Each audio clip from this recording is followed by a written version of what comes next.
With a somber expression, a young woman reflects on the nature of existence, concluding that life is a terrible game. Because of this realization, she has made a decision to remove someone from her party. She states the reason plainly.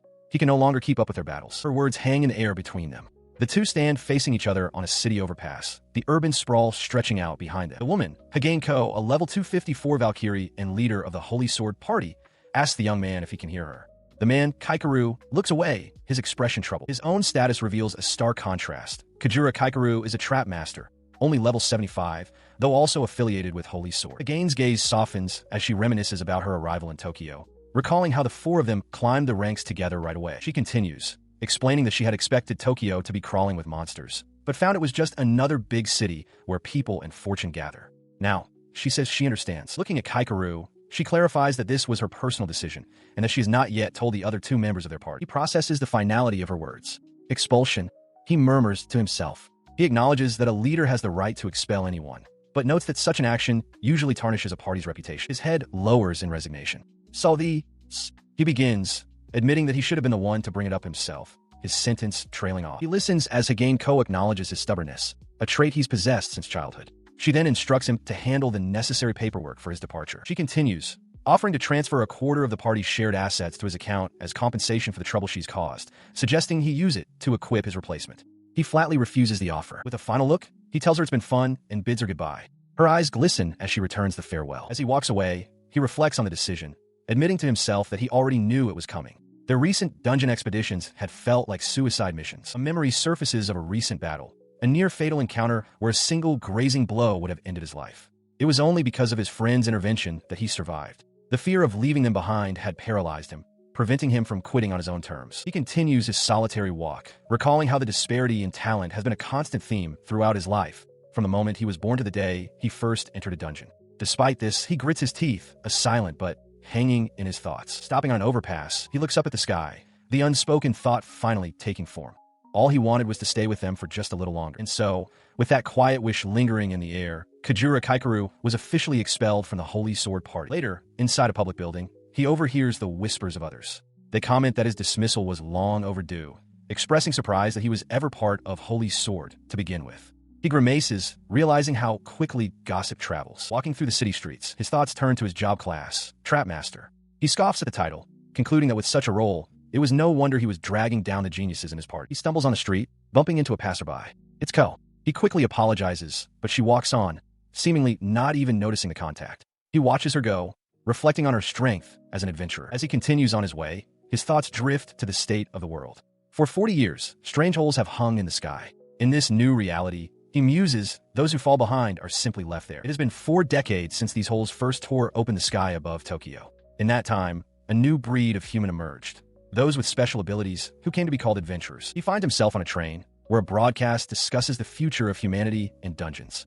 The report highlights Japan's most celebrated party, Holy Sword, his former party, noting their unprecedented achievement of conquering 300 dungeons. The broadcast continues, detailing the party's next objective, to clear the Origin Gate, one of the 7 legendary first dungeons yet to be conquered. He dismisses the thought, telling himself it's none of his concern anymore. But then, a flicker of movement in the sky outside the window draws his gaze. From the dark vortex hanging over the city, several smooth, ovoid shapes begin to descend. Suddenly, a grotesque, elongated arm with strange markings on its skin tears through the portal, reaching down towards the city below. His eyes widen in disbelief. He glances around the train car, a frantic question forming in his mind.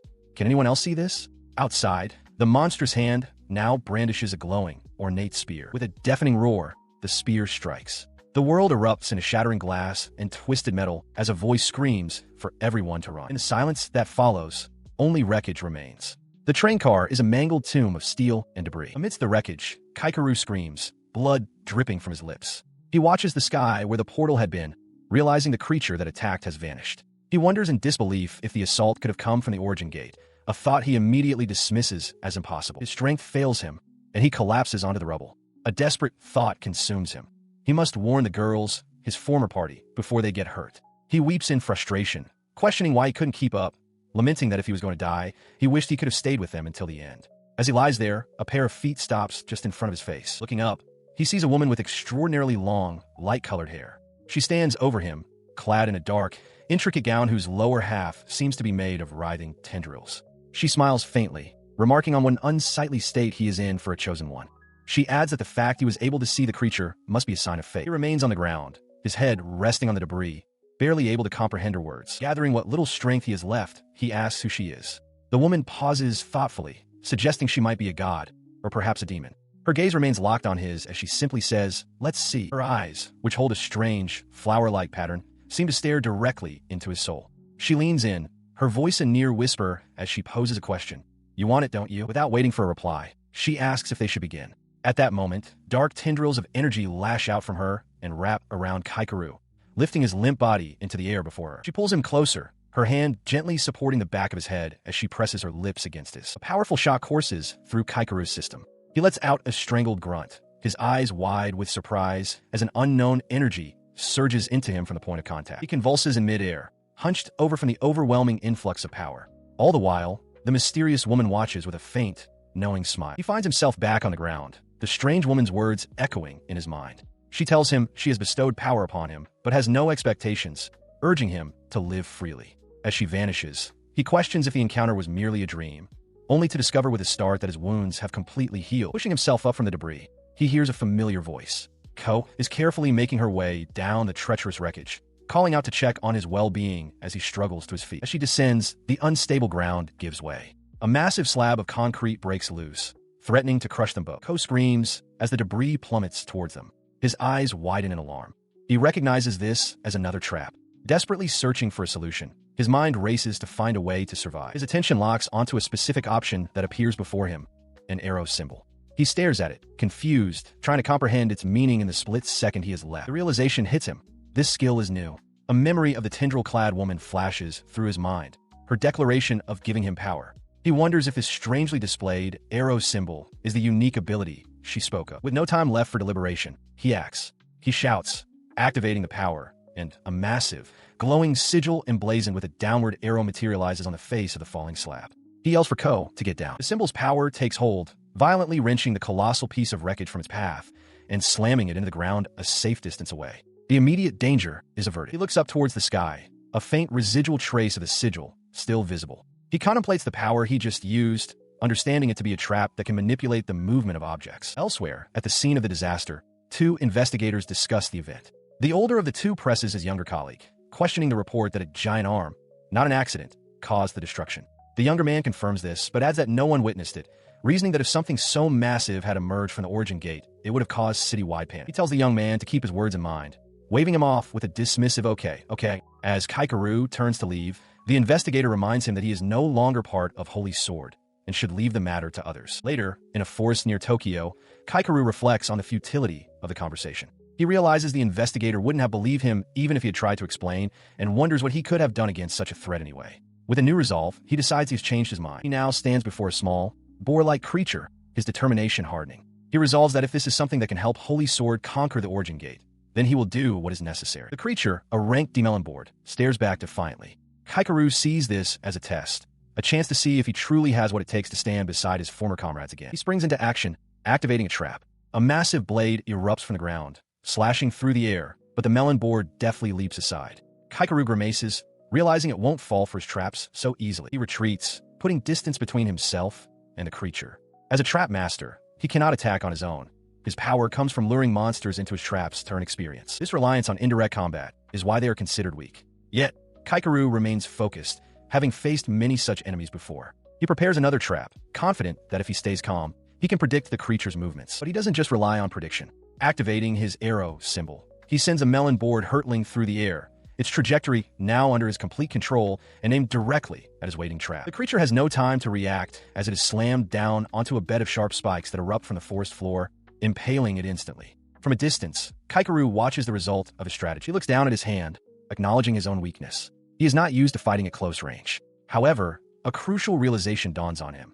As long as he can touch the monster, he can now force it into his traps. He stood, catching his breath, a hand pressed to his face as sweat beaded on his skin. The victory was his, but a single, dismissive thought cut through the relief. But so what? The doubt vanished as quickly as it came, replaced by a surge of fierce resolve. He clenched his fist, a triumphant look on his face as he realized he had finally obtained the power he had so desperately craved. Elsewhere, amidst the chaos of another battle, a young woman in full plate armor fought with grim determination. As she cleaved through her enemies, a similar, Burning desire echoed in her mind. She wanted to become even stronger. Her concentration was broken by desperate cries from two men nearby.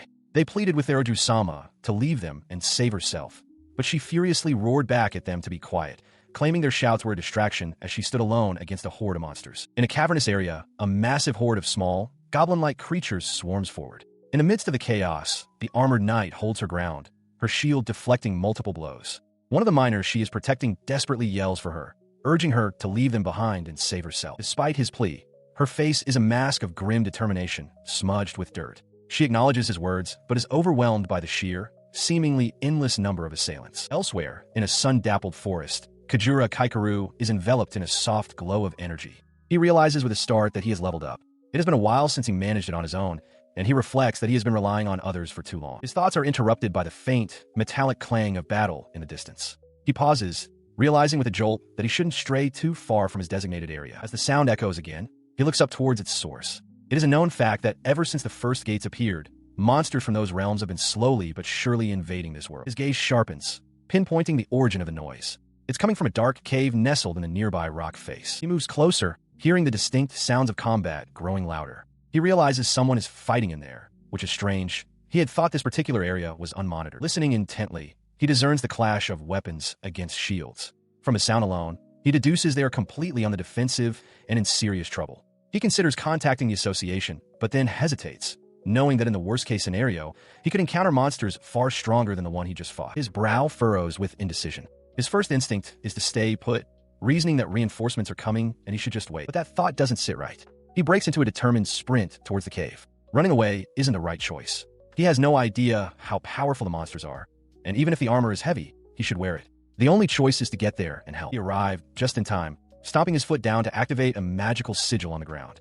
With the trap set, a wave of force erupted towards the battle. The blast was aimed at the horde, overwhelming the lone knight. She struggled to hold her shield steady as goblins hammered against it, her face a mask of grim determination. A heavy club slammed into her shield with a dull thud, forcing a cry of pain from her lips. Behind her, one of the miners she was protecting yelled out her title in alarm. The blow sent her stumbling back, her defense shattered. Overwhelmed and exhausted, she squeezed her eyes shut, bracing for the final strike from a horned goblin looming over her. Before the creature could attack, the trap detonated. The explosion tore through the goblin ranks, sending bodies and weapons flying as the knight was knocked to the cavern floor. Into the newly cleared space stepped Kajura Kaikeru. He stood over the fallen knight and offered his help. Nearby, another warrior with short, dark hair took note of his sudden arrival, impressed by his speed and first-class equipment. She deduced he must be an adventurer. The dark-haired warrior asked if he would truly help them. Kaikeru clarified that he wasn't part of a rescue force, but had just been leveling up nearby. He assured them he wouldn't claim anything except for the experience points, if they would accept his aid. Her gaze shifted to the blonde knight and the miners she was shielding. A realization dawned on her. The knight had been protecting these civilians all on her own. With an agreement made, Kaikeru asked for her name. She introduced herself as Reise Agino and, identifying her job as a paladin, proposed that she handle defense while he focused on offense. He, in turn, gave his name as Kajura Kaikeru. When Agino asked about his job, he gave a startlingly direct answer. I'm a trap master. Her eyes widened in pure disbelief at the unfamiliar title. She watched, still processing his strange job class, as he took charge. He instructed her to wait and protect the miners, declaring he would handle the attacks. As the goblins closed in, he noted that they weren't going down as easily as when they were caught off guard. He leaped into the fray, realizing that luring them into traps one by one would not be enough. He needed a new technique, an area of effect attack. Though he didn't know why, a feeling of certainty washed over him. He felt he could do it, preparing to set a trap based on an arrow symbol. With a focused cry of trap fusion, a complex magical sigil flared to life on the cavern floor. From it, a blade of pure, dark energy erupted, slashing through the air towards the goblins. The technique, arrow symbol plus slash, unleashed a devastating web of intersecting energy blades that tore through the entire goblin horde in a single, overwhelming assault. In an instant, the cavern fell silent. The bodies of the goblins lay scattered across the floor, all felled by the single attack. The armored knight and the miners could only stare in stunned disbelief at the aftermath. She turned to him, asking if he was all right and questioning if he was a wizard. He calmly corrected her, stating he was a trap master. The knight retorted that it was impossible. She had never heard of a trap master capable of such a powerful attack. He then addressed the miners, who thanked him for saving them. He urged them that they needed to escape and asked if they could run. Internally, he admitted himself that he had just tried the technique for the first time and was surprised that it worked. As they prepared to leave, a heavy stomp echoed from deeper in the cave. Kaikeru's expression hardened. He knew what was coming. When a knight asked what was wrong, He began to explain that his experience taught him that after a large fight like this, she looked on with dread, pleading for him not to say it. Her fears were confirmed. A mighty ogre, the boss of the horde, emerged from the passage, brandishing a massive, spiked club. He stared at the new foe, recognizing that it was clearly far stronger than him. He began to question himself, wondering if he should even try to fight it and whether his traps would even work. He orders the armored knight to get the others as far away as possible. She, taken aback by his command, questions his very nature. Ignoring her question, he turns his full attention to the massive beast, sword held ready. He issues a direct challenge, telling the ogre to come at him. The ogre lets out a guttural roar and charges forward, its club raised. He steels himself, recognizing this as a true test of his abilities. From a distance, Agino watches, coming to a realization. If traps can be fused, then she can set one of her own. She immediately puts her theory into practice, leaping into the fray. With a shout, she activates a trap, unleashing a double arrow symbol. The magical projectiles slam into the ogre's torso, piercing its thick hide. The creature bellows in agony from the unexpected assault. From a safe distance, she calls out to Kaikeru, explaining that with her weak defenses, she must attack from range. She acknowledges her daggers aren't powerful, but they will still inflict damage. He understands the strategy. They must slowly wear the beast down. Its fury now focused on a closer threat. The ogre swings its massive club down towards him. Meanwhile, the armored knight has led the miners to safety. One of them mentions that help should be on the way and asks her guide them. But her gaze is fixed on the battle behind them. She declares that she's going back, that she needs to help him. The force of the ogre's blow sends Kaikeru flying. As he struggles to recover, he sees the next attack coming and knows he cannot dodge it in time. Another of Agino's projectiles impacts the ground nearby, a desperate attempt to distract the beast. The ogre looms over him, mocking him for losing his weapon. But he has another plan. With a look of fierce determination, he slams his open palm onto the ground, setting a new trap, a fusion of arrow, symbol, and fire. He springs his trap. The symbols beneath the ogre's feet flare to life, unleashing a torrent of magical fire that erupts upwards in a devastating explosion. The blast fully engulfs the mighty ogre, its massive form silhouetted within the raging inferno. Watching from a distance, the newly arrived armored knight expresses her astonishment, noting that he possesses the speed of a rogue combined with the raw firepower of a wizard. With the fiery assault concluded, Kaikeru stands amidst the scorched earth, his gaze fixed forward. Agino watches him, a thought crystallizing in her mind. This man has the potential to completely change the way adventurers perceive the world. Kajura Kaikeru stands inside the Kanazawa branch of Reizei, Japan's largest brand of adventure gear, his eyes wide as he takes in the displays of weaponry. As an employee thanks him for his business, he spots a familiar face. He recalls using a glow item she provided and realizes he'd heard her name before, but he's stunned to learn she is not only the president's daughter, but also the chief of the Hakariku branch. Later, seated across from her at a table, he listens as she expresses her gratitude for his help. She explains that during their survey for valuables, the monsters they encountered were nothing like the information they had.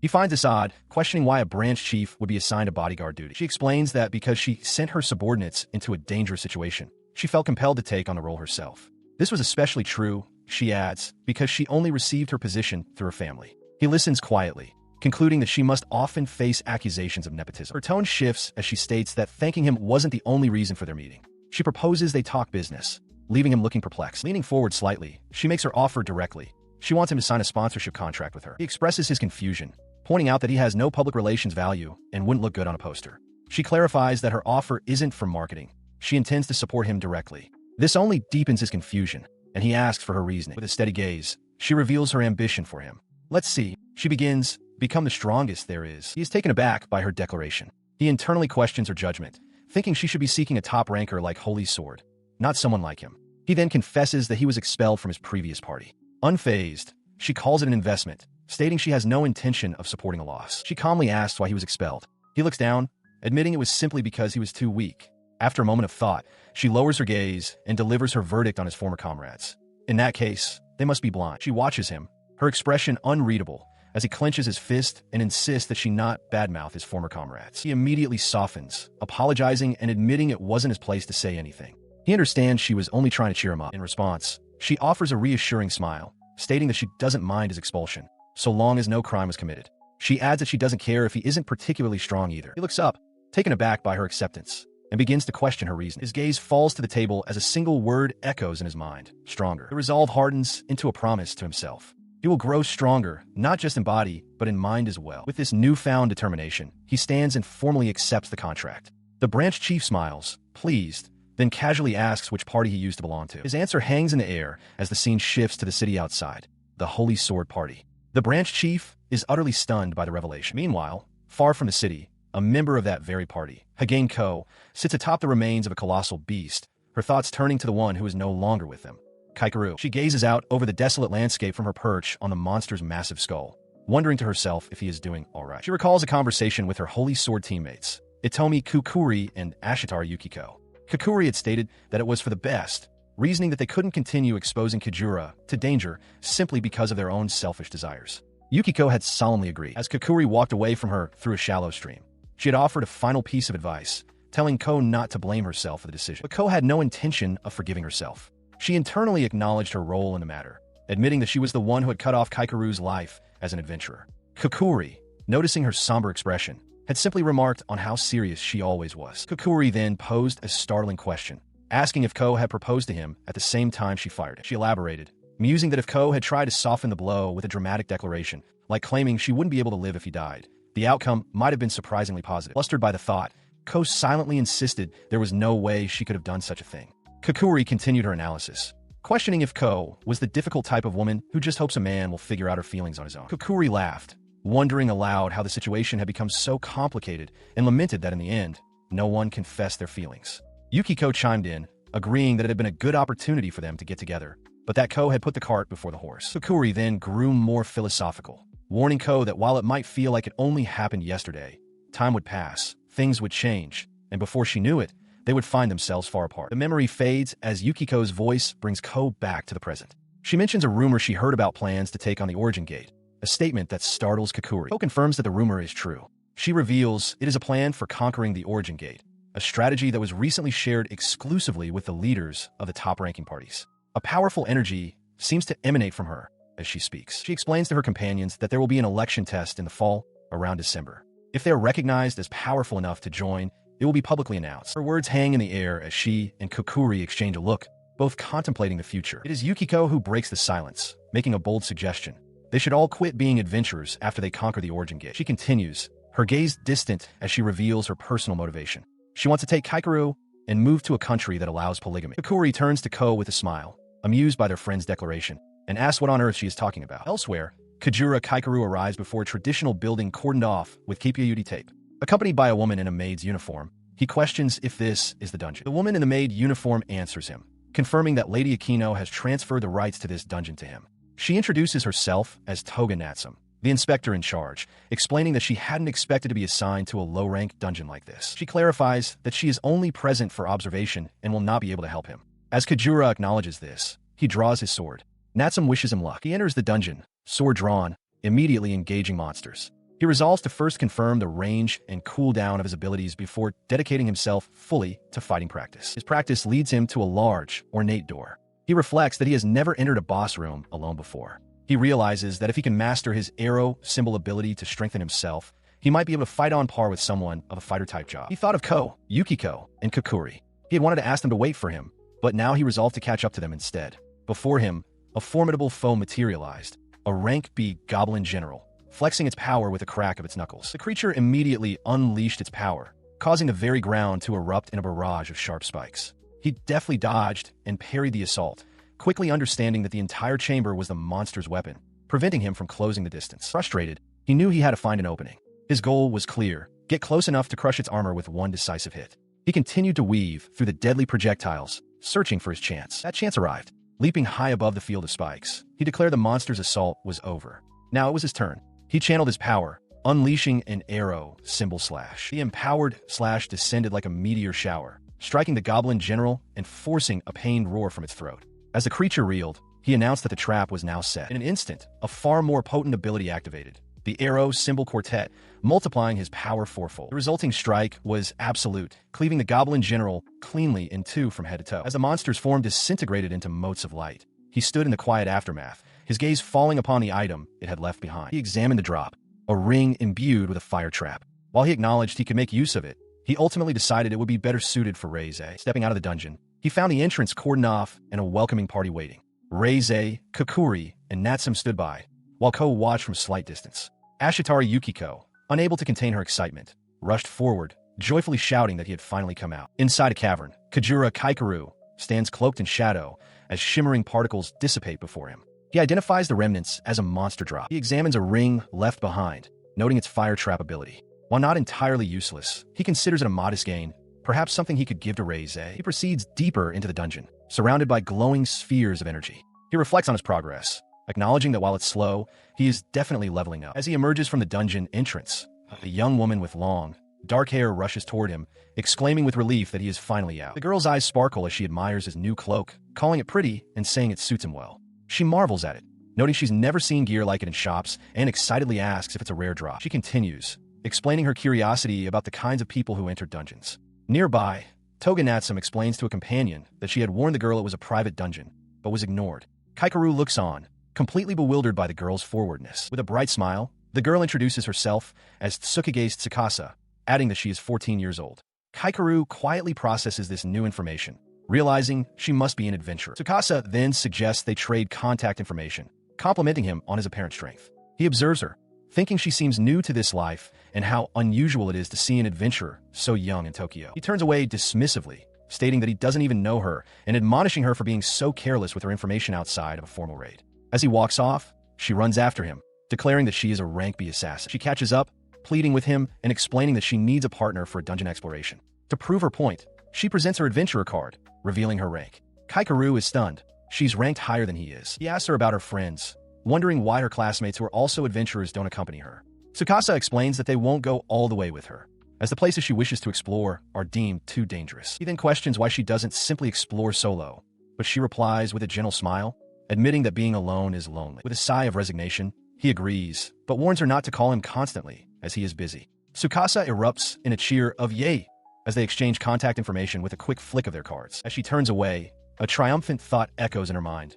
Trap Master. Her excitement is palpable as she exclaims this is her first time exploring with someone like him. Waving goodbye, she promises to message him later and dashes off, leaving Kaikeru to reflect that her arrival and departure were like a storm. Later, walking through the city, he muses that he'll be encountering more adventurers like her now. He feels a sense of relief that he isn't well known outside of Tokyo. As he approaches a building, a young woman with wavy, light-colored hair greets him, welcoming him back. Inside, she asks him about the dungeon. He reports that he feels capable of handling a dungeon of a slightly higher rank. Hearing this, she offers to prepare the next one for him, an offer he readily accepts. She then addresses him by a different name, Reize, and holds out a small ring, asking if he would take it. He looks down at the object and calmly agrees. His simple acceptance throws her completely off guard. A deep blush spreads across her face as she stares, utterly flustered by his reaction. An awkward silence hangs between them. He maintains a neutral, slightly confused expression, while she remains visibly embarrassed, unable to meet his gaze. Flustered, she closes her eyes and asks Kaikeru what he thinks it means when a man gives a woman a ring. He quickly apologizes,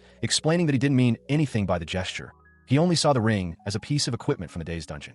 Unconvinced, she presses him, asking why he would give it to her in that case. Her mind races. Even though he claimed it was a sponsor's gift from a dungeon run, for her, the moment had felt like a special first step in their relationship. She had wanted him, Reize, to have this memento, a moment she wanted to share with him. With a sense of resignation, she closes her eyes, realizing that in the end, nothing has truly changed between them. He then adds a simple, "Oh, sorry," as a new thought occurs to him. He had put the ring on her left ring finger. The implication of his action finally dawns on her, leaving her stunned. Later, alone in his room, he sits on the edge of his bed and examines the contact card he received from the girl he met earlier, Tsukage. His phone then rings. On the other end of the line, Tsukasa asks if he wants to join a temporary party with her the next day, chiding him for being unreachable despite his claims of being busy. She explains that an acquaintance is forming a team and that everyone in the party is around his rank. He listens, contemplating the offer. While clearing a dungeon with a temporary party of strangers seems ideal, he hesitates. As he remains on the phone, the room seems to darken, and he is surrounded by the haunting, white silhouettes of figures with gaping mouths, a grim reminder of past experiences. His thoughts drift back to a memory of a young girl, his sister, who pleaded to join him on a quest. He recalls his own reluctance, believing the party leader would refuse her, even though she insisted the leader was nice. Returning to the present, he speaks with Tsukasa on the phone, agreeing to join her party on the condition that the leader approves. Overjoyed, she thanks him and suggests they meet the next day, eagerly anticipating their adventure. The next day, a large, boisterous man with a wide grin roars his approval, welcoming Kaikeru to the team without a moment's hesitation. The man's immediate acceptance seems too simple. Kaikeru, his expression wary, questions if they're truly fine with his participation, specifically mentioning his role as a trap master, a detail that causes the other party members to pause. In response, the leader loudly dismisses his concern, shouting that even if he is a trap master, it makes no difference. He explains that at their current rank, one specific job doesn't matter nearly as much as it might in a place like Tokyo. Following this exchange, Tsukasa turns to Kaikeru to reassure him. She points out that the party members seem like good people and tells him not to worry, adding that his honest appearance is the most important trait for building trust within a dungeon. With the team's anxieties settled, Tsukasa raises her arm in excitement, rallying the group to finally begin their raid on the dungeon. As they stand at the entrance, Kaikeru's gaze hardens. A small, indistinct orb of light materializes before his eyes. The light triggers a sudden, jarring memory. He sees himself in the past, clad in different gear, turning abruptly as if startled. The memory sharpens, revealing the faces of his former party members. He recalls a strange, unsettling feeling from that time, a sensation that now washes over him once more, leaving him confused and shaken. He is snapped back to the present by the chaos of battle. His new party leader, a boisterous man, shouts a warning that wolf-like monsters are charging their way, ordering his companions to hold their positions. As the party engages the beasts, a small, masked girl observes from the sidelines. She notes that everyone is strong, especially Tsukasa, whose speed and flawless control over her movements mark her as a future top-tier adventurer. She then turns and calls out to Kaikeru, urging him to set the trap. He calmly replies that it is already done. A glowing magical sigil materializes before him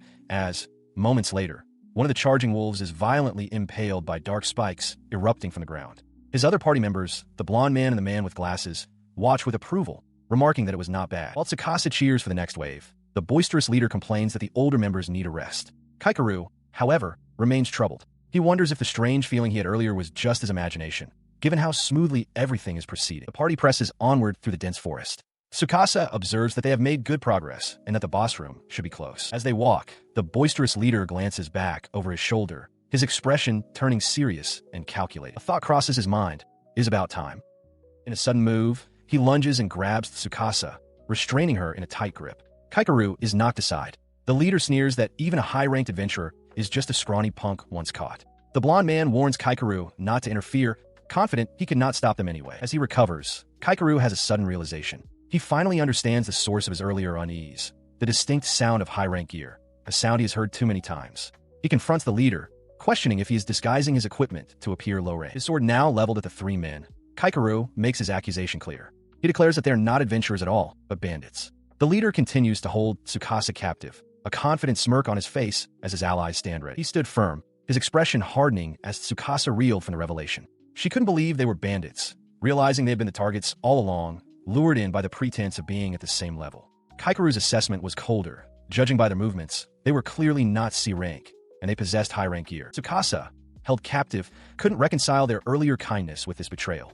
The boisterous leader sneered, explaining that the disguise was precisely to make them lower their guard. He mocked her, questioning what a supposed trap master could possibly do in this situation. He then burst into a derisive laugh, shouting that no one would ever team up with someone like her, a high-rank adventurer who looks down on others, unless they possessed rare gear worth stealing. As the three bandits faced him, the small masked girl slung over the leader's shoulder urged Kaikeru to run and warn the others. He calmly refused, assuring her that he was fine, because he was strong. His confidence was met with a sneer from the boisterous leader, who shouted at him to stop talking nonsense. He questioned how a mere trap master could possibly escape a situation that even he couldn't handle. Kaikeru's gaze remained unwavering. Overhearing this, Tsukasa's face contorted in anguish. She cried out that he was going to die here too, and it was all her fault for dragging him into this mess. A quiet, pained apology escaped her lips. Her despair deepened as she lamented her fleeting hope. She had finally thought she might not be lonely anymore, only for it to end like this. Across from her, Kaikeru stood poised for battle, two swords drawn as enemy spears were leveled against him, his jaw set with grim determination. He spoke, his voice steady. "Sorry, Tsukiga." As he uttered her name, the blonde bandit lunged forward, blades swinging. But he had no intention of running. The path he aimed for, he declared, did not permit him to ignore trash like this. In a sun-dappled forest, the boisterous party leader leans over his fallen female companion, his face a mask of disbelief and anger. He glares towards an unseen figure and demands, "Huh? What the hell did you just say?" His question is met with cold indifference. Kajura Kaikeru stands opposite the party's blonde swordsman, his expression flat as he repeats his words with deliberate calm. "I called you ignorable trash." The insult ignites the party leader's fury. His face contorts in rage, veins bulging on his forehead as he bellows an order to his companions. "Don't go mouthing off, you trash-tier job punk. Kill him." Before they can react, Kaikeru moves. He announces the activation of a trap set and an arrow sigil. A magical glyph flares to life, catching the blonde adventurer completely by surprise and launching him violently into the air. The blonde man cries out as he is flung skyward. Below, his comrades can only watch in stunned silence as Kaikeru completes his technique, a complex sigil glowing brightly at his feet. With a crash, the adventurer lands hard on the forest floor, defeated. Kaikeru stands over the fallen man, his sword held ready, as the party's glasses-wearing member stares, aghast at the sudden turn of events. He then addresses the stunned man, explaining that he had wanted to wait for them to move first, but they were too slow. Kaikeru dismisses their expensive equipment, stating that no matter how rare their gear is, they're still just C rank on the inside. From the side, the party leader seethes, calling him a bastard. With the others neutralized, Kaikeru turns his full attention to the party leader. The bandaged girl lies motionless on the ground nearby, a casualty of the swift, one-sided conflict. The leader hesitates, his bravado faltering as he eyes the glowing sigil near Kaikeru's hand. He knows with certainty that if he touches that arrow sigil, he is finished. Sensing the man's hesitation, Kaikeru acts. He tosses a flashbang, and as the leader roars, blinded by the sudden burst of light, Kaikeru surges forward, cloaked in the sigil's power, to press his attack. He faces his opponent, who is now on his hands and knees, coughing from the lingering effects of the flash. The larger man, despite his compromised state, steels himself, recalling past battles fought in sandstorms and underwater. He resolves to be flawless, leaving no openings for an attack. The party leader seethes with rage, questioning how Kaikeru dares to mock them. In response, Kaikeru calmly tells him to watch closely, stating his intention to kill him and strip him of all his gear. He dismisses the equipment, however, stating that it is not the source of the man's strength.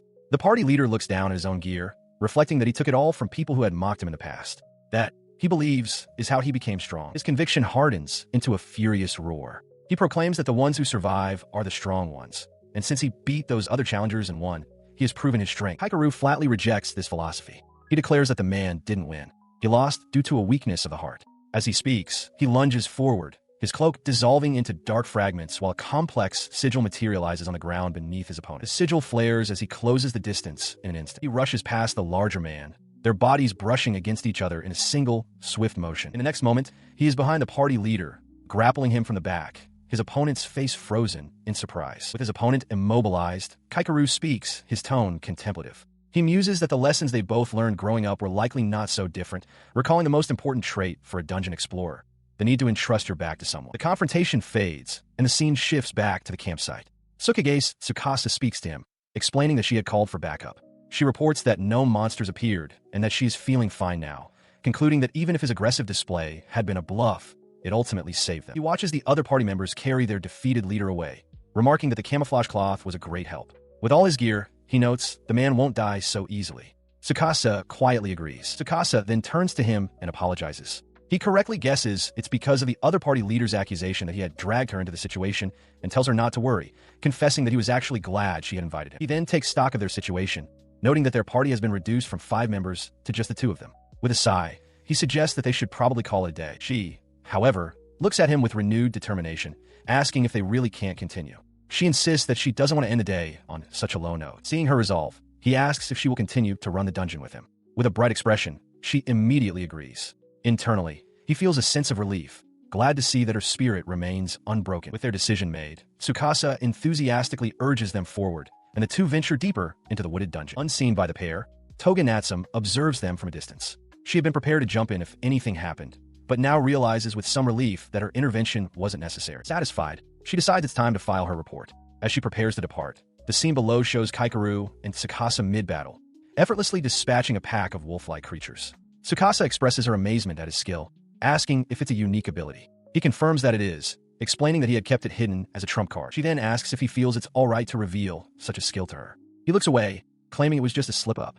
Tsukasa playfully teases him, asking if he's fallen for her, which causes him to admit he wasn't being entirely honest. All the while, they continue to cut down the monsters around them. Their path clear to monsters, they finally arrive before a massive, ornate set of doors. Tsukasa raises her weapon in triumph, excitedly announcing their arrival at the boss room as Kaikeru stands ready behind her. She surveys the vast, snowy landscape, noting that the scenery hasn't changed and there's no boss in sight. Kaikeru cautions her to keep her guard up, reminding her that enemies sometimes hide just beyond the entrance. His warning proves prescient as a sudden, unseen force strikes at them from multiple directions, forcing them both onto the defensive. The attack is over as quickly as it began, leaving only a dark splatter on the snow. He asks if she saw what happened, but she admits she didn't. He expresses his disbelief, insisting he was on high alert and couldn't possibly have missed. He quickly deduces the nature of their foe, identifying it as a wolf-type monster with stealth abilities. Tsukasa, her expression grim, confirms his assessment without a doubt. As if summoned by their words, a translucent wolf materializes behind him, its form shimmering like a phantom. He names it a stealth wolf, realizing its spectral howl is a summons for its pack. In response to the call, a pack of corporeal wolves emerges from the snowy plains. He He addresses their unseen leader, surmising its tactic, to hide and endlessly spawn more wolves to do its bidding. Tsukasa grimly agrees with his theory. They launch themselves into the fray, engaging the wolf pack. He shouts that their only path to victory is to find and destroy the original stealth wolf. The realization dawns on her. They've been forced into a deadly game of hide-and-seek, with them as the seekers. He immediately sets a trap, unleashing a fiery sigil that erupts among the beasts. As the smoke clears, she quickly counts the remaining enemies, 9, then 10, and understands with certainty that the pack is indeed regenerating infinitely. She struggles against the onslaught, her thoughts racing. It's nearly impossible to react when the true target blends in so perfectly, and they have no way to search for it. Suddenly, he yells her name, Tsukigase, and asks if she can hold off the pack by herself for just 10 seconds. Without hesitation, she agrees to his plan. As she engages the wolves, he vaults away from the immediate combat, preparing another sigil. This time, a slashing variant, to set a new trap. He shouted his commands, confirming that the number of sigils he had placed was sufficient. He urged Tsukasa to move even faster, to push herself to her absolute limit. Responding to his call, her eyes widened with fierce determination as she held her ground. The sigils detonated in a cataclysmic blast, tearing the ground asunder and annihilating the wolf pack in a single, violent instant. The shockwave sent them both flying as Kaikeru cried out her name. Before she could recover, alone, Fiery Wolf materialized and lunged. She realized with a jolt of panic that she had to destroy it before it could reveal its location. But the attack connected, and she cried out in pain. Kaikeru caught her as she fell, commending her for holding out so well. He lamented that they had lost track of the boss's location, but Tsukasa, looking up at him, expressed confidence. She explained that with the pack gone, she could now focus entirely on tracking the howl and would pinpoint its location if it made another sound. Hearing this, Kaikeru told her not to worry, as he had a plan. As she gazed at him, a profound realization washed over her. She found the experience exhilarating. Fighting alongside him was so much fun. To her, the feeling was akin to love. In that moment, she felt she was seeing the real Kujira Kaikeru for the first time. Her resolve hardening, she looked him directly in the eye and posed a serious question. Would he officially team up with her? Standing amidst the desolate landscape, Tsukasa looks at Kujira Kaikeru with earnest hope. She admits that she has never once considered joining a party other than Holy Sword, but now asks him directly, calling him Oni-chan, if he will officially team up with her. He thanks her for the offer, but asks for some time to think, stating that their first priority is the stealth wolf. Tsukasa accepts his terms, though her expression becomes more somber and contemplative. With the decision postponed, their attention returns to the hunt. They scan the empty plains, and Tsukasa observes that they've lost sight of their quarry again, questioning what their next move should be. He moves with quiet confidence, signaling for her to be stealthy. He whispers that he knows where the creature is and that he just needs her help to proceed. She looks at him with a bright, admiring smile, her confidence in him fully restored. She tells him he is truly amazing and that she is counting on him for the fight that is about to begin. Her trust is immediately put to the test as a large, ethereal wolf monster with flaming fur materializes in the field before her. She stands her ground, daggers drawn and ready for combat. From a higher vantage point, Kaikeru watches the scene unfold. With his sword drawn, he snaps his fingers, triggering the next stage of his plan. His action causes the wolf monster to swell to a colossal size, its spectral form towering over the landscape. Kaikeru looks on, confirming to himself that this was intentional. He set this up. As the giant beast lunges, Tsukasa springs into action, leaping high into the air. Below her, a glowing magical sigil activates on the ground, marked with 4 arrow symbols, revealing the nature of the trap. She soars towards the ensnared creatures, the giant wolf and a second, smaller one that has appeared beside it.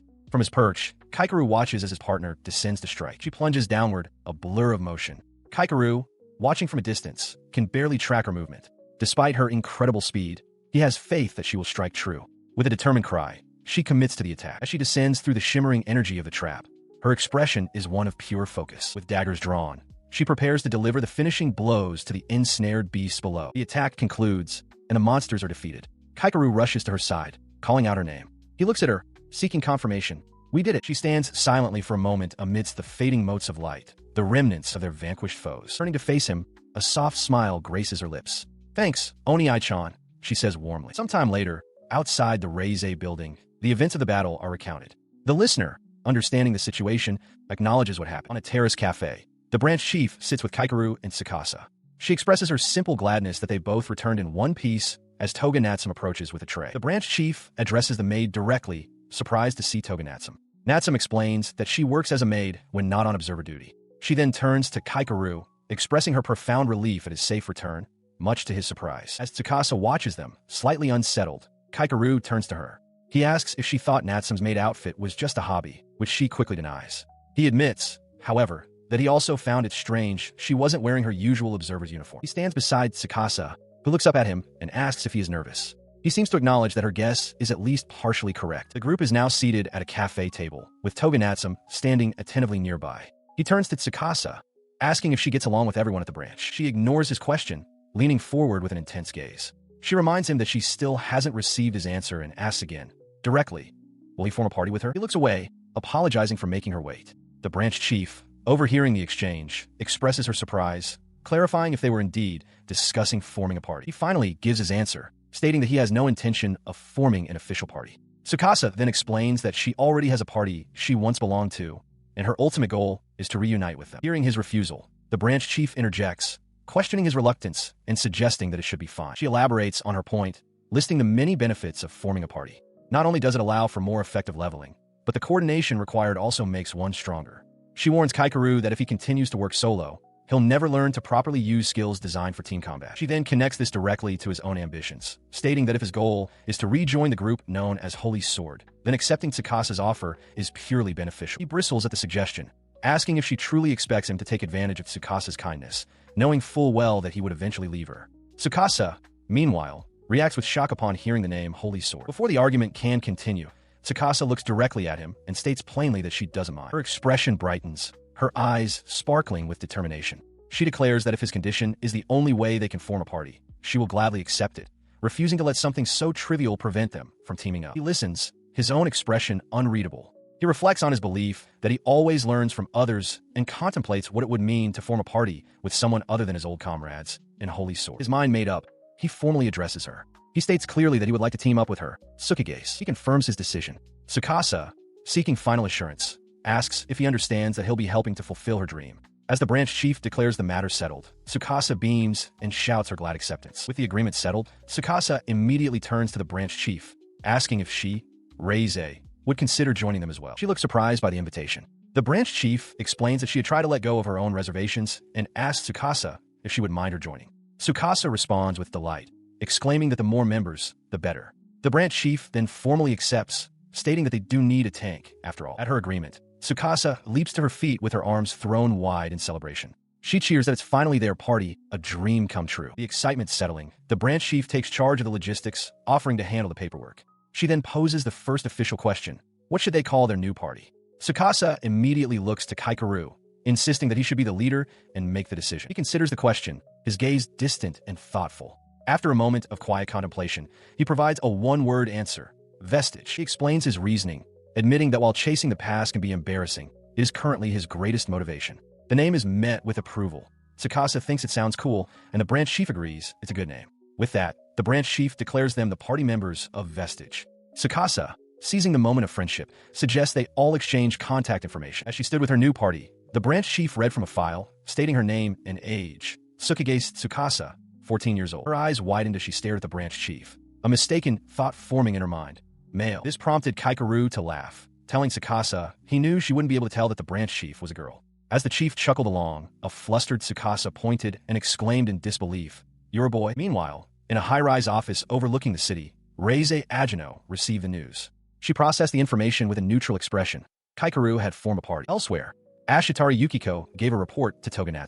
She explained that she couldn't refuse a request from her cute kohai without her lady's knowledge. Since Kaikeru hadn't returned home, she had to use her connections to locate him, and she asked Natsum to continue the surveillance. Her thoughts then turned to Kaikeru himself, whom she considered an adventurer idiot. She admitted to herself that she found this quality irresistibly cute, but her expression hardened as she stood before a massive, chaotic structure. Despite her affection, she judged that he was still not ready for a place like this. Her contemplation was cut short as two monstrous, bird-like creatures with ornate, mask-like faces descended upon her. Without hesitation, she unleashed a devastating power. Dark energy erupted from her body, forming immense, shadowy claws that tore the creatures apart. As the hand of the death god struck, she uttered a single cold command, die. Standing amidst the dissipating energy and drifting feathers, her resolve was clear. If Kaikeru was pursuing them, then she had no choice but to complete her objective before he could interfere. Having cleared the way, she regrouped with Kokuri and Natsum. When Kokuri asked if the path was safe, Yukiko gave a casual peace sign, assuring them it was hunky-dory and there was no problem. She resolved to keep this a secret from her companions, believing Ko would lose her edge if she knew the truth. As Toga prompted them to go, Itomi Kokuri quietly agreed. With that, She and Kukuri moved forward, their expressions grim and focused. Meanwhile, in another part of the city, a towering skyscraper stood against the night sky. Inside, Kajura Kaikeru, now in a formal suit, listened as his sister expressed her sheer excitement. She marveled that it was her first time doing something like this and commented on her dress. He remarked that it was quite the outfit, to which she playfully replied that it suited her perfectly because she was so cute. She then turned to him, observing that he seemed a bit restless. He admitted his unease, confessing a long-standing difficulty with neckties. Their conversation was interrupted by the branch chief, who appeared in an elegant gown to ask if they were ready. Kaikeru's sister beamed, declaring that she was as ready as could be. With the three of them assembled, the branch chief announced it was time to depart. They were heading to Vestige's first battle. A chronicle of events begins with the concept of raid battles, large-scale operations where multiple parties unite their strength to challenge a formidable dungeon as a single, massive party. Within a grand, bustling hall, Hagenko looks around in awe, asking Kajura Kaikeru if there are always so many parties gathered like this. He explains that this occasion is special, primarily due to the person in the leading role. At the front of the hall, a young woman with a high ponytail introduces herself with a bright smile as Kiryu and Jessica, the raid organizer, expressing her joy at how the event has turned out. In the crowd, the Reize president's daughter remarks on Jessica's youth and her foreign lady aura, noting that despite her looks, she is a witch with good prospects. She clarifies that Jessica is the employer for this raid, or more precisely, her father is. Ko asks if this means they will be sponsored and paid, and Kaikeru confirms it. He explains that they are after the achievement of clearing a high-ranked dungeon and that raid battles, with their large number of capable allies, allow for 1 or 2 novices to be carried through. He continues, stating this is why the pay is so high, to gather adventurers more capable than usual. This creates a win-win situation. The hired adventurers gain experience in a high-rank area, and the organizer secures her achievement. It is a reward for both sides. Ko listens, a look of contemplation on her face. She voices her thoughts, admitting that it feels somewhat unfair. Kaikeru simply states that it isn't his place to comment, especially after being carried by Japan's top party himself. Meanwhile, on stage, Jessica continues her address. She expresses her honor at meeting so many excellent adventurers. However, she notes that while she's grateful they recruited more people than planned, she had asked Reize earlier about their participation when she went to register Vestige. Her address takes a sudden turn as she makes a formal declaration. Due to the overwhelming response, she announces that tomorrow, a selection test will be held for all prospective raid members. The announcement sends a ripple of shock through the crowd. Jessica specifies that the test will consist of duels, and from all those present, they will only select 20 members. Ko is aghast at the thought of people being sent home, but Kaikeru calmly remarks that this happens often. As the Reize president's daughter excuses herself to greet others, Ko panics, deciding she must eat as much as possible while she still has the chance. Amidst the chatter and the clinking of glasses, Kaikeru stands back, his gaze sweeping across the room, filled with his potential allies and rivals. He found the situation nostalgic, though he had ultimately left all the social interactions to Ko. A worry surfaced. The fact that he was expelled from Holy Sword might cause trouble. He could only hope nobody knew as he wondered what to do. His thoughts were interrupted by a young woman in a school uniform nearby. She was muttering anxiously to herself, fearing she might not be able to join the raid. He realized there was another student present besides Tsukigase. The girl, lost in her panic, declared she needed to win, just before bumping into someone. The impact sent her stumbling forward. With a cry, she tripped and fell, sending a plate of food scattering through the air. Kaikeru shouted out as she landed hard on another guest who was already on the floor, crying out in pain from the collision. She immediately knelt beside the person she had fallen on, apologizing profusely. The man on the ground simply asked what had gotten her so panicked and urged her to calm down. Her eyes welled with tears as she confessed her predicament. She explained that she was a wizard and desperately needed to join this raid, but her weakness in duels was causing her immense stress. Kaikeru listened, then told her he understood. He revealed that he was also a rear guard, and that many rear guards are poor at dueling, reassuring her that it was alright. He elaborated on the selection process, explaining that the organizer's goal is to find the most suitable members, not just the strongest duelists. He assured her they don't simply send all the losers home.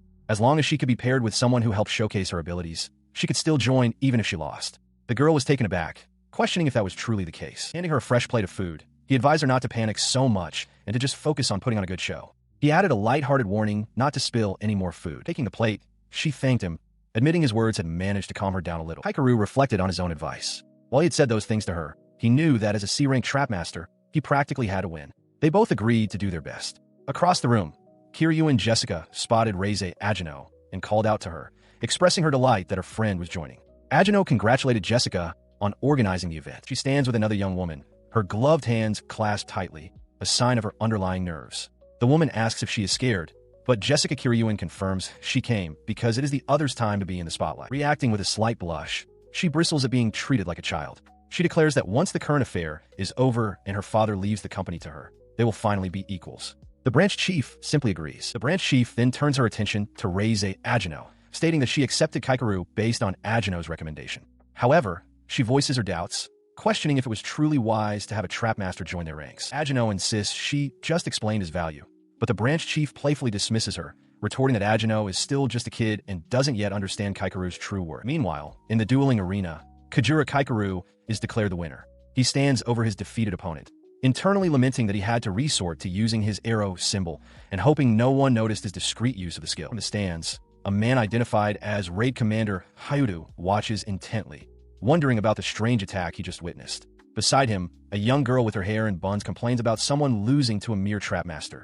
before grudgingly admitting that Kaikeru isn't half bad. His victory secured, Kaikeru is met by an ecstatic Tsukasa, who cheers for her Oni Ai-chan and praises his easy win. He calmly accepts her compliments, then points out that Ryui's match is next, prompting Tsukasa to suggest they go cheer for her. They find a spot to watch as the next matchup is announced, a wizard versus a paladin. Tsukasa remarks that she's never seen Agino fight, and Kaikeru admits he hasn't seen much either.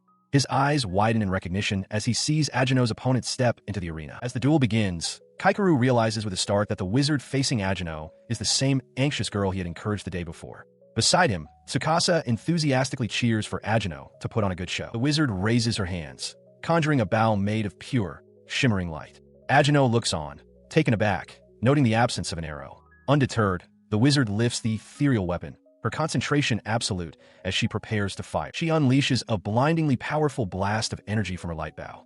From the stands, Tsukasa gasps at the incredible power, questioning if even Agino can block such an attack. Kaikeru, watching intently, quietly reflects that his earlier advice may have been unnecessary. The paladin stands her ground as the attack barrels towards her. She considers that she could likely dodge it, but resolves to face it head-on to demonstrate the dignity of a tank. The blast impacts her shield, erupting in a massive cloud of dust and light. Tsukasa shouts from the sidelines, amazed that Agino blocked it and exclaiming how tough she is. As the smoke clears, Agino realizes the real match begins now that her opponent is within reach. The wizard charges forward, determined to get past the shield, but a referee suddenly intervenes, shouting for the match to stop. The duel is abruptly halted. Kaikeru remarks on how amazing it was that the fight was decided so quickly. Tsukasa agrees, adding that it could have turned nasty, but both combatants have already shown more than enough skill to pass. Sometime later, in a locker room area, Kaikeru tells Tsukasa that he is leaving first. She simply says okay as he walks away. He walks down a hallway alone when a voice calls out to him. It is the young wizard from the duel. She approaches him,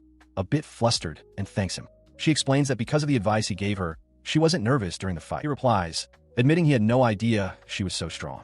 He tells her it's good she was able to show her power, as having such a powerful ally in a dungeon is reassuring. She looks up at him, a small, gentle smile forming as she formally introduces herself for the first time.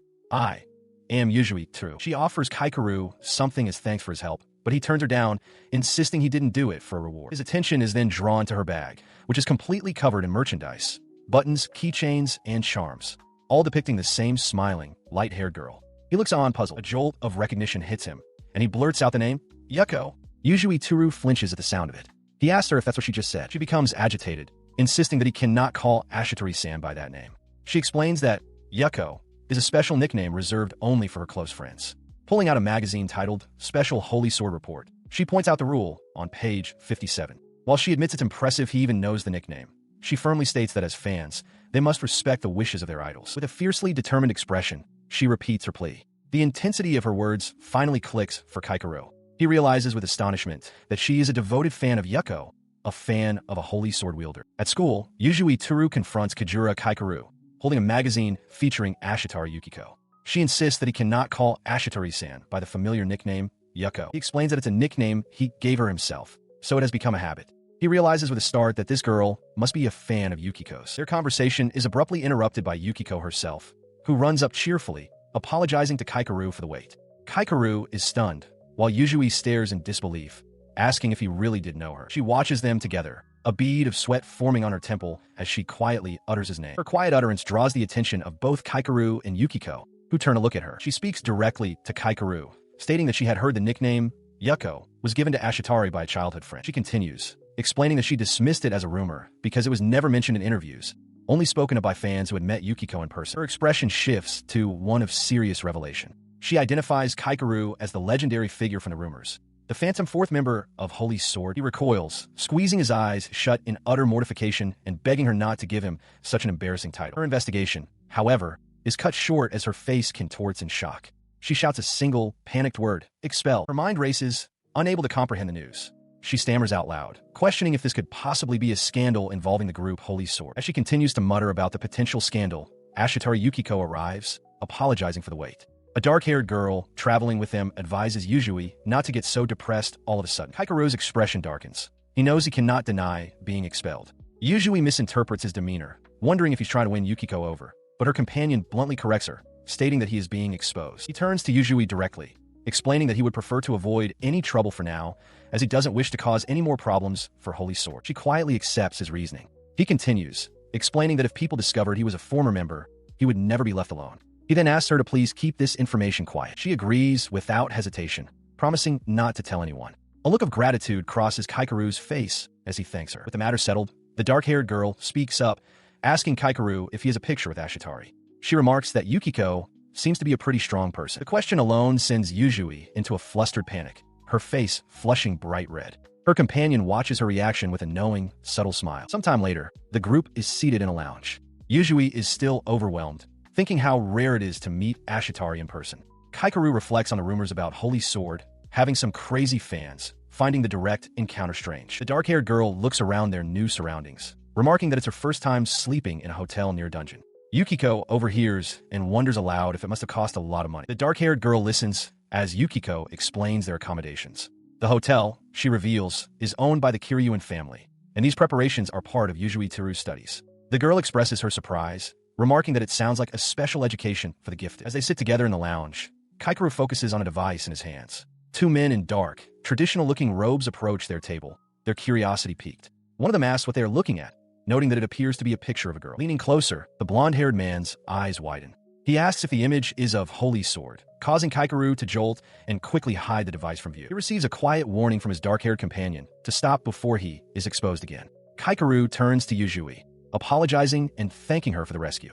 Meanwhile, the robed men are distracted by Yukiko's bag, with the blonde exclaiming over its impressive capacity. Yukiko smiles, stating that this is what she lives for. The dark-haired girl then turns her full attention to Yuzui, cheerfully insisting she join their conversation instead of only speaking with Kaikeru. She guesses that they must all be around the same age. Following her lead, Yukiko asks Yuzui if she typically works alone.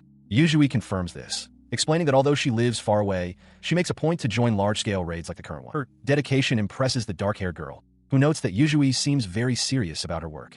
Kaikeru listens with a somber expression, aware of the significant dangers that await them in the high-rank areas they are about to enter. Yuzui then reveals her true purpose for being there. She states with unwavering resolve that there is a specific dungeon drop she must obtain, no matter what, the blue elixir. The name hangs in the air, catching both Kaikeru and Yukiko by surprise. He immediately recognizes its significance, murmuring that it is an exceptionally rare drop. The dark-haired girl asks just how rare it is, prompting a shocked exclamation from Yukiko, who reveals that the lowest price it has ever sold for on the market was a staggering 1 billion yen. The implication of her quest dawns on Kaikeru. As he processes this, Yukiko gives voice to their shared thought, her expression softening as she asks Yuzui if she is seeking the elixir for someone close to her who is ill. She begins to speak, her voice quiet as she clutches a container in her lap, revealing that the person she is trying to save is her mother. Her explanation continues, detailing the severity of the situation. Her mother can no longer even walk, and the doctors have told her there is nothing more that can be done with this world's technology. The reason for her desperation becomes clear to Kajura. He now understands why she was so determined to join this raid. With tears welling in her eyes, she thanks him for his understanding. Having shared her burden, she turns and walks down the hallway, bidding them a quiet goodnight. As she departs, Kajura remarks to Yukiko that even in a place like this, she is always saving people. Flustered, Yukiko declares that it is what she lives for. The group reaffirms their goal for the next day, agreeing to do their best. As the others raise their fists in solidarity, Kajura watches them, feeling a renewed determination not to fall behind. The next day, a massive force of adventurers assembles. A man in ornate robes and glasses takes command, his voice booming as he announces that the raid battle begins now. Among the determined faces are Kajura and his party, poised for the fight. Within the ranks, a young witch nervously grips her staff, her expression a mixture of apprehension and resolve. The battle erupts. An elf-like warrior shouts orders to set up a trap, directing monsters toward Kajura, who leaps into action and cleanly slices through a small, winged creature, earning a cry of approval from comrade. Amidst the coordinated chaos, the raid leader cautions everyone to maintain formation. A priest offers healing to those nearby, while another adventurer observes the smooth progress, remarking that this raid might turn out to be an easy one. As he walks, Kajura Kaikeru internally reviews his own abilities. Statue of Heaven's Fall, Murder Mebius, and Whispering Maris. The names strike him as strange. His thoughts are interrupted by Ashitari Yukiko's cheerful voice, calling him Oni-chan and declaring him the best. Beside her, the dark-haired companion eagerly states she wants to hurry up and fight too. The group presses onward, their current strategy simple. The advance party is to handle all threats until they reach the boss's room. Suddenly, a voice calls out to Kaikeru. Ashitari Yukiko realizes this means their group will be responsible for the final battle and urges everyone to prepare. Kaikeru quietly agrees. The raid leader approaches him, advising him to slow down and conserve his strength for the boss. He bluntly asks if Kaikeru is strong, but Kaikeru deflects, stating he isn't in the main group.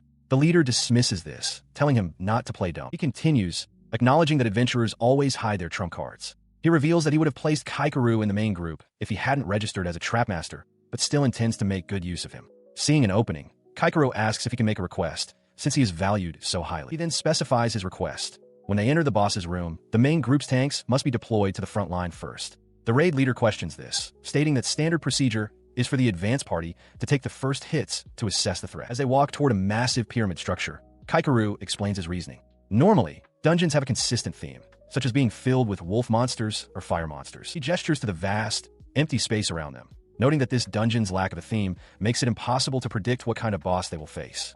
He fears it could be something terrible. The raid leader considers this. He concedes that Kaikeru has a point, but then glances toward his party members and states that he cannot grant the request. The reason?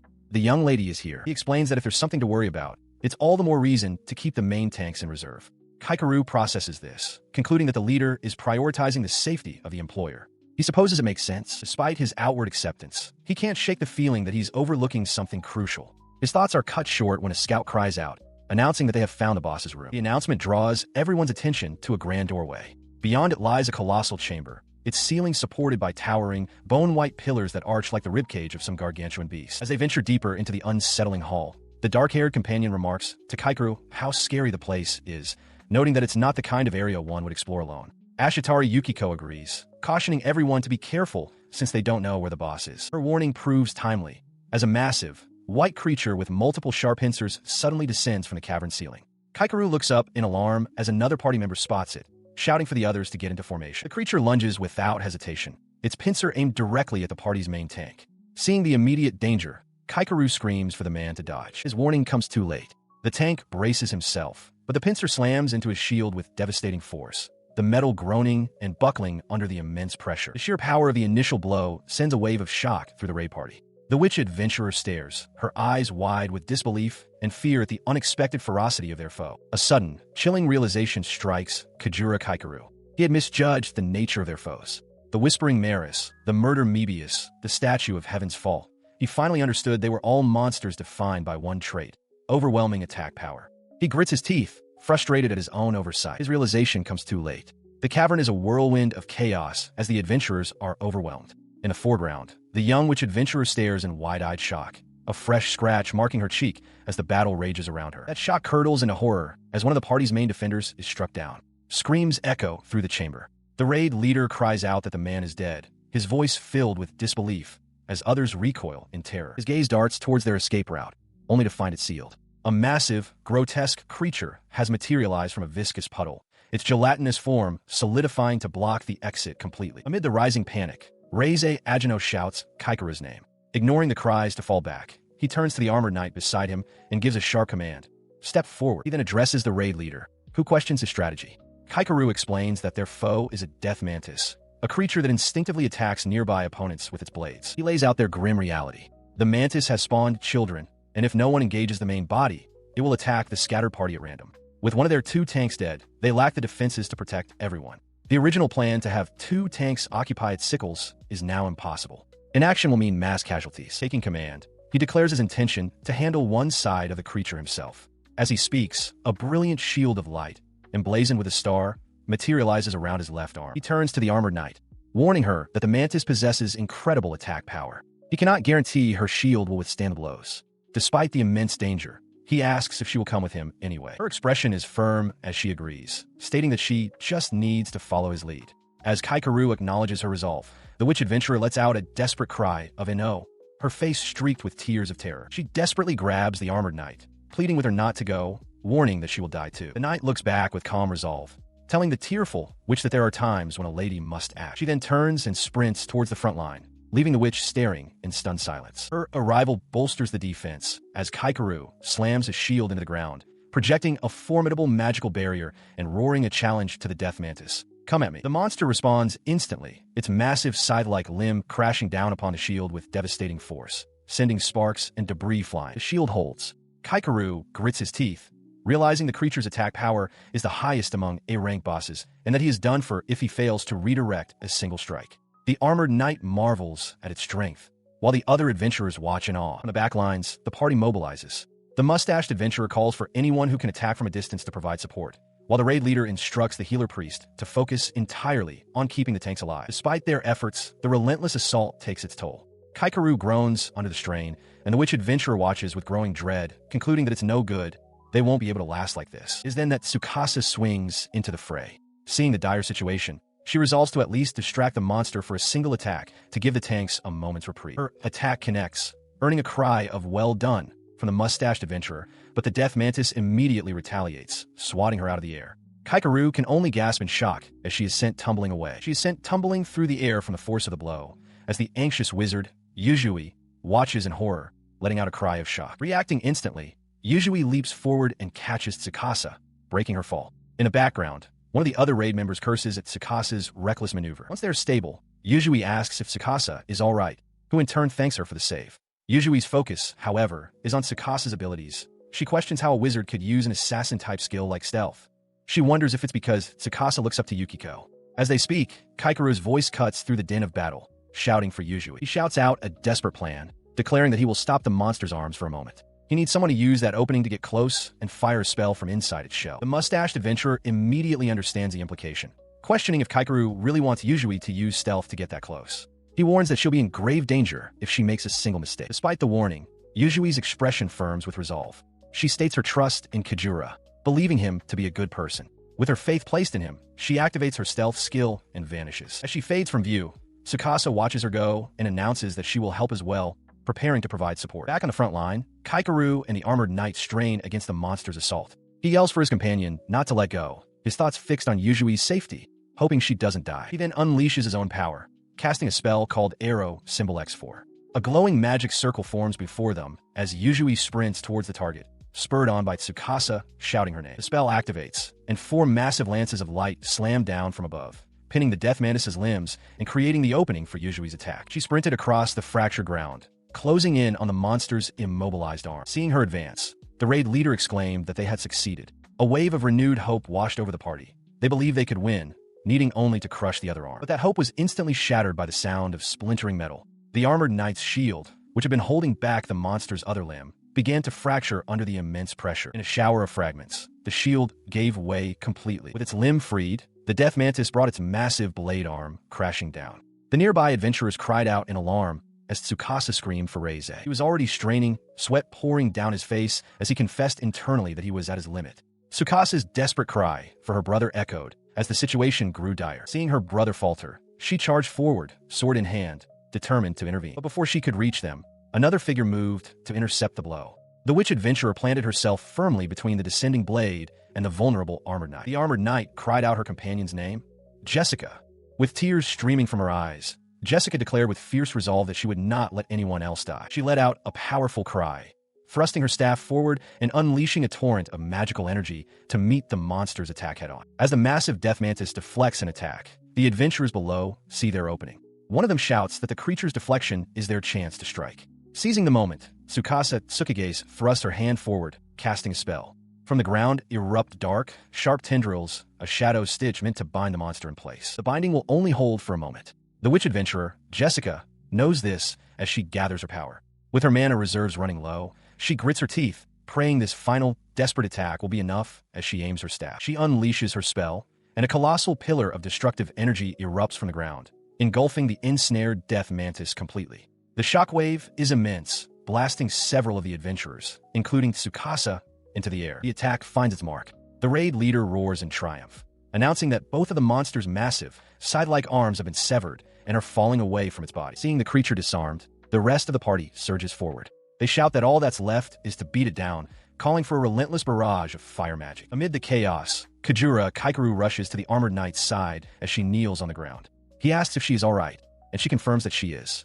As they speak, Tsukasa is seen falling through the air, calling out for Reize. He leans closer to her, his face a mask of pure relief. He exhales, expressing how thankful he is that she is unharmed. While Reize Agino looks on with a conflicted expression, the armored knight turns her attention to the witch who saved them.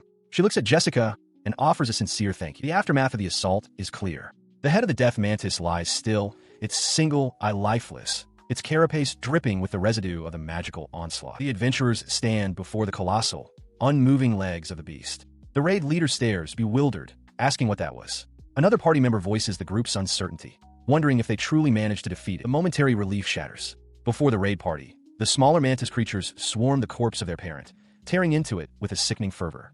Tsukasa cries out in horror, realizing they're eating their own kind, their parent. Kaikeru can only stare, aghast at the grotesque scene. As they feed, the creatures begin to swell and transform, rapidly growing into adult forms. The raid leader, seeing this horrifying metamorphosis, shouts for his comrades not to falter. He insists they're not growing that fast, and that they can be defeated before reaching full maturity. Heeding his command, the mustached adventurer bellows a war cry, rallying the others. The vanguard surges forward, charging headlong into the swarm of newly matured mantis monsters. Watching the charge from a distance, the armored knight's expression hardens with resolve. She observes that they can no longer afford to stay back. She believes that if they can land just one more powerful blow, it could be enough. Amidst the chaos of the renewed battle, Kaikeru and the witch adventurer stand ready, their faces grim as they prepare to rejoin the fray. He turns to Reize Agino, who tells him she is completely spent, but will give him what little she has left for one final combined attack. The anxious student wizard beside her agrees, offering her own depleted reserves as well. Kaikeru accepts their power, telling them he is counting on them. Empowered, he dashes forward into the fray. He knows his defensive arrow symbol ability is gone, leaving him vulnerable, but his focus is absolute. With fierce determination, he vows that he will not miss. Leaping high into the air, Kaikeru channels all the gathered energy into his weapon, bringing it down in a powerful, arcing slash aimed directly at one of the mantis beasts. In the immediate aftermath, the battlefield falls strangely silent. A lone adventurer looks around in a panic, his weapon at the ready, shouting to his comrades, asking where the rest of the monsters have gone. The answer reveals itself in a blinding flash. A massive explosion of pure white light erupts from the center of the cavern, engulfing everything and sending the scattered adventurers flying from the sheer force of the blast. Out of the blinding light, the battered adventurers find themselves before a familiar sight. One of them, weary but relieved, identifies it, the gate leading out of the dungeon. The realization triggers an eruption of joy. Kaikeru and the others cry out in triumph, celebrating their hard-won survival against impossible odds. They have done it, but the relief is mingled with profound exhaustion. The armored knight, the anxious student wizard, and Tsukasa all show the toll of the battle on their faces and bodies, breathing heavily but alive. Their weary group trudges away from the dungeon's maw, leaving the site of their desperate struggle behind. Under the vast, starry sky, one of them murmurs in disbelief, confirming they have made it back alive. The journey back, however, is not one of triumph. The celebration has faded, replaced by a solemn procession. The surviving members of the raid party quietly escort the shrouded body of a fallen comrade. During this somber march, the healer priest approaches Kaikeru. He expresses that it was a good thing Kaikeru was with them, as it allows them to carry their fallen friend back and return him to his family. He responds with a heavy gaze, confessing that he was the only one who knew about that particular monster. The priest acknowledges that providing a proper return is the last thing they can offer a fellow adventurer. The priest shares his own burden of regret, wondering if things would have been different had he noticed the dungeon's theme sooner, or if he still had the courage he once wielded with his holy sword. Kaikeru quietly admits he doesn't know, for sure, if it would have changed anything. He tries to offer some measure of comfort, stating that everyone did what they could in that moment. To change what happened, he says, would require the power of a god. Still, Kaikeru remains silent, the weight of responsibility heavy on his shoulders. Yet, even as he grapples with his perceived failure, elsewhere, a different kind of battle is being waged. Tsukasa, Hagane Ko, and Ashitori Yukiko stand ready against a host of bizarre, otherworldly creatures. The thought hangs in the air that any one of them possessed the power to handle such a threat on their own. Elsewhere, Kajura Kaikeru is consumed by self-reproach. His thoughts echo his feelings of inadequacy, believing he is still weak and that he could have let something unforgivable happen to his comrades. His troubled thoughts are interrupted by a sudden presence. He wonders what he must do to catch up to the others as his gaze falls upon a folded paper object floating in the air, which leads his eyes to a figure standing beneath a tree. The woman, Itomi Kakuri, turns to face him. She holds the paper object in her hand, a gentle smile on her face as she looks at him. He utters her name in surprise, Kukuri, but she quickly brings a finger to her lips, silencing him with a quiet gesture. Now standing before him, she observes his troubled expression. She notes that he seems to be having trouble with something and suggests they find a place to talk. As they walk, she gets straight to the point, asking directly if somebody died. She then adds with a somber look that no matter how often she experiences it, it's something she can never get used to. He doesn't deny it, confirming her suspicion.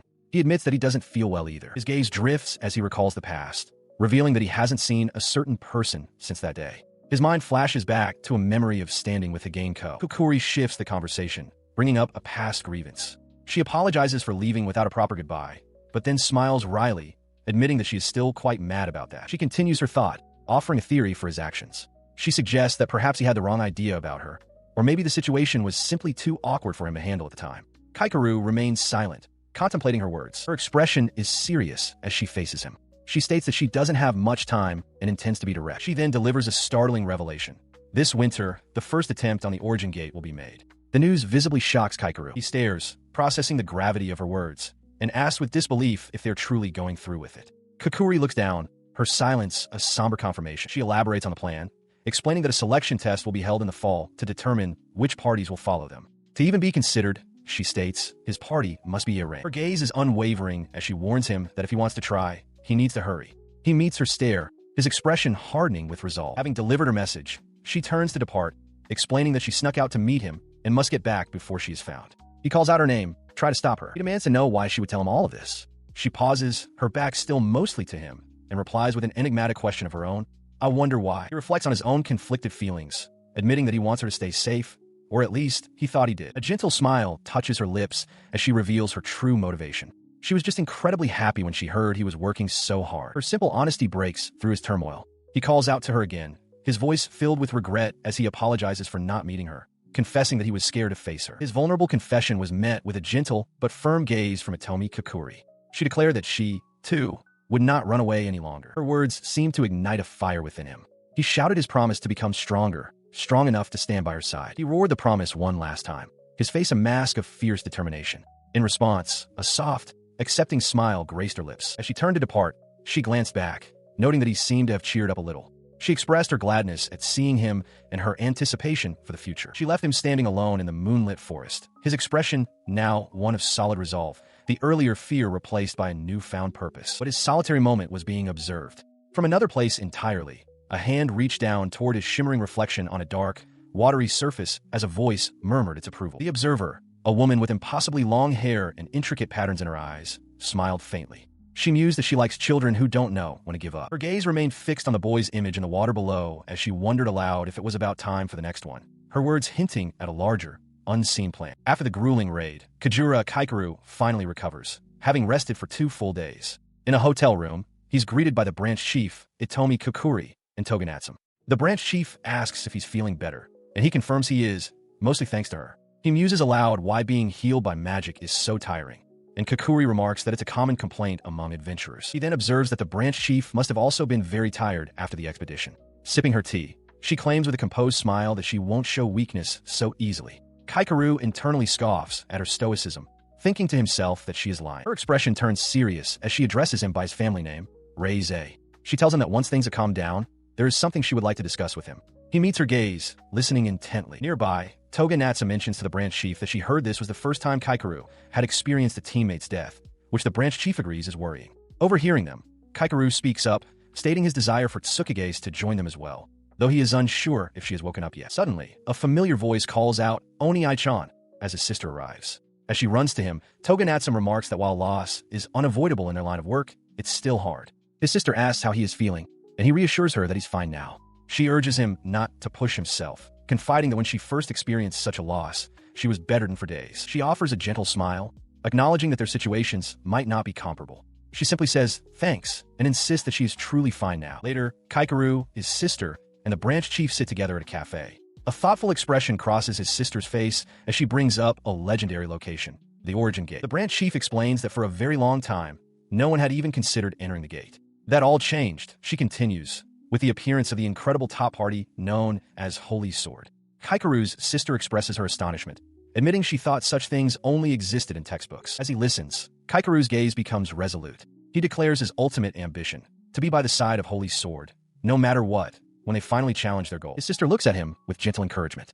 She tells him not to look so sad, reminding him that he can fulfill that wish if they get selected to fight alongside them. He looks back at her, his expression softening slightly at her words. He sits at a table with his sister and the branch chief, who lays out the gravity of their situation. If their party, Vestige, is selected as a participant, their destination will not just be Tokyo, but the legendary Origin Gate itself. She continues, her tone serious, warning them that this will be more dangerous than anything they have ever faced. Her gaze shifts to Kaikeru, reminding him that their last expedition was a harsh lesson in the life-or-death stakes of delving into dungeons. She presses him to think carefully.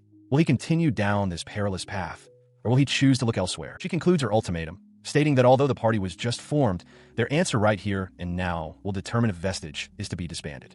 Before anyone else can speak, his sister's voice cuts through the tension with a simple, firm declaration. I'll go. His sister looks at him, her expression unwavering. She reminds him it was a promise they made, that the two of them would see much of the world of adventurers together. The branch chief, seeing their resolve, adds her own. She states with conviction that she will not back down at a time like this. She elaborates that this mission could go down in history, presenting an extraordinary opportunity for the Reize family. Her attention returns to Kaikeru. She confides that she saw something in him when she chose to acquire him, and she believes it is a gamble worth taking. With a determined look, she invites him to take this risk together with her. His expression hardens, his eyes filled with a newfound resolve as he processes their words and their faith in him. He looks at them both, acknowledging the danger he himself had pointed out. But with absolute certainty, he makes a solemn promise. He will not let anyone die. The branch chief, her expression serious, begins to outline their next steps. Tsukasa watches her, a gentle smile on her face. Seated around a table, she listens as Kaikeru confirms their immediate objective, to become an A-rank party. He affirms this, explaining that the first step requires him, as the party leader, to achieve the rank of a rank adventurer on his own. Tsukasa, looking up from some documents, asks for the specifics of how a party achieves that rank. The branch chief elaborates, stating that beyond his personal rank, the party needs a proven record of clearing a high-rank dungeon. This gives him pause, and he questions whether such a feat is even possible with just the three of them. He considers their recent success, noting that clearing a dungeon with a full raid is a different matter entirely. He admits that accomplishing this with their small group will be difficult. Tapping a pen against a party registration form, he analyzes their current composition. To form a more orthodox party, he concludes they would need at least 1 or 2 more members. He leans forward, specifying their most critical need, a dedicated rearguard. The branch chief adds a crucial condition. Given their ultimate goal of entering the Origin Gate, she insists that they cannot recruit just anyone. The new member must be exceptional. A moment of quiet contemplation settles over the table as the three of them consider the weight of this requirement. The silence is broken when Tsukasa mentions that a particular girl comes to mind. Kaikeru looks up, a flicker of surprise on his face, and agrees that it's a coincidence, as he was thinking of someone too. The branch chief, sensing their shared thought, proposes they all say the name together. He and his companions spoke the name that was on all their minds in unison. The name, Yuzui, hung in the air between Kaikeru, Tsukasa, and the branch chief. Elsewhere, the very subject of their discussion, Yuzui Toru, sat by herself, her gaze fixed upon a dark, rectangular card in her hand. She was on the phone, speaking with Hayudu. She thanked him for the list of dropped items he had sent, confirming she had read it all. A note of disappointment entered her voice as she reported that, once again, there was no blue elixir. He, in turn, thanked her for the invitation, explaining that they were always glad to have strong adventurers for major events, as such opportunities were rare. He expressed his hope that she would contact him again. Yuzui listened, a quiet, escaping her lips as she considered his words. Before ending the call, he made a request. The party members of Vestige wanted to meet with her. He asked for permission to give them her address. She agreed without hesitation, repeating the name Vestige thoughtfully. She authorized him to give them her phone number, and, if the matter was urgent, the name of the hospital where she was staying. After the call, a man approached, whom she greeted as uncle. As she put her phone away, she couldn't help but wonder what this party could possibly want with her. He greeted her in return, and she immediately asked about her mother's condition. Her uncle relayed that her mother had just fallen asleep and had been feeling quite well that day. Yuzui absorbed the news, a quiet "I see," her only response. They stood together for a moment, looking into the quiet hospital room at the occupied bed. Yuzui turned to her uncle, her voice soft as she pleaded with him to continue looking after her. His expression grew somber as he asked if she was heading back out again. She confirmed that she was, stating her need to find another high-rank dungeon as soon as possible. He fell silent, his face etched with worry. He looks down at his niece, Toru, with a serious expression, telling her that he thinks it's time for her to quit being an adventurer. He continues, revealing that he heard someone died on her mission again. He expresses his regret, apologizing for putting her in harm's way for the sake of his own younger sister. He insists that she shouldn't have to suffer like this. Standing outside a building, he tells her that at her age, she should be spending time with friends, not undertaking such dangerous work. His word echoes in her mind. Suffer. Her expression shifts to one of distress as she looks up at her uncle, beginning to speak. But instead of finishing her sentence, she abruptly turns and sprints away, shouting an apology and insisting that she has to go. Her uncle cries out for her to wait, caught by surprise. She runs towards a waiting black car, desperately pleading to be let inside. The car door slams shut, and the vehicle speeds off down the road, leaving her uncle shouting futilely in its wake. Safely inside the vehicle with Tsukasa, Natsum, and Kakuri, Yujui is asked if she is certain about her decision. She thanks them for their help and reassures them that her uncle is a good person who will eventually understand, promising to speak with him properly later. The group arrives at a quiet, open area, settling onto benches to continue their conversation. She looks out over the water towards the distant city, identifying the location as the Origin Gate.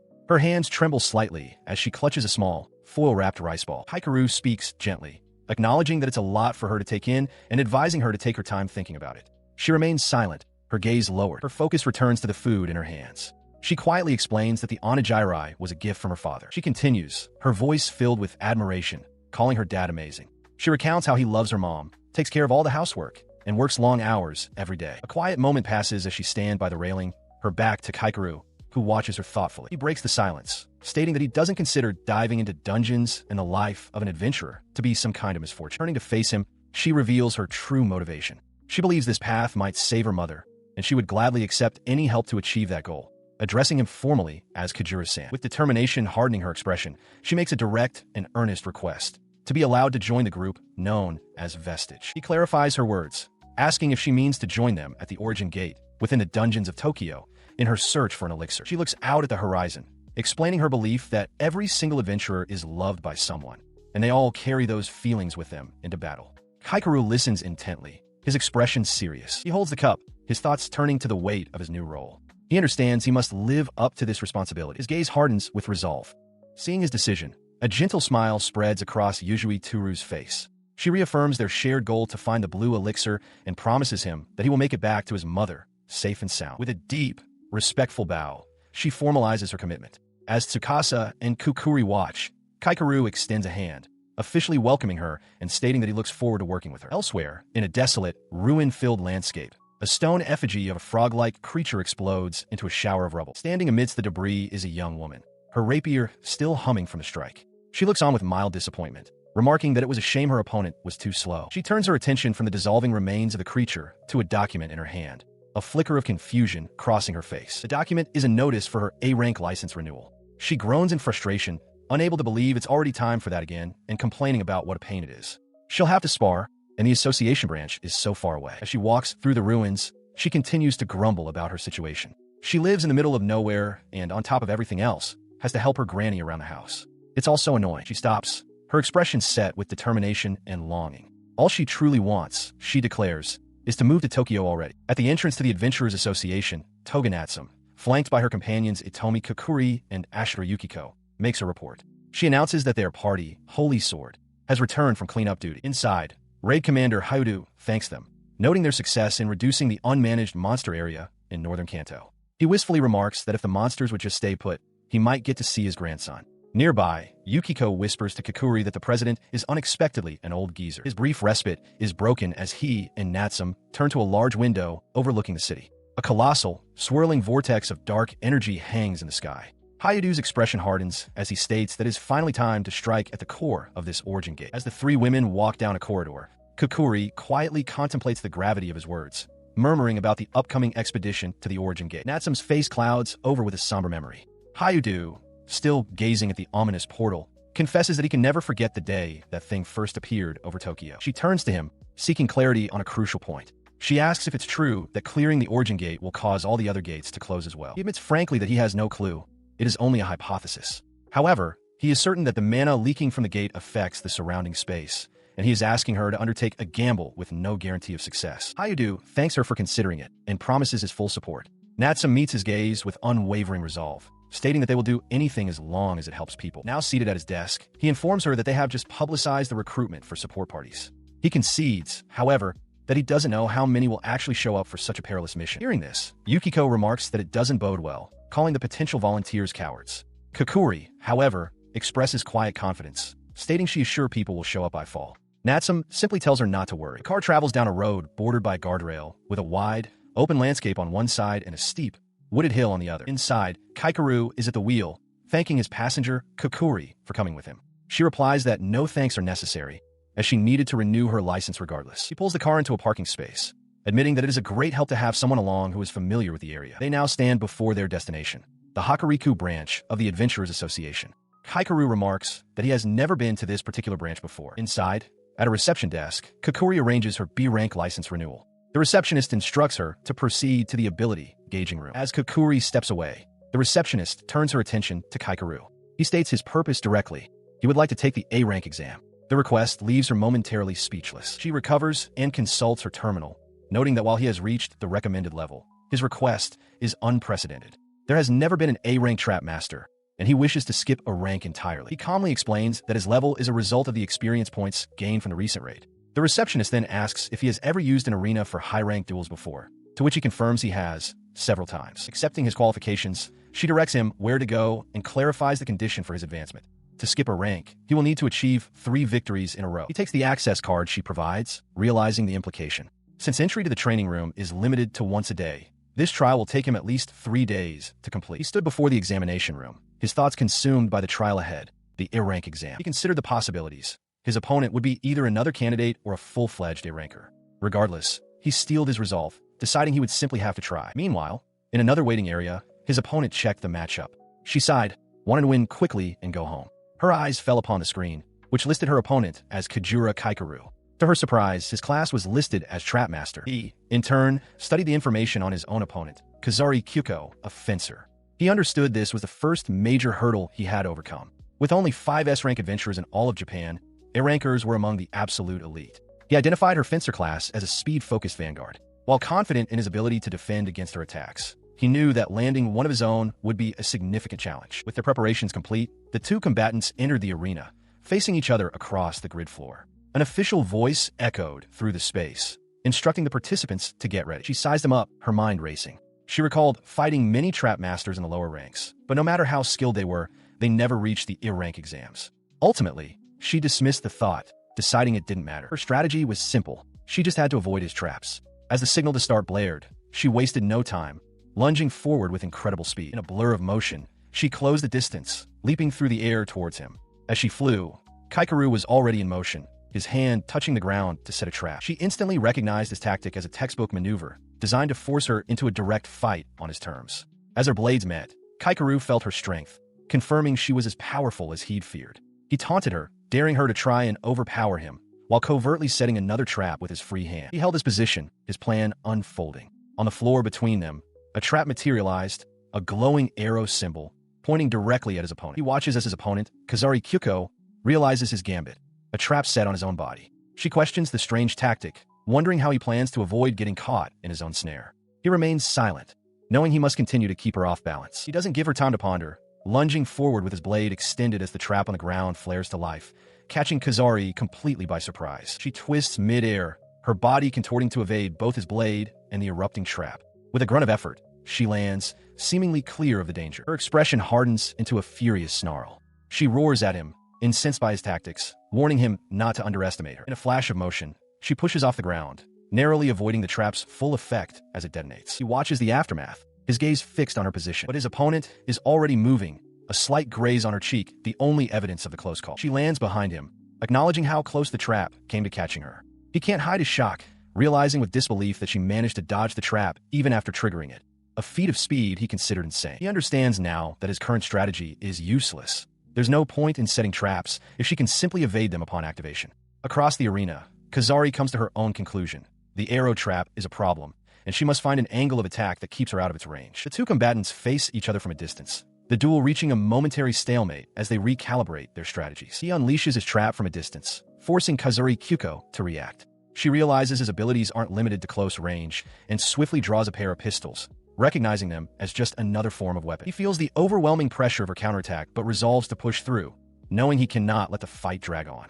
He combines an arrow symbol with a powerful slash, creating a new form of assault. From her position, Kazari observes that he has mixed his trap symbols. In response to his attack, she leaps high into the air, effortlessly dodging the barrage of energy. Kaikeru watches in disbelief, stunned by her incredible speed and observational skill, questioning how a trapmaster can possess such agility. He gives her no time to recover from her aerial evasion. While she is still airborne, he unleashes another combination attack, this time infusing an arrow symbol with flame. The fiery projectile forces her to adjust her strategy mid-air. She realizes he can create projectiles by combining his arrow symbol with other traps, forcing her to switch mindsets. She is no longer fighting a simple trapper, but a wizard.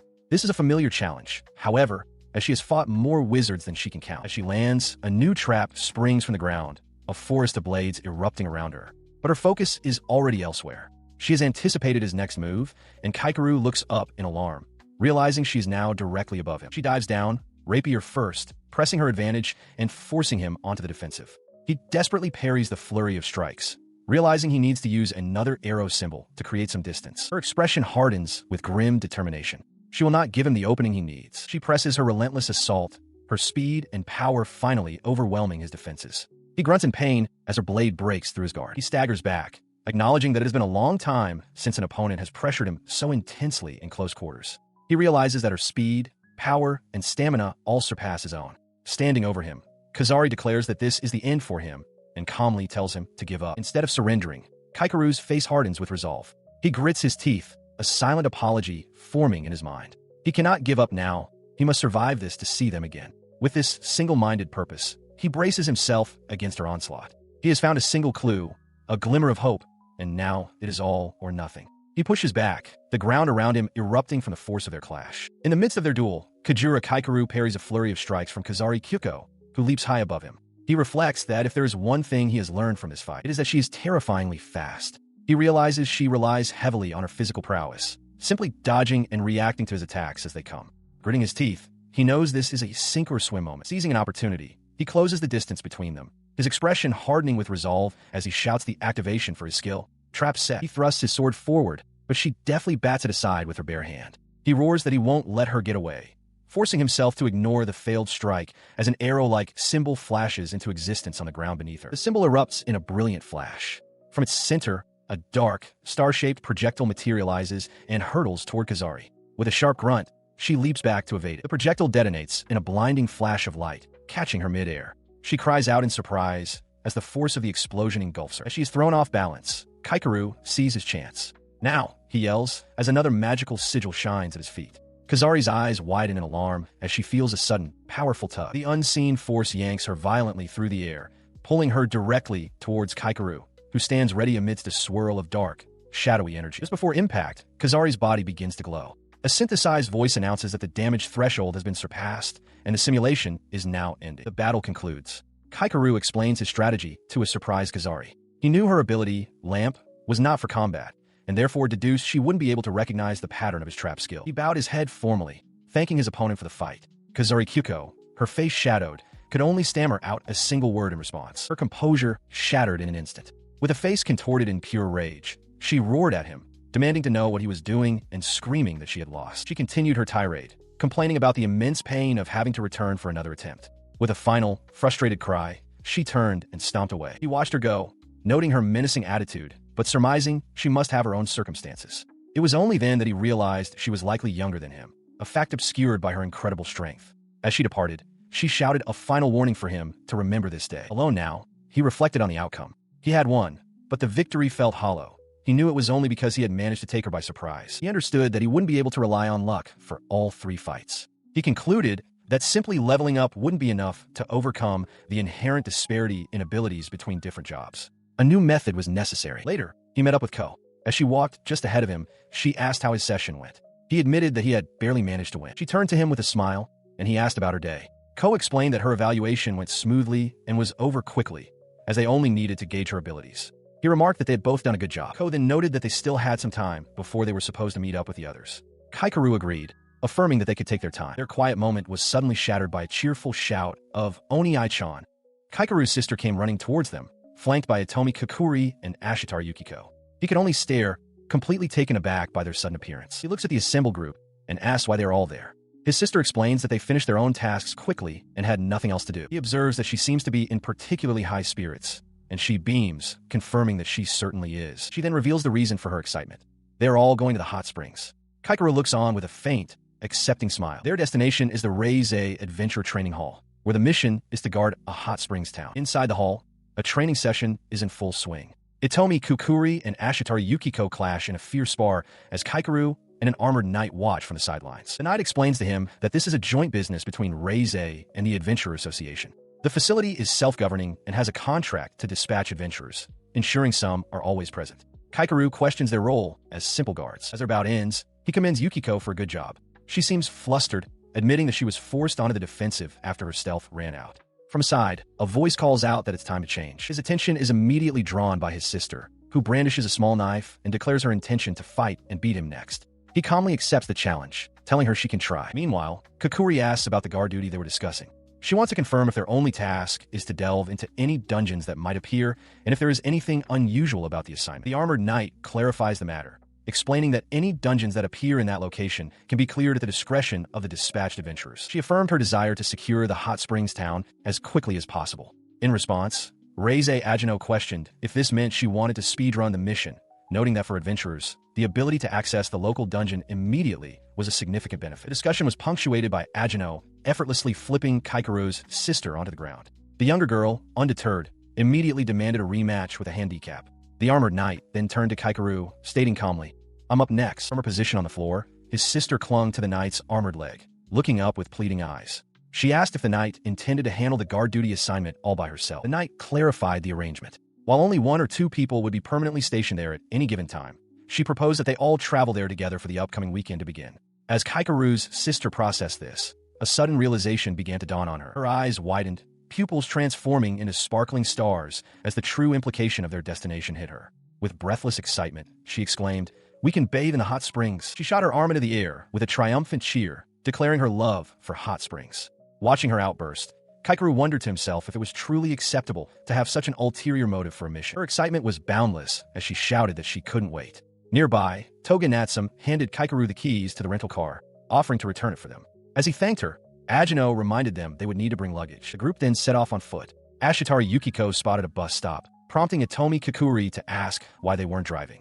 Kaikeru explained his desire to experience the public transportation used by the locals. As they walked, Hagane Ko and Itomi Kokuri looked around at the unfamiliar streets, wondering aloud what the town and its people would be like. He, however, felt a growing sense of unease. Kaikeru admitted to himself that he hated being in large groups of people, a feeling that was especially pronounced when he wasn't feeling well. He is jostled by the crowd while boarding the bus. A young woman in a school uniform bumps into him, offering a quick apology before turning away with a stern expression. She then turns back, her eyes widening in recognition. Kaikeru and his sister look back at her, surprised by her sudden exclamation. A short while later, the bus is on its way. The same young woman sits with a deep frown, her eyes narrowed in irritation as the next stop is announced. Seated elsewhere on the bus, Kaikeru feels a persistent gaze upon him. He looks over and realizes the girl from before is staring intently in his direction. He finds the situation a little awkward.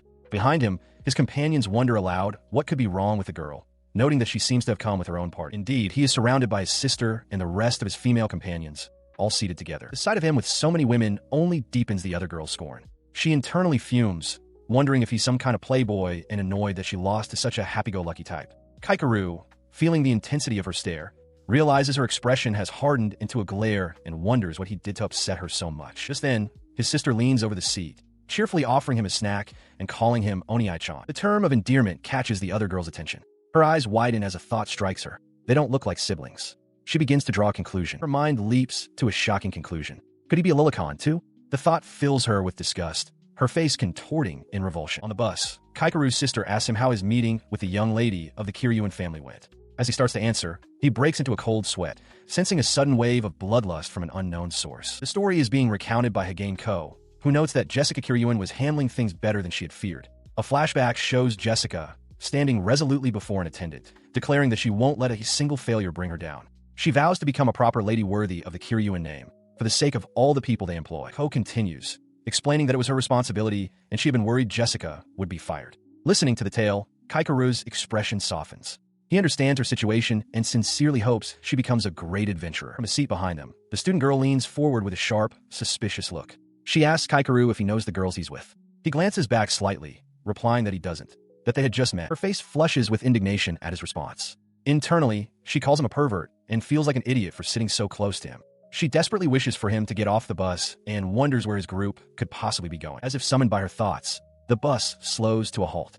The announcement for the final station is made, and both Kaikeru's group and the silently fuming student girl disembark. Upon stepping into the town, Kaikeru's sister looks around in delight, exclaiming how charming it is. Both Kaikeru and the student girl observe their new surroundings with a shared look of curiosity. The student girl, still following them, finally asks where they are all going. Again, Ko points ahead, indicating the direction she believes they need to go. As the group proceeds, Ko announces their destination. The inn where they will be staying is called Kazuri Garden.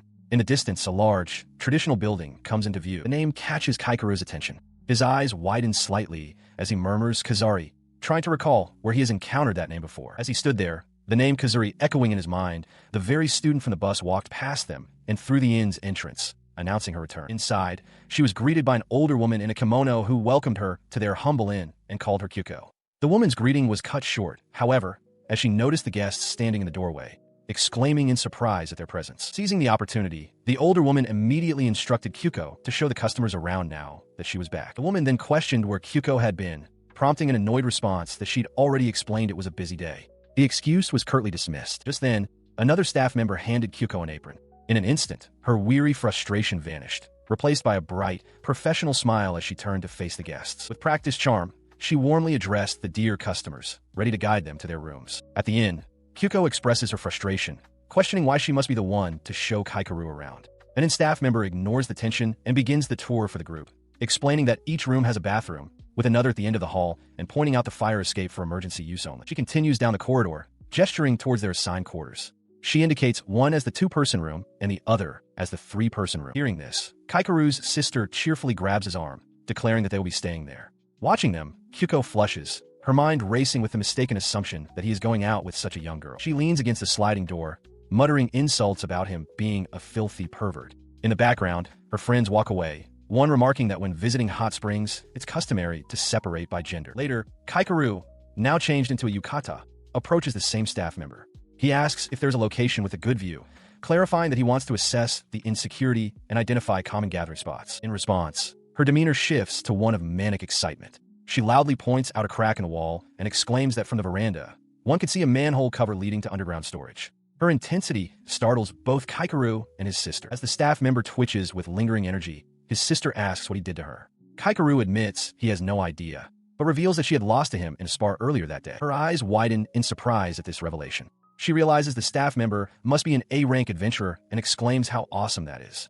Overhearing the praise, the adventurer closes her eyes and offers a simple, weary thanks. Filled with admiration, she leaps towards the adventurer, enthusiastically suggesting they become friends. The staff member turns away coldly, stating flatly that she doesn't make friends with weaklings. Kaikeru's sister protests that her attitude is mean and won't win her any friends. The adventurer retorts that she doesn't care. She'll make friends when she leaves this place for Tokyo and mentions she's already been on several expeditions.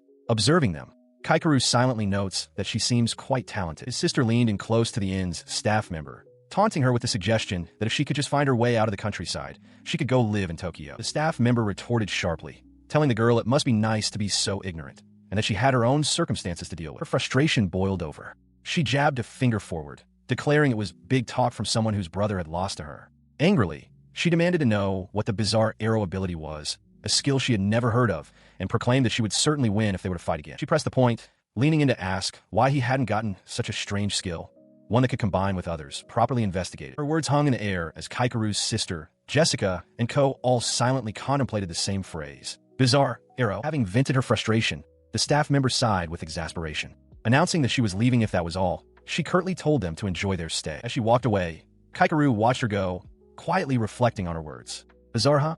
Well, he was not the only one still lingering on the conversation. From around the corner, the staff member peeked back just as he glanced in her direction. A moment later, she reappeared, her tone still clipped, but now helpful. She pointed and gave directions for a nice view. Take a right outside the inn and walk to the big bridge. There, she added, an old lady sells delicious manju, and they should go buy some. Watching her go for a second time, his sister noted with a huff that she did end up telling him after all. In the distance, the staff member hunched over, completely mortified by her own actions. In the steaming waters of the inn's hot spring, Hagane Ko lets out a long, contented sigh. She reflects on the day's events, admitting to herself that she's a little surprised by it all. Her thoughts turn to Kaikeru's power, recalling the image of the tendril being associated with it. She concedes that it is a surprising skill, but also reasons that new unique abilities are discovered all the time, and there is still much to learn about both skills and jobs. As the view widens, Kiryu and Jessica ask why Kajuro was kicked out of the Holy Sword Party. Ko relays his explanation, that he wasn't powerful enough, but her expression is doubtful as she admits she doesn't feel that's the real reason. Kaikeru's sister voices their shared dilemma, torn between wanting to know more and wanting to respect his privacy. Jessica agrees that it's hard to ask him directly, suspecting there were other circumstances involved, a sentiment Ko silently shares. In a separate bath, Kaikeru soaks alone with a troubled look. Meanwhile, his sister, now out of the water, worries aloud that if things continue this way, he might start to see them as his real part. He stares into the water, his resolve hardening as he makes a silent promise to himself. Someday, he will tell them everything. His mind drifts back to that pivotal moment. He resolves to tell them about what he saw on the day he received his arrow symbol, the image of the mysterious, tendrilled woman vivid in his memory. A flicker of confidence crosses his face. He is certain they will believe him. It's just a matter of when. Later, back in their room, he watches over his sleeping sister. His train of thought is broken as his attention shifts to a notice on the table. Realizing that phone chargers are only available at the reception, he walked through the quiet inn after his bath, wondering if anyone else was still awake. His thoughts turned to Kyuko, and he sighed, realizing she must have lied and gone to a dungeon again. His suspicion was confirmed as he saw Kyuko standing before an older woman, whose stern expression made it clear she was deeply displeased. Kyuko quietly insisted that she hadn't been to a dungeon today. The woman snapped back, demanding she speak up and questioning why it should matter what she says anyway. Watching the intense argument unfold, Kaikeru felt it was impossible to interrupt. The woman pressed on, asking if Kyuko had done her studies, but Kyuko retorted that it was fine as long as she graduated. The woman's expression hardened as she changed the subject, asking with pointed concern if Kyuko was still thinking about going to Tokyo. She then forbade it outright, declaring that she would not allow Kyuko to be an adventurer. She insisted that Kyuko would never be able to survive living that kind of life. Pushed to her limit, Kyuko finally erupted. She screamed back, demanding to know why her guardian got to decide her future, shouting that it was her life and she should be allowed to do what she wants. The familiar conflict struck a nerve with Kaikeru, bringing back a flood of bad memories of when people didn't want him to be an adventurer either. He understood her ambition to be a full-time adventurer, but knew it was a difficult, poorly regarded path that few could walk for more than a decade. He reflected that she must have worked so hard, and unlike him, who had his party holy sword, she was all alone. The guardian's anger gave way to desperation. She pleaded with Kyuko to stop putting herself in such danger, asking what would happen to their home if something were to happen to her. Her argument with Kyuko reaches a boiling point. In a fit of defiance, Kyuko shouts that if the inheritance of the inn is so important, her guardian should find someone else to be her daughter. The harsh words leave her guardian stunned. Kyuko immediately looks down, a flush of regret and anger on her face, as Kaikeru flinches from where he is listening in the hallway. She then unleashes a final, furious cry, wishing for the entire place to go bankrupt. Her guardian can only call out her name in shock, as Kyuko's expression twists with anguish. Her face is a mask of defiance and sorrow, tears welling in her eyes and streaming down her cheeks. Overwhelmed, she turns and runs, dashing past the still-hidden Kaikeru in the corridor. He watches her retreat down the outdoor walkway, his expression unreadable as he processes the scene. Moments later, Kyuko finds a quiet spot on a balcony, leaning against the railing and gazing up at the star-filled night sky. Her solitude is interrupted by Kaikeru's arrival. She turns, her eyes still red, and defensively asks if he came to make fun of her. He calmly replies that he came to cheer her up. Surprised and blushing slightly, Kyuko asks why he would do such a thing, to which he simply says it felt like he should. She rests her arms and head on the railing, admitting she's heard about him. She identifies him as one of the hired guard adventurers, then adds a self-deprecating comment about him doing a nice job for pipsqueaks weaker than herself. She turns away from him as he asks why she wants to be a full-time adventurer. With a hint of defiance, she explains that it's because she's good at it, questioning if that's such a bad reason. She elaborates, her voice quiet against the night air, admitting that being an adventurer is the only thing she was ever the best at. Gazing out at the star-filled sky, she confesses that it has always been her dream. To be in a place where she can shine the brightest is, in her mind, her only real choice. Her expression shifts to one of fierce determination. She tells Kaikeru that even after witnessing the power of Tokyo's top adventurers, she still believes she can catch up to them, vowing that one day she will even defeat the one known as Holy Sword. She challenges him, asking if he doesn't believe her. Before he can fully respond, she adds that it's fine, as she's used to being alone. Kaikeru simply acknowledges her words with a quiet, "I see." Her quiet resignation shatters as she declares passionately that she believes in herself. Even if she isn't given a chance, she proclaims with all her heart, she will never give up. In the distance, a streak of light flashes across the night, moving with incredible speed towards a nearby mountain. It impacts the mountainside, erupting in a silent, brilliant flash of energy that illuminates the dark landscape. Startled by the distant explosion, she whirls around, asking what just happened. Kaikeru, however, seems to have been focused on their conversation, responding to her earlier sentiment by stating that he doesn't think her mother truly disbelieves in her. Before she can respond to his unexpected comment, a second, even larger and more powerful blast of light erupts from the same location on the mountain. As the dust from the explosion settles, both Kaikeru and Kyuko stare with wide eyes at the disturbance. A strange energy washes over Kaikeru, a feeling he instantly recognizes. It is the unmistakable signature of mana. Reacting on instinct, Kyuko points toward the source of the energy and breaks into a run, with Kaikeru following close behind. They arrive to find a dark, unstable anomaly crackling in the air near an old gatehouse. Kyuko gasps in recognition, identifying the swirling vortex of energy as a gate. He watches the gate shimmer, a sense of unease growing within him. He calls out to Kyuko, noting that something feels strange.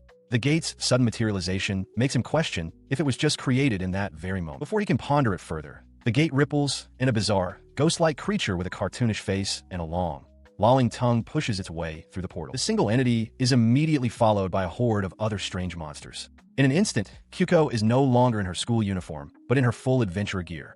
She shouts a warning, her face grim. They are facing monsters from a stampede dungeon. Shortly after dungeons first appeared in the world, a new terror began. In the mountains of Tohoku, monsters suddenly started attacking people, forcing terrified civilians to flee for their lives. This was the work of stampede dungeons, a rare phenomenon that allowed monsters to pour directly into the world.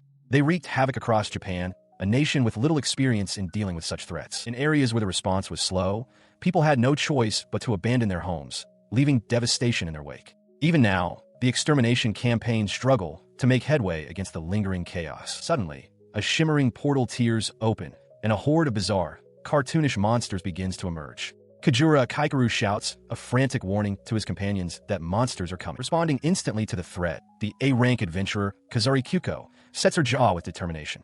She launches herself forward, a blur of motion streaking towards the newly appeared creatures. Her speed is incredible as she closes the distance. Watching from behind, the Reize president's daughter identifies the portal as a stampede dungeon. Kaikeru can only marvel at Kyuko's swiftness as the masked girl calls out his name. He turns his gaze back to the swirling portal, his expression grim. He warns the others that this is merely the beginning and that more monsters will be coming soon. Taking immediate command, the Reize president's daughter begins issuing orders. She tasks Reize Agino with handling the evacuation, then tells Toga Natsum to contact the association. Finally, she calls out to Tsukage's Tsukasa and Yujui, preparing them for the imminent battle. Responding to the call, Kaikeru stands with Tsukasa and the masked girl, their weapons ready. He declares firmly that they will stop the monsters right where they stand. Hearing his declaration from the front line, Kyuko glances back, a look of confusion on her face. She questions his decision, wondering why he chose this specific spot to make their stand. She recalled her training with a sense of unease. Adventurers are thoroughly taught one core principle when encountering a stampede dungeon. They must fight the monsters directly in front of the gate. This was because such dungeons were notoriously difficult to conquer quickly. If the monsters managed to break past the defensive line and spill into the world, the number of casualties would be catastrophic. Her gaze lifted to the building before them, a dreadful realization dawning on her. Kaikeru's plan meant the inn itself would become the battlefield. Kaikeru approached, calling her name Kazari. He acknowledged her dislike for the situation, but pleaded for her help, insisting it was the only way to minimize casualties. Before a decision could be made, the masked girl shouted a warning that the monsters were coming. Kaikeru immediately drew his weapon and charged forward to meet the bizarre horde pouring from the dungeon's entrance. He glanced back, telling Kazari that her group looked strong and would be fine without him, effectively dismissing her from the fight he intended to wage. She watched him go, her expression hardened. Kaikeru stopped, a look of shock on his face as he understood her true intention. She meant to clear the dungeon herself. He lunged, grabbing her arm to stop her and demanding to know if she wanted to die attempting it alone. She violently threw off his grip, sending him stumbling back. A strange, jack-in-the-box monster popped out nearby, but she paid it no mind, her focus locked on the dungeon. Whirling back towards him, her body crackling with power, she furiously demanded if he was telling her to just stand by and watch as the inn was destroyed.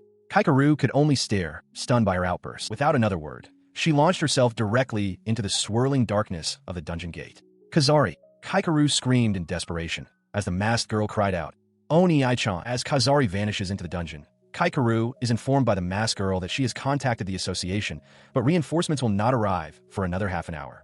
He grimaces at the news. Due to their rural location, the wait is long, and he cannot simply abandon their post. He snaps at someone to grow up, reasoning that even if he were to chase after Kazari, there is no guarantee of survival.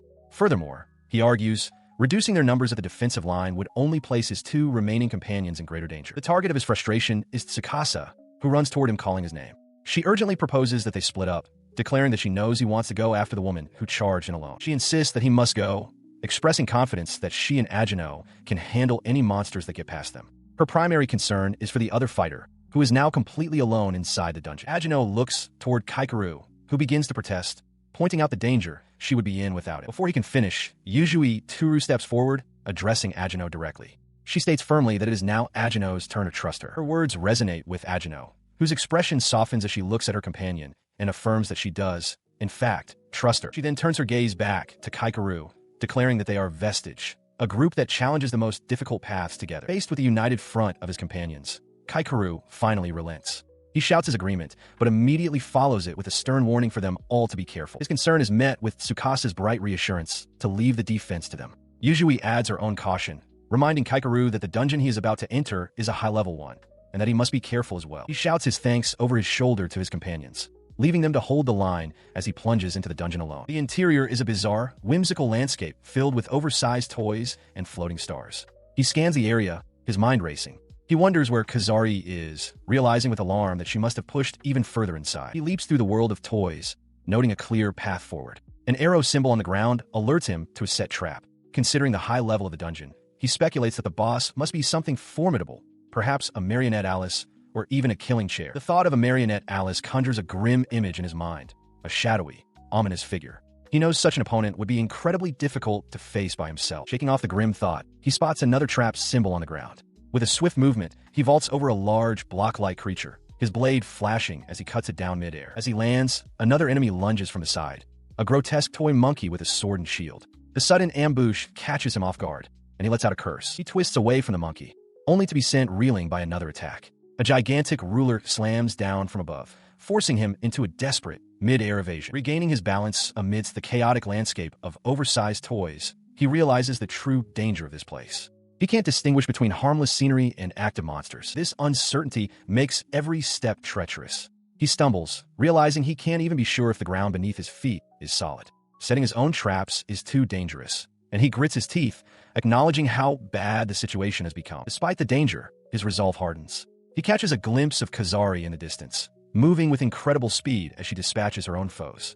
He knows she must be even further inside, and he can't afford to waste any more time just reaching her. On the checkered floor, Kazari Kyuko grits her teeth, her face a mask of strain and frustration. A figure looms over her. The tendril demoness extends a hand, her voice echoing as she offers Kazari what she has supposedly been waiting for. Kazari's eyes widen, fixed on the entity above. Elsewhere in the chaotic toy room, Kaikeru freezes. A familiar sensation washes over him, the same feeling as before. He looks up in alarm, his mind racing as he questions the impossible recurrence. The feeling is immediately followed by a system notification materializing before his eyes. A physical card appears in his hand, bearing a distinct, glowing symbol of an arrow. The system confirms the nature of the new power, mid-air deployment. He stares into the distance, the words echoing in his mind. A new skill, granted to him in the heat of battle. As he navigates the treacherous dungeon, he questions the convenient timing. He dismisses coincidence, wondering if that mysterious girl is once again behind this strange turn of events. His thoughts are violently interrupted as he leaps into the air, narrowly dodging the swinging weapons of oversized toy soldiers. From her vantage point, the tendril demoness lets out a chilling laugh, mockingly wondering if he has the luxury to hesitate. At that moment, one of the toy soldiers lands a solid blow, knocking Kaikeru off balance. The impact brings clarity. Suspended in the air, he realizes he instinctively understands this new ability, just as he did with the arrow symbol. He accepts the situation, acknowledging that without using this power, he won't be able to catch up. He shouted his decision into the chaotic space, declaring that he would trust the mysterious entity. Though he didn't understand her motives, he surmised that she also wanted him to rescue the girl. In response, the tendril demoness, watching from a distance, activated the skill. A glowing sigil, an arrow symbol, materialized in the air before him. He immediately put the new ability to use, leaping into the air and deploying the glowing trap symbol in the empty space beneath his feet. It solidified, creating a platform from which he could propel himself forward. The maneuver allowed him to fly over the horde of toy soldiers, one of which swung its blade uselessly at the spot he had just vacated. While still airborne, he reached out and manifested another symbol far ahead, preparing his next foothold in the sky. Landing deftly on the newly formed platform, he marveled at the power he now wielded. He thought to himself that this ability was insane. He considered the implications. Traps usually required a physical surface for placement, but now he could deploy them on anything in midair and at whatever angle he desired. Launching himself once more, he came to a profound realization. The entirety of the space around him was now his personal terrain. This new power fundamentally changed the very nature of what a trapmaster was capable of. His confidence was immediately checked. He attempted to deploy another trap on a monster below, but missed its mark and dissipated. He grunted with effort, realizing that despite its power, the ability was strangely difficult to master. The mental strain was immense. He felt a wave of nausea, realizing it was too much for his brain to process. Previously, traps were simply deployed in the direction his arm was facing. Now, with infinite possibilities for placement, the sheer number of choices was overwhelming, causing a physical backlash. He stood amidst the surreal landscape of toys and cartoonish foes, the mental vertigo from his new skills still threatening to overwhelm him. But there was no time to acclimate. He realized he would just have to get used to it on the fly. Gritting his teeth against the strain, sweat beading on his brow, he sent a desperate plea across the battlefield. He promised he would catch up to her, begging her to please stay safe until he could. As his words hung in the air, Kazuri Kyuko stood her ground, her rapier held at the ready. A small, spectral creature with glowing eyes drifted towards her, but her expression was a mask of unwavering resolve, prepared to face whatever came next. Amidst a panicked evacuation across a bridge, an official tries to maintain order, urging people to stay calm. He is interrupted by a frantic man who grabs him, shouting that his daughter has gone missing in the chaos. The man's voice cracks with desperation as he screams, consumed by the fear of what might happen to her. Overhearing the plea, Kazari Kyuko's resolve hardens. She bursts forward at blinding speed, confident she can clear the dungeon and stop the gate. Her eyes lock on her target, the boss room. She arrives before a fantastical castle, its spires reaching toward a sky filled with ethereal constellations. This is the final chamber. Without hesitation, she passes through its open doors. Inside, a faint wobbling sound is followed by a sharp click, drawing her attention to a figure standing in the gloom. The figure reveals itself to be a large, unsettling marionette. It moves with a mechanical clatter, its long nose and droopy eyes giving it a lifeless appearance as a wind-up key turns slowly in its back. It raises a hand, dangling a smaller, simpler puppet from its strings. Kyuko watches, her mind processing the bizarre sight. Her opponent is a doll. With a determined look, she offers a curt apology, readying her rapier. There is no time to waste on this strange foe. She lunges, blade extended, shouting that she doesn't have time to watch its performance. The attack is swift and direct. Her thrust is suddenly stopped as two large, cartoonish monsters, a panda and a teddy bear, materialize and intercept her blade, blocking her path. Her attack is parried, and she realizes with a jolt that there are other monsters here. More than that, she understands the main figure isn't a monster at all. Ignoring the lesser creatures, she launches herself through the air, closing the distance to the strange, doll-like entity. As she flies toward her target, the truth becomes clear. The large doll is the puppet master, manipulating the others from afar. With a furious shout, she carves a path through the intervening creatures, batting them aside to clear her way. But her blade suddenly stops dead, its momentum halted by an unseen force. A nearly invisible thread, manipulated by the marionette, has caught her rapier mid-swing, yanking it to a halt. Forced to change tactics, she dashes through the horde of stuffed animals, weaving between them. She quickly deduces their purpose. The stuffed animals are filled with hidden threads, each one a trap designed to ensnare her. The threads are almost invisible to the naked eye, and she knows she cannot keep dodging them forever. She spots an opening. The puppet master's mobility is limited. If she can just get within reach, she can end this. With renewed resolve, she leaps directly over the pit of creatures, aiming for the master. Her aerial assault was immediately challenged. As she soared over the horde, one of the cartoonish monsters lunged up from below, its maw wide. She cried out in frustration, her attack path threatened. Refusing to be stopped, she steeled her resolve, knowing she couldn't afford to go down like this. She pushed past the immediate threat, her focus locked entirely on her target. Her rapier extended, she descended directly towards the seemingly placid marionette Alice. Just as her blade neared its mark, a sharp click echoed in the air. Her expression shifted from determination to sudden, wide-eyed shock. The source of her alarm became terrifyingly clear. Her body froze in midair, suspended by the very threads she had sought to avoid. Below, the marionette remained still as Kyuko realized with dawning horror that she couldn't even lift a finger. In a new violation, her arm moved on its own. With a jerk, it was pulled back, a sensation of utter powerlessness washing over her as she understood she was being manipulated. The invisible force tightened its grip, twisting her hand. The rapier, once her weapon, was now a tool turned against her. Her arm was forced around in a horrifying arc, the point of her own blade now aimed directly at her throat. The cold steel pressed against her skin. Powerless, she could only watch as the marionette controlled her every move, the situation growing more desperate by the second. With gritted teeth and panicked eyes, she fought against the puppet master's control, her own body now her most immediate and deadly enemy. Her desperate struggle was suddenly interrupted.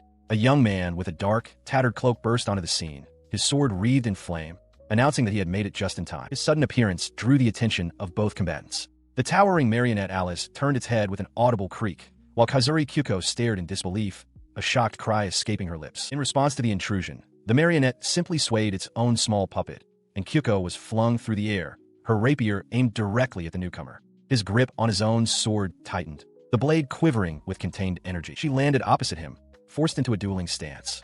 With urgency, she warned him that her movements were being controlled by the marionette. He calmly replied that he was already aware, knowing that marionette Alice uses threads to manipulate adventurers like puppets. Hearing his confirmation, she insisted he get away quickly. She explained that what made the ability so dangerous was that the victim retained all their original strength and skill. He looked at her, his expression firm, questioning why she was fighting him even though she knew she couldn't win on her own. She looked away, her resolve wavering slightly. She admitted that she was the one who had recklessly barged in, taking a chance because she thought someone might need help. With a pained expression, she asked if he really had the luxury of worrying about her. His response was a furious shout, demanding to know how he could possibly run off and leave her die. Panicked, she screamed back that if he stayed, he would die as well. Ignoring her plea, he told her not to give up just yet. He promised to get her out of there and urged her to hold on tight as he activated a skill, aerial extension, causing a glowing path to form beneath his feet, lifting him into the air. He launched himself from the magical platform, soaring towards the controlled Kyuko. She looked up in alarm, suddenly realizing that the traps were floating in the air before one struck her with a sharp impact. The blow sent her reeling, and he saw that she was being dragged along by the threads that followed him. He noted that while she was still being pulled, her speed was not as great as it was when she was attacking from above ground. With this brief opening, he met her forced attack, their blades clashing with a shower of sparks. He parried her relentless aerial assault, realizing their agility was evenly matched. While his powerful shield could deflect her blows, he struggled to land any of his own. He knew he had to locate the threads controlling her, and fast. In the exchange, one of her strikes slipped past his guard, impacting him with a sharp jolt. Despite the pain, a grim smile crossed his face. He had managed to land a blow of his own. He declared this was his chance to sever the threads once and for all. Her eyes widened in surprise. Below them, a single, invisible thread attached to her wrist twitched violently and then snapped. With the thread severed, her left arm was suddenly free. A look of dawning comprehension crossed her face as she realized she had to cut the remaining ones herself. As she moved to sever the next thread, a small, toy-like creature suddenly appeared, blocking her blade with a dull thud. From a nearby rooftop, Marionette Alice observed the struggle, a silent puppeteer watching her show. He found himself surrounded by a swarm of spectral toys, a manifestation of the crowd's skill. He understood with frustration that no matter how many of the puppet strings he managed to cut, they were instantly reattached. The puppeteer watched, her expression confident as Kyuko's movements were once again restricted. Kaikeru could only grit his teeth in frustration, realizing how close he had come to freeing her, only to fail. Kyuko stood motionless, once more a perfect puppet, surrounded by an army of toys before a whimsical castle. Atop its highest tower, Marionette Alice presided over her reclaimed doll. He assessed the grim situation. Not only was his stamina draining, but the mana cost of maintaining his aerial skill was immense. He knew he couldn't keep this up for long. He had to devise a new plan, and quickly. Observing the unfolding chaos, Kazuri Kyuko is struck by a single, overwhelming thought. It is all simply amazing. As he parries her attacks, Kaikeru analyzes her technique with a critical eye. He can tell just by looking that she has a perfect grasp on the range and duration of all her traps. This isn't merely a unique ability, he realizes. It's a skill she must have practiced tens of thousands of times to achieve such mastery. And yet, despite this incredible skill, she appears overwhelmed, struggling against the sheer number of cartoonish monsters swarming the area. He grits his teeth, knowing he cannot hold out for much longer. He has to find a way to cut all the strings that are manipulating her. In a decisive move, he leaps back and unleashes a wide, arcing attack, the arrow, symbol slash. The slash cuts through the air, but its effect is minimal. He notes that out of the hundreds of creatures, he barely cut any. Attacking at random is clearly no good. He resolves to target the source directly. He forces himself to remain calm, confident that an opportunity to close the distance will come. His grip tightens on his weapon as he spots an opening and prepares to strike. Now, he lunges, using an arrow symbol to propel himself with incredible speed directly at one of the small, floating monsters. His true target is the massive, shadowy figure looming behind Kazari. He taunts it, asking if it thought it could control him as well. Since the string is attached to the monster, he declares he can interfere with the puppeteer directly. The sudden disruption throws Kazari off balance, and she realizes her movements have become slower. The shadow vanishes. Kazari looks up, her expression one of pure shock. As Kaikeru falls through the empty air, the true enemy reveals herself, a colossal, elegant marionette. He can only cry out his companion's name. Kazari. He grunts as the puppets suddenly shift their attack, converging on Kazari in a violent explosion. He watches from a distance, bewildered, questioning why the enemy would suddenly try to kill its own pawn. As the giant marionette looms, he realizes with a grimace that he's blown his chance. His mind flashes back to his own attack on Kazari, the one meant to sever her connection to the puppeteer. He now understands it was all a bluff. The marionette never intended to kill her. Doing so would only mean losing a valuable piece in its fight against him. He clenches his teeth in frustration, admitting to himself that he should have kept his cool. His body had moved on its own, a reaction Kazari observes with a look of concern. Her attention snaps back to the true enemy. With tears of frustration in her eyes, she screams at the towering figure, calling it a coward and demanding it fight its own battles. Kaikeru watches her outburst, his expression hardening as he processes the situation. He concludes that the enemy probably won't try to take control of him again. He braces himself, swords held wide, realizing the enemy's new strategy. From now on, they will simply try to crush him with overwhelming numbers until he is dead. As if on cue, a massive axe hurtles through the air. Without hesitation, he shoves Kazari out of the projectile's path, taking the brunt of the impact himself with a sharp cry of pain. The initial blow is followed by a barrage of smaller projectiles, spikes, hammers, and blades that pierce his body. Kazari can only watch, her face a mask of shock and horror, as he is overwhelmed by the assault. He ignores Kazari's desperate plea for him to run away. Despite the blades piercing his body, his gaze is firm as he calls her name, reminding her that he told her not to give up. He continues, explaining that he needs her help to defeat their foe and that she has a home she must protect. He urges her to keep her eyes open and not miss the chance he is about to create. Even as enemy attacks continue to explode around them. With a grimace of intense pain, he channels energy through his wounded body. Kazari can only watch in stunned silence as he prepares to make his move. He roars, "Now!" and unleashes a skill, arrow symbol. Grasping Kazari firmly, he launches them both forward in a powerful, directional burst of speed. As they hurtle through the air, she realizes with a shock that he has applied the movement technique to both of them at once. Their trajectory sends them careening towards a building. Kazari cries out as they smash through a window, shattering glass and splintering the frame. The combined power of the arrow symbol and a slash propels them clean through the structure, leaving a trail of destruction in their wake. Emerging from the other side, they are now on a collision course with a massive brick smokestack. From a distant rooftop, Marionette Alice watches as Kazari realizes with dawning horror that she cannot dodge the impact. In that final instant, he twists his body, positioning himself to take the full force of the crash. The tower explodes around them as he shields her completely from the devastating impact. He looks down at her, his face battered and weary. With a faint, sad smile, he asks if he ended up looking lame in the end. Tears well up in Kazari's eyes as she stares into the dust and debris, her face smudged and grim. She refuses to accept what has happened, uttering a single, defiant word: nonsense. Her denial is met with a startling sight. Amidst the wreckage, Kaikeru stands beside her, alive. His jacket is tattered and dissolving into dark particles, but he holds his sword at the ready. Across the ruined plaza, Marionette Alice observes them, her legion of smaller puppets scattered before her, poised for battle. His defiant stance, however, is short-lived. He groans, his body suddenly giving way as he lurches forward.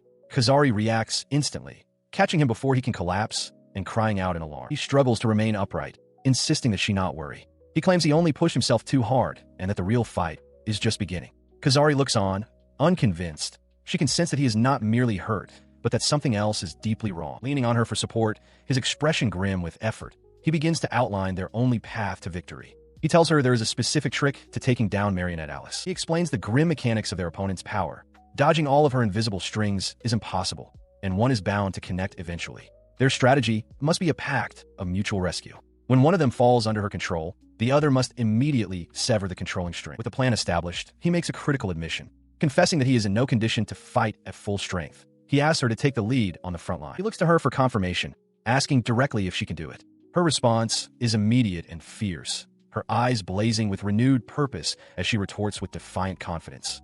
"Who do you think you're talking to?" Her confidence galvanizes them both. She turns back towards their foe, her expression set with determination, and declares, "Let's go smash that doll." Behind her, Kaikeru watches, his own resolve hardened by her strength. With their strategy set, they launch their counterattack, sprinting across the rubble-strewn ground. In response, the horde of smaller puppets surges forward to meet them. The two warriors brace for the impact, weapons ready to cut a path through the swarm. She charged forward alongside Kaikeru, their movements perfectly synchronized as they closed the distance.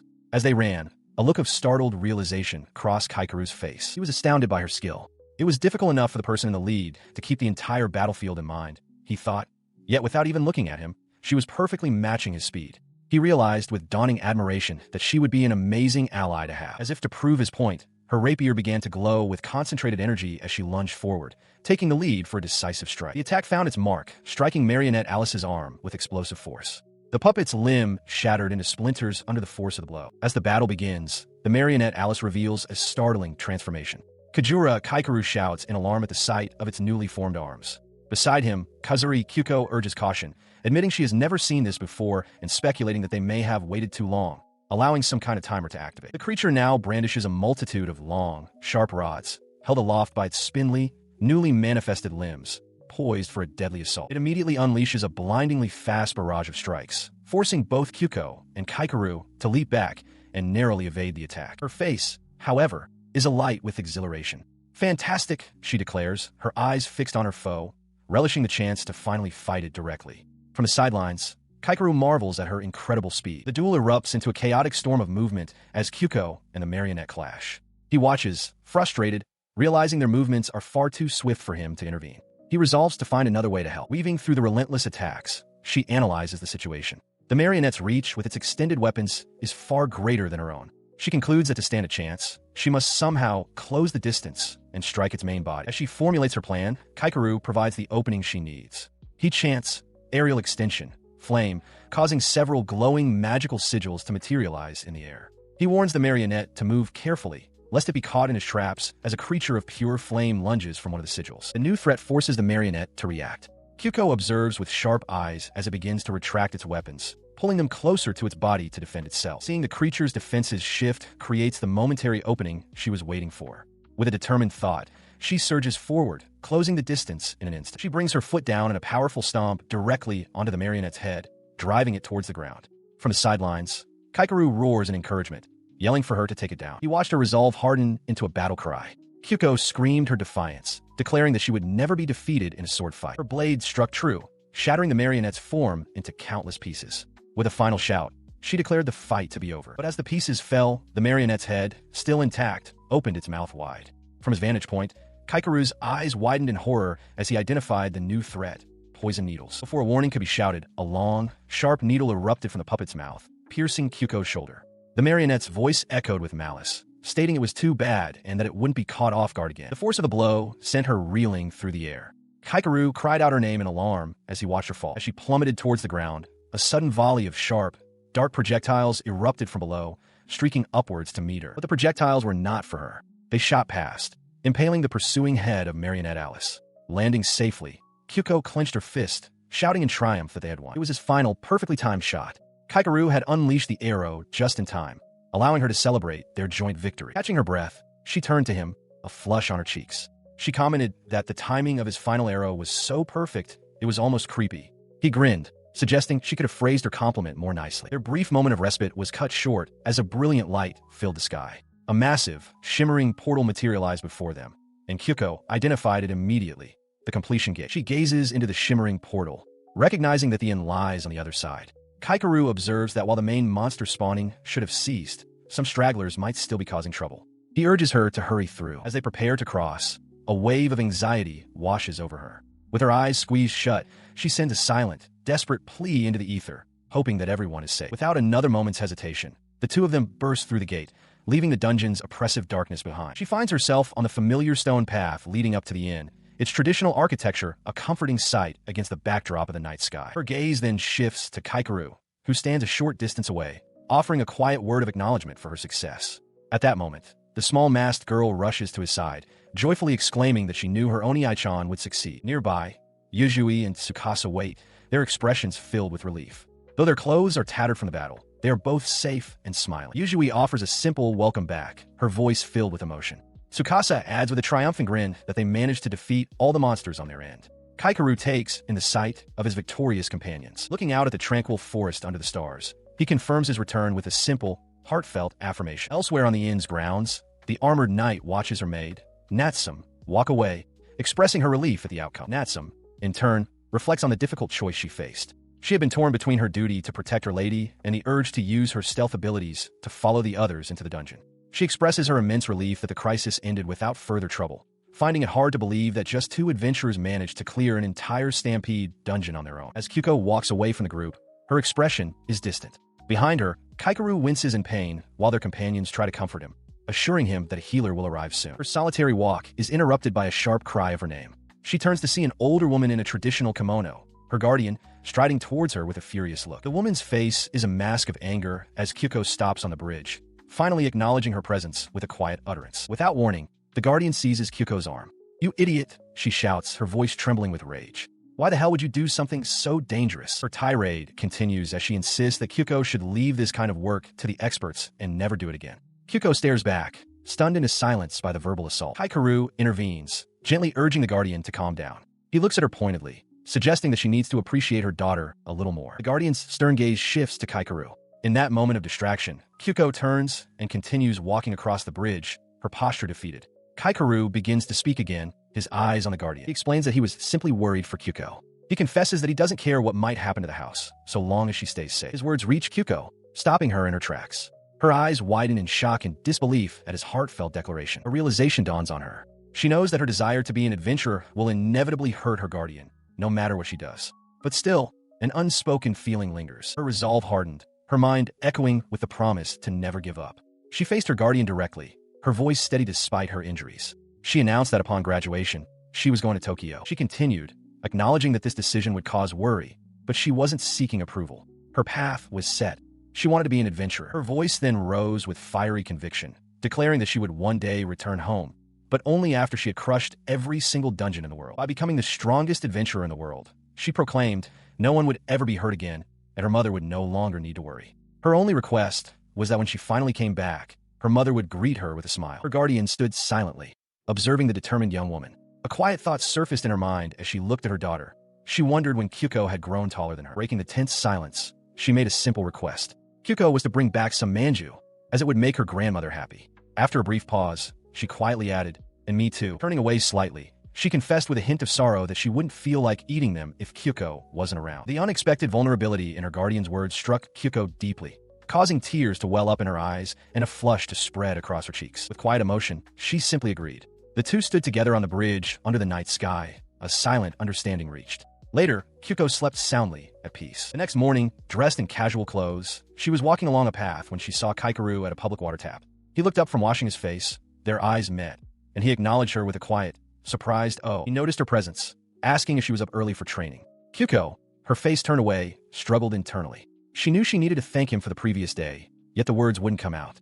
Flustered, she could only manage a vague confirmation that it was something like that. Her heart began to pound erratically in her chest. A wave of heat rushed to her face as she questioned why this was happening. Her eyes swirled in utter confusion, a single, bewildered sound escaping her lips. As they walk along a paved path, Kaikeru asks Kazari if she's glad she was able to talk things out with her mother.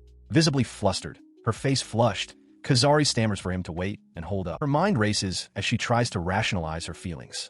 She tells herself she must be mistaken, that it's just the suspension bridge effect from their recent battle. If it were anything more, she reasons, it would mean she's far too easy to charm. As she struggles with her thoughts, Kaikeru notes that the timing is perfect, as he has something he wants to discuss. Panicked, Kazari blurts out for him to stop and not talk to her right now, instead asking why he doesn't just come with her. He stops, turning to face her directly with a serious expression. He makes a simple, direct declaration. "I want you, Kazari." The words strike her silent. Her eyes widen in utter shock, her mouth falling open as she can only manage a confused "huh." She continues to sputter, completely taken aback by his sudden statement as they stand on the path beneath the trees. Finding her voice, she questions him, exclaiming that it's too sudden and that they've only just met. Kaikeru calmly replies that he doesn't believe time is relevant and begins to explain his reasoning. He meets her gaze, his expression earnest as he delivers his assessment. He tells her plainly that she has the talent for an adventurer. He continues, laying out his logic. He explains that they were in perfect sync when they fought together and that his party needs more vanguards. While he can fill the role, he admits that a trap master is fundamentally a rear guard. He trails off, hesitantly adding that if it's possible, he'd like to, but his practical explanation is met with unexpected fury. Kazari's face contorts with rage, her cheeks burning red. Seeing her reaction, Kaikeru is taken aback and immediately apologizes, asking if he somehow messed up. Still processing his abrupt offer, she asks him to clarify exactly what he is asking of her. He hesitates for a moment before repeating his request, for her to join his party. Unseen by the two, a group of their acquaintances watches from distance. Yukiko sighs, stating that she knew Kazari would refuse, and that Kaikeru is too impulsive. Kokuri, however, recalls that he had been confident he could convince her. As they continue along the path, Kaikeru suddenly realizes that Kazari has stopped walking behind him. He turns to face her, a puzzled look on his face. She stands her ground, demanding to know if he was being serious about what he had just said. He meets her gaze and confirms that he meant it, specifically his comment about them being in sync during their fight. Her hand clenches into a tight fist at her side. With a quiet intensity, she tells him to do it. He can only stare, confused by her sudden shift in demeanor. Spinning around to face him fully, she shouts her decision, her voice ringing with conviction. "I said I'll do it." She immediately clarifies her reasoning, her expression a mixture of determination and a slight blush. It's not because he asked her to join, she insists, but because she had felt the exact same way. His eyes widen in surprise, which quickly turns to pure joy. He exclaims his agreement, realizing that this is exactly what he wants to prove, that together they can achieve even greater things. But she isn't finished. Pointing at him, she tells him to listen carefully, declaring that her dream and her feelings are not wrong in the slightest. He agrees, thinking to himself that if he, of all people, doesn't believe in her, then who will? He agrees to her terms with a simple, if slightly confused, sure. Her face flushes, but her gaze is intense as she warns him to prepare himself. Her warning hangs in the air as she averts her gaze, a deep blush on her face. From a distance, her companions observe the exchange, noting that she has accepted the partnership. As they walk away together, Kazari clings tightly to his arm. He can't shake the feeling that there's more to this arrangement than meets the eye. Meanwhile, at another location, Hagane Ko receives her briefing before proceeding to a rooftop helipad where a helicopter awaits. Standing poised with her hand on the hilt of her blade, she confirms her readiness to the pilot. Hagane Ko of the Holy Sword is deploying. Once airborne, the pilot remarks that it's been some time since they last flew together and asks if she often has business in the north. She responds that she does not, musing that many significant events often start after one leaves the capital. He chuckles, commenting on how much she has matured from the fierce young girl he used to know. With a faint, knowing smile, she simply agrees. Her attention then turns to the churning sea below. She identifies their destination, an underwater stampede dungeon. She remarks on its rarity, this being only the second such occurrence in Japan's history. As the first of the monsters begin to surface, she assesses the threat.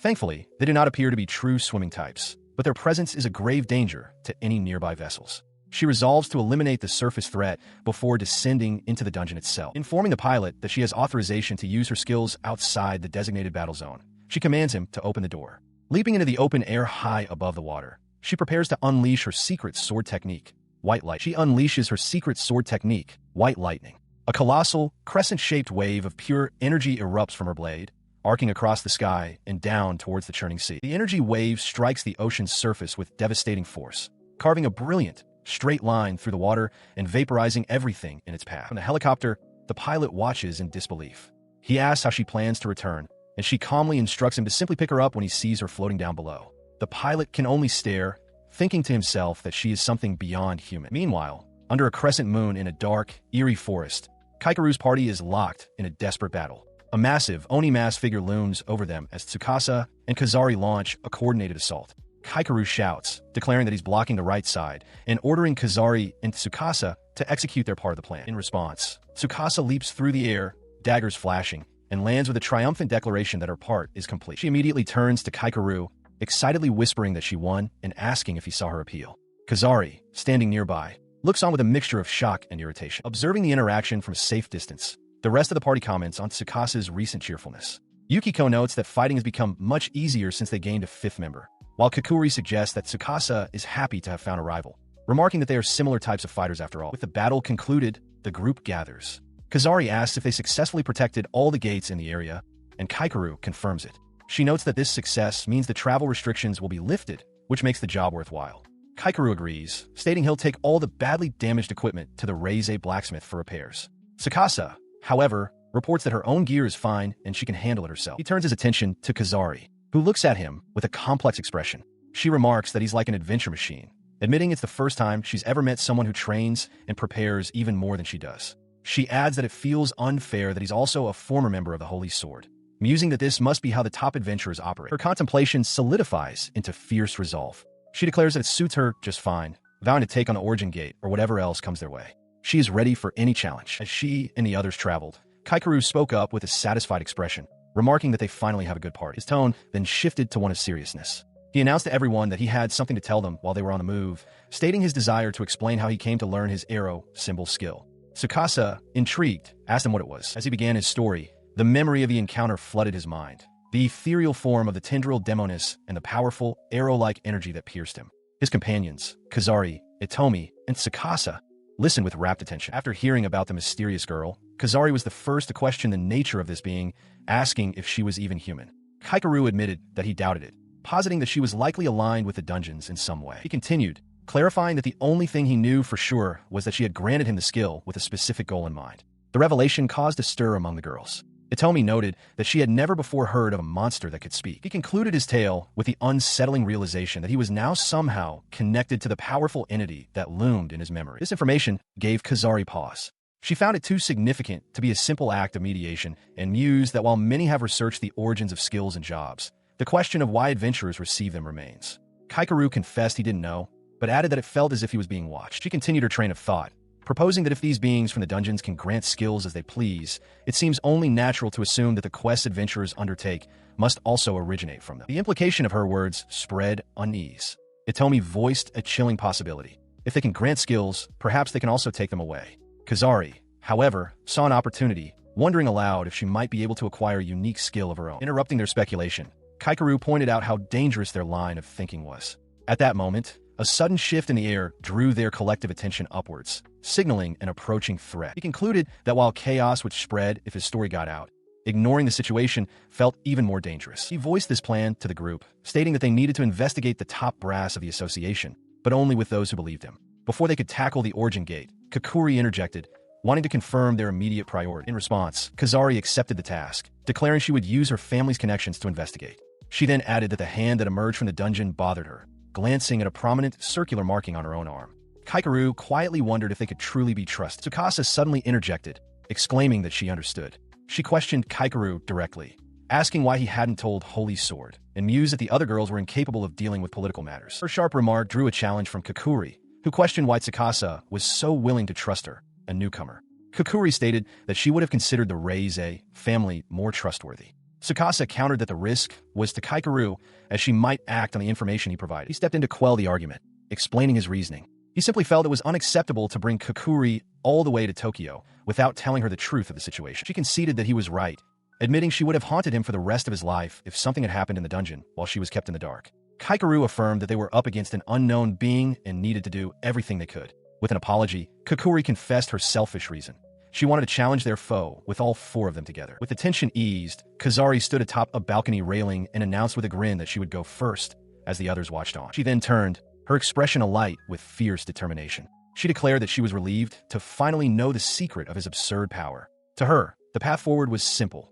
They just needed to defeat their enemies to become the greatest in the world. Her intense declaration was followed by Kakuri's quiet resolve. She addressed Kaikeru, stating that if he was linked to the mystery of the origin gate, he might be her only ticket to finding a miracle cure inside. She didn't feel caught up in danger, but rather saw it as an opportunity. She playfully pinches Kaikeru's cheek, the sound of her grip echoing as she and Kazari scold him for taking so long to confide in them. He apologizes, and Tsukasa chimes in, declaring that his troubles are the troubles of their entire party. Vestige. Tsukasa continues with fervor, proclaiming that whether it's the mysterious origin of adventurers or any other obstacle, they will solve it together. Her words hang in the air as the four of them stand united, a newly forged party with a shared, formidable goal. Their faces reflect a shared determination. With one voice, they agree to the plan. Kaikeru then lays out the practicalities, explaining that there are two conditions they must meet before they can even participate in the Origin Gate expedition. The first, he states, is for him to become an A-rank adventurer, a goal he is already pursuing. He reveals the second, more daunting requirement. They must clear a high-rank dungeon. From the bow of a small boat, Tsukage's Tsukasa points excitedly toward a rocky coastline, asking if that's their destination. Kajura Kaikeru, beside her, confirms that it is. Now ashore, the group of 5 adventurers stands before a swirling, dark anomaly, a genuine A-rank dungeon. Armored Ankaland explains that because of its remote location, it took a while for anyone to realize it had appeared, and that Reize only recently acquired the rights to clear it. She continues, reminding Kaikeru that for their party, Vestige, to rank up, all of its members must clear a high-rank dungeon. He agrees, expressing confidence that with all 5 of them present, and having improved as a team since the Stampede dungeon, they will be alright. With their purpose clear, the party turns and strides into the ominous, crackling portal of the dungeon. Inside, the battle is already fierce. Anders Wilder finds her opponent surprisingly tough, realizing its attention is now focused entirely on her. She glares at the creature, warning it not to look away from her. As the massive avian monster lunges, Armored Blonde leaps in, deflecting the blow with her large shield. Wilder thanks her for the save, while Kaikeru remarks that while the monsters are high level, they can still fight them on even ground. After the encounter, Kaikeru asks if anyone needs healing magic, but is told to save it for the boss. Tsukage's Tsukasa notes that it's tough without a dedicated healer, though Itomi Kakuri adds that their party of muscle brains has plenty of firepower. Kaikeru reflects on this, acknowledging that Vestige's weakness is its inability to last in prolonged combat, which is why he wants to find the boss quickly. The party ventures deeper, arriving in a surreal, eerie chamber. A massive, gnarled tree grows at its center, surrounded by floating office equipment, desks, chairs, calculators, and monitors, all suspended in a strange void beneath a black orb in the sky. Surveying the bizarre landscape, Kaikeru calls out to his companions, stating that it's bad for morale to continue wandering around aimlessly. In response, Tsukage's Tsukasa turns to him with a suggestion. She offers to use her stealth skill to climb up to a higher point and scout the area for the party. She steals her resolve, refusing to let fear get the better of her. Kajura Kaikeru questions if moving alone is too dangerous, but she firmly states that this is an assassin's specialty. With that decided, she cheerfully instructs the party to set up the anti-monster tent and relax, designating a nearby tree as the landmark for her return. Kaikeru agrees, entrusting the reconnaissance mission to her. As she vanishes into the strange landscape, the others remark on the heavy burden a leader must carry. Kaikeru walks away from the group, sighing with the weight of his own thoughts. He reflects on this, realizing he hadn't fully considered the immense responsibility until they formed Vestige. Now, every decision he makes puts the lives of his members at stake. As he stands apart from the newly erected tent, the voice of the tendril Demonis echoes in his mind. She addresses him as Ko, questioning the weight of the burden he bears as the leader of Japan's #1 party. The scene abruptly shifts. A young girl in a uniform peeks from behind a doorway, welcoming back someone named Tsukigase. She then steps out with an umbrella, revealing Kaikeru behind her as she calls out, Oni-chan. That name, however, is not spoken by the girl. It screeches from the gaping maw of a monstrous, bat-like creature. The creature lunges with a shriek. Caught completely by surprise, the party members cry out in alarm and anger at the sudden ambush. In the immediate aftermath, the uniformed girl turns to Kaikeru, asking if the voice they just heard belonged to Tsukigase. Behind them, the rest of the party stands ready for a fight. She worries aloud that Tsukigase is calling for him, perhaps in danger somewhere. Kaikeru urges her to calm down, explaining that monsters with mimicry abilities often have keen hearing. He reasons it's more likely mimicking a voice it heard earlier, not a live cry for help. He and his party hold their position by the massive tree Tsukigase designated as a landmark. The armored knight frets that moving from this spot would be a mistake, while the mimic's unsettling cry of Oni-chan echoes around them. The incessant cries swarm around the armored knight, who declares the situation a nightmare. Below, the party is beset by a horde of smaller bat-like creatures. The uniformed girl admits her growing anxiety from having to conserve her strength. As Kaikeru notes their overwhelming numbers, he and Kakuri agree that something is deeply wrong. She reasons that if Tsukigase were unharmed, he would have noticed such a large commotion by now. The uniformed girl offers to use her stealth ability to search, but Kaikeru immediately forbids it, stating that splitting up would be an even more dangerous move. His expression is fraught with tension as he silently calls out Tsukigase's name.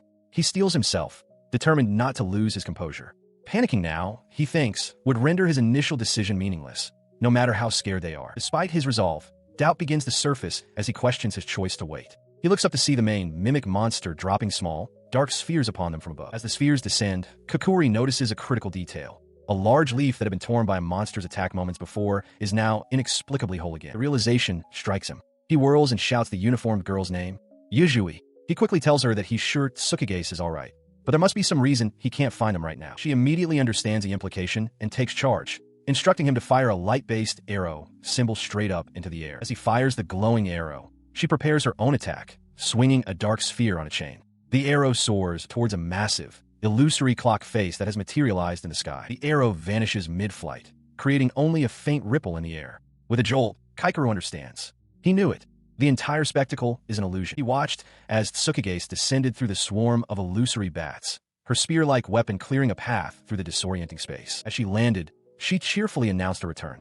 Kaikeru called out her name in relief, while the others expressed their gladness that she was safe, chiding her for making them worry. Kakuri simply addressed him as Oni-chan. Kakuri, however, turned to Kaikeru with a deadpan expression, remarking that Tsukigase's actual voice was much cuter than his imitation. He recoiled, flustered by the critique. Meanwhile, Tsukigase explained her reconnaissance. From above, the landscape looked completely different, and she couldn't determine where to drop. She credited Yuzui's landmark for guiding her back to them. Hearing this, Kaikeru felt a sense of accomplishment for having figured out the illusion. Kakuri thanked him for noticing. He acknowledged that a time would come for an even more critical decision and resolved to be ready. His thoughts were interrupted when Tsukigase announced that she had found the boss room and marked a path to it, so they wouldn't get lost. Kaikeru reacted with surprise, but she added a caveat. The room looked a bit strange. He questioned what she meant by strange, and the scene revealed the entrance. A small, intricately patterned door resting in the palm of a colossal, hand-shaped structure made of leaves and vines. Upon seeing the door's patterns up close, his eyes widened in alarm. He recognized the markings, exclaiming that this was an epitaph dungeon. Kakuri, unfamiliar with the term, asked if an epitaph was the boss monster. He confirmed her suspicion, adding grimly that he had only encountered one once before. The armored knight pressed for more details, and Yuzui stepped in to explain. She stated that an epitaph is a weak existence without a physical body, but it possesses some very troublesome abilities. Kaikeru's expression is grim as he reveals the epitaph's primary ability. It can create copies of them. He explains that it reads the memories of an adventurer's comrades, and then projects those memories as 20 separate copies. He continues, noting that it takes a significant amount of time for the copies to fully replicate the power of the originals. Tsukasa realizes that if they have to face 20 opponents, they won't be able to win. The uniformed girl echoes her disbelief. He clarifies the psychological trap. Adventurers find it difficult to attack projections of their companions, and the copies exploit that hesitation. Therefore, their only option is to defeat the projections as quickly as possible. The armored knight remarks on how troublesome the situation is and asks what they should do. Kaikeru, his gaze steady, announces that he has a theory. He instructs the group that once they enter the room, they must focus only on defeating their own copies. He reasons that this eliminates the risk of friendly fire, as anyone they attack will definitively be a fake. With the plan set, he tells them the memory scan will begin the moment they enter, making it a battle of speed. He gives a command, and the party charges into the vast chamber, which is lined with strange, featureless statues. As they stand ready, the statues begin to glow and transform. The armored knight and a uniformed girl watch in astonishment as the figures morph into perfect duplicates of themselves. The knight realizes with awe that this is the power of an epitaph. Her copy, a perfect likeness, materializes before her. With a cry of frustration, the uniformed girl lunges forward, exclaiming how unpleasant it is to fight herself. The battle erupts across the chamber as each member engages their doppelganger. Kaikeru observes that their formation is working well, allowing everyone to attack freely. He urges them to defeat the copies before they can gain any power. Tsukasa, keeping count, notes that only 19 remain. He lunged forward, his blade meeting an identical one. With a grimace, he recognized the weapon, a katana. It was a perfect copy of himself. The two katanas rang out, locked in a stalemate. His eyes widened as he stared down his duplicate. From the sidelines, his companions watched in disbelief, shocked that the copy had not only stopped him, but had already managed to reproduce so much of his strength. The chaos of the battle was suddenly interrupted by another flash of steel. The party members cried out in alarm, realizing the newcomer was not one of the epitaph's copies. They demanded to know who it was. But Kaikeru knew, his gaze fixed on the figure, and he breathed her name, Ko. There she stood, Hagane Ko, katana held at the ready, her gaze steady amidst the swirling battle. With a determined gaze, Kazuri Kyuko lunges forward, her rapier a blur of motion as she unleashes an attack she calls White Lightning, First Sword.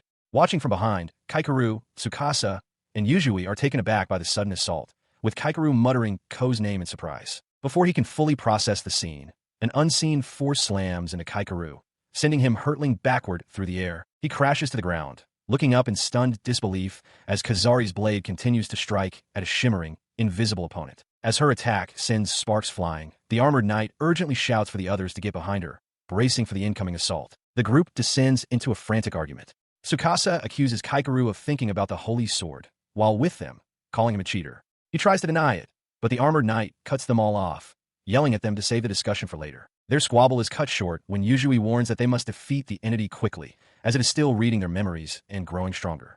At that very moment, Kaikeru cries out as he is struck again by the invisible foe. He clutches his head in pain. Tsukasa demands to know how they are supposed to defeat it, to which Kaikeru retorts that it's easier said than done. He sarcastically suggests she just lose her memory, and she snaps back, calling him an idiot. While Kazari holds her position, Kaikeru wonders aloud why the enemy is manifesting as a version of Ko from the past.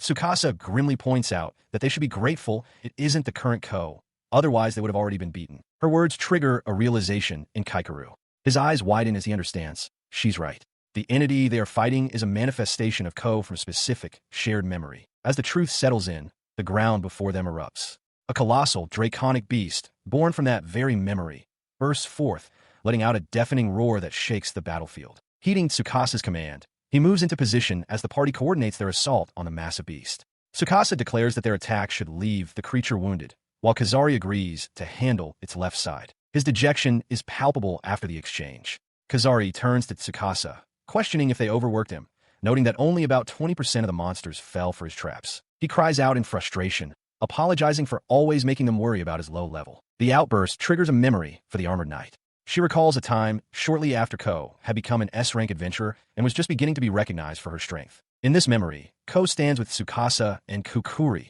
explaining her philosophy. As Japan's strongest, she insists that their true power as a party comes from the four of them raising their levels together, in unison. The memory shifts to Kaikeru's own past, a moment of struggle where he pushed himself to his limits, spurred on by the encouraging words of his younger sister. Another memory surfaces. Ko acknowledges his hard work, and Kukuri promises she'll catch up to him. But Kaikeru, feeling defeated, believes he can't stop dragging them down and declares that he's fired. The scene changes again, to a paper airplane soaring through a cloudy sky. A reassuring voice states not to worry, that it's fine, because she used to fly. This memory continues with Kaikeru and Ko on some kind of flying platform. Ko remarks that they need a break and laments that Yuko isn't with them. She recalls that Yuko has magazine interviews and suggests they meet her on the way, much to Kaikeru's confusion. As if summoned by the thought, the memory shifts to Ko and Tsukasa looking up to find Yukiko peering down at them. Ko calls out her name, but Yukiko suddenly gasps in pain, clutching her head. Her meeting did not go well. When asked about it, she bluntly told Ko that the sponsors had angered her, so she ran away. A beeping from a device was summarily ignored. She dismissed it as the association manager. The outburst did not go unnoticed. Back at the association building, an official seethed with frustration, exclaiming that the brat had actually left. He complained that she constantly breaks the rules and flees the moment something displeases her, blaming the president for being far too lenient with them. His colleague, a man with glasses, calmly advised him to relax. He continued, a slight smile on his face, acknowledging that the party is an alluring asset. He could understand the president's fondness for them, remarking on their incredible story. A group of 17-year-old childhood friends who arrived in Tokyo with no money or skills, yet managed to shoot straight to the top. He elaborated that if the association can utilize them effectively, the public image of adventurers would improve considerably. His stern-faced colleague conceded the point, noting that Hagane Ko is especially prominent, but that the other two are also quite skilled. His colleague remained troubled, however. He pointed out that there's one useless guy among them and questioned why the party was so obsessed with remaining a group of four, recalling that a journalist had once asked about that very topic. In response, the man with glasses offered a simple explanation for their fierce loyalty to one another. It's just that they're still children. His words seemed to drift over the city itself, where the four adventurers flew on a glowing platform. They gazed out at the sprawling metropolis, the lights twinkling below. One of them remarked what a beautiful view it was, perhaps the only good thing about the city. It is their youthful belief that this life can continue forever that allows them to persevere. As their platform soared through the night, the conversation turned practical. It was mentioned that they lost the sponsor from the other day, the one Ko had sent flying. The action was quickly justified. It was his own fault for being a pervert. Despite the setback, Kaikeru admitted that while there are many annoying things to deal with, it's all quite fun as long as the four of them are together. Kukuri quietly affirmed his sentiment. The quiet moment was interrupted by Ko, who turned to Kukuri. She announced it was time to land, explaining that the president had called for them. Kukuri's expression turned serious as she asked if it was for work. She arrived at the president's office, announcing her presence as she stepped through the door. The man inside, his expression serious, simply told her to come in. He immediately addressed the matter of her party's work, noting that they seemed to be the only ones glad to receive such low-paying jobs, which he viewed as simple exploitation of the young. From across the spacious office, she countered politely, stating that it was all thanks to the dungeon jobs he had passed down to them. Her words seemed to jog his memory. He recalled what she had said during their very first meeting, stating clearly that he remembered her declaration. An adventurer's true calling is to protect people. He brushed off the memory, attributing it to having lived a long life. His tone then shifted as he explained that he had something he'd like her opinion on. Intrigued, she asked him what it was. He looked at her directly and posed a monumental question, asking for her thoughts on disbanding her party, Holy Sword, and in its place, becoming Japan's very first S-rank adventurer. The proposal left her momentarily speechless, a quiet sound of confusion escaping her lips. He began to explain his reasoning, reminding her that Japan is the only country with an origin gate that lacks an S-rank adventurer. He confessed that the nation has only endured for the last 40 years by deceiving the public into believing the dungeons are a blessing, a desperate measure born from the massive casualties suffered due to their slow response when the gates first appeared. His objective, he declared, was to form a new party composed of chosen adventurers, with her at its very center. Their ultimate goal would be to make a serious attempt at conquering the origin gate. He emphasized the gravity of the role, explaining that the international definition of an S-rank adventurer is an individual who can change the future of their country. Looking her straight in the eyes, he addressed her by her full name, Hagane Ko, and formally asked her to become the hope of their people. She stood silently for a moment, processing the immense weight of his words.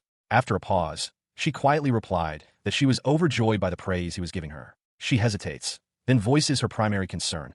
Accepting the offer would mean her current party of four could no longer continue as it is. The president confirms her understanding, stating with gravity that this is a serious conversation. The new party, he explains, will be composed solely of top-ranking adventurers. She counters his point, insisting that her strength is not her own, but comes from having her three friends by her side. A party's true power, she argues, isn't just the sum of its members' individual strengths. The president listens, then offers a path forward. The party composition will be reviewed every few years. If her friends are truly worthy, he suggests, they should be able to catch up to her sooner or later. His expression hardens as he delivers a stark reality check, telling her that she must understand she can't remain a child forever. Before she can respond, the office door flies open and Raid Commander Hayudu rushes in, shouting for the president. He delivers grim news. The purple seniors who went to Yokohama have returned half destroyed, with one confirmed fatality. The president's face darkens at the report, admitting he hadn't imagined the situation would be too much for even the purple seniors. Hayudu confirms that it is a stampede dungeon, located dangerously close to a city, requiring an immediate response. Ko, overhearing, immediately asks if that's what has happened. Without a moment's hesitation, she slams her hands on the desk and pleads for them to be sent to handle the crisis. Her request is granted. Moments later, Hagane Ko and her party, Kajura Kaikeru, Itomi Kakuri, and Ashitori Yukiko, are airborne, speeding towards the danger zone on a large, magically propelled paper construct. As they travel, Kakuri notices Ko's troubled expression and asks if something is wrong. Ko quickly dismisses her concern, claiming it's nothing. Her teammates are not convinced. Kakuri and Kaikeru immediately call out her lie, while Yukiko asks with concern if what she said is truly a lie. She blushes, wondering aloud if her turmoil is truly that obvious, reasoning that it's only natural after they've been together for so long. From nearby, Kaikeru dryly remarks that their leader is the worst liar in Japan. He watches her, a somber understanding in his eyes. Yukiko chimes in, observing that Ko just keeps getting more amazing, while Kakuri agrees, calling the S-rank promotion both an honor and a great responsibility. The question hangs in the air as Yukiko asks directly if she plans to accept the offer. Ko falters, unable to form a response. The words then spill out in a rush of emotion. She confesses that she can't bear the thought of being separated from them all and refuses to dedicate her life to a path she is forced to take. In response to her outburst, her teammates offer only support. Kakuri smiles warmly, assuring her that no matter what happens, they will stay by her side, a sentiment Kaikeru quietly affirms. Touched by their loyalty, Ko realizes that perhaps conquering this dungeon together, as the four of them, will be the most convincing argument they can present upon their return. With her resolve hardened, she offers a simple thank you, spotting their destination ahead. A dark, ominous energy swirling over the city. She points forward and gives the command to it. Under a sky crackling with lightning, a desolate, rocky path stretches onward. The journey has been grueling, feeling like a full sprint marathon to those who traverse it. Kajura Kaikeru reflects on their struggle with a heavy heart. He feels he worked twice as hard as anyone, handling both scouting and support, yet he still believes he came up short. A persistent doubt about his own capabilities gnaws at him. Tsukage Tsukasa acknowledges the difficulty of their path. She remarks that without the information they gathered from previous failed attempts, their small party would never have been able to make it this far. Her words hang in the stormy air as the party, Kaikeru, Tsukasa, Itomi Kukuri, and Ashitari Yukiko, finally stand before a massive, ornate door, the entrance to their final objective. Just as they prepare to enter, Hagane Ko appears, urging them to hurry. She reminds Kaikeru that their allies outside are holding off a monster and won't last forever. With a determined look, he confirms he is ready and steps forward to breach the door. The moment he passes the threshold, the world warps. Kaikeru is suddenly alone in a stark white, cubic chamber. In another space, Tsukasa and Kukuri realize with alarm that the party was separated the instant they entered. Tsukasa grimly concludes they are facing a gimmick boss. He frantically scans his empty surroundings, realizing Ko is not with him. His gaze darts around until it locks onto a floating, window-like portal. Through it, he sees Itomi Kukuri and cries out, spotting her in another chamber. The view through the portal reveals a terrifying sight. Kukuri stands alone, weapon drawn, facing a colossal warrior in black, spiked armor. The enemy looms over her, its sheer size a silent threat. Kaikeru instantly identifies the armored figure as the boss. Elsewhere, Tsukasa struggles, trapped. Facing the behemoth, Kukuri's expression is grim. She assesses its power, realizing it is likely stronger than any monster she has ever fought before. Trapped but not helpless, Tsukasa channels her power. With a defiant shout, she unleashes a devastating technique, crying out its name, Hand of the Death God. Her most powerful assault dissipates without leaving a single mark. She stands alone, completely cut off from her companions, realizing she is trapped in what feels like a room of judgment. As she grapples with her isolation, Kaikeru watches in horror from his own separate space. The massive armored boss swings its blade down towards Itomi Kukuri. He shouts for her to watch out, a dreadful realization dawning on him about what this kind of encounter typically means. Kukuri manages to parry the heavy blow just in time.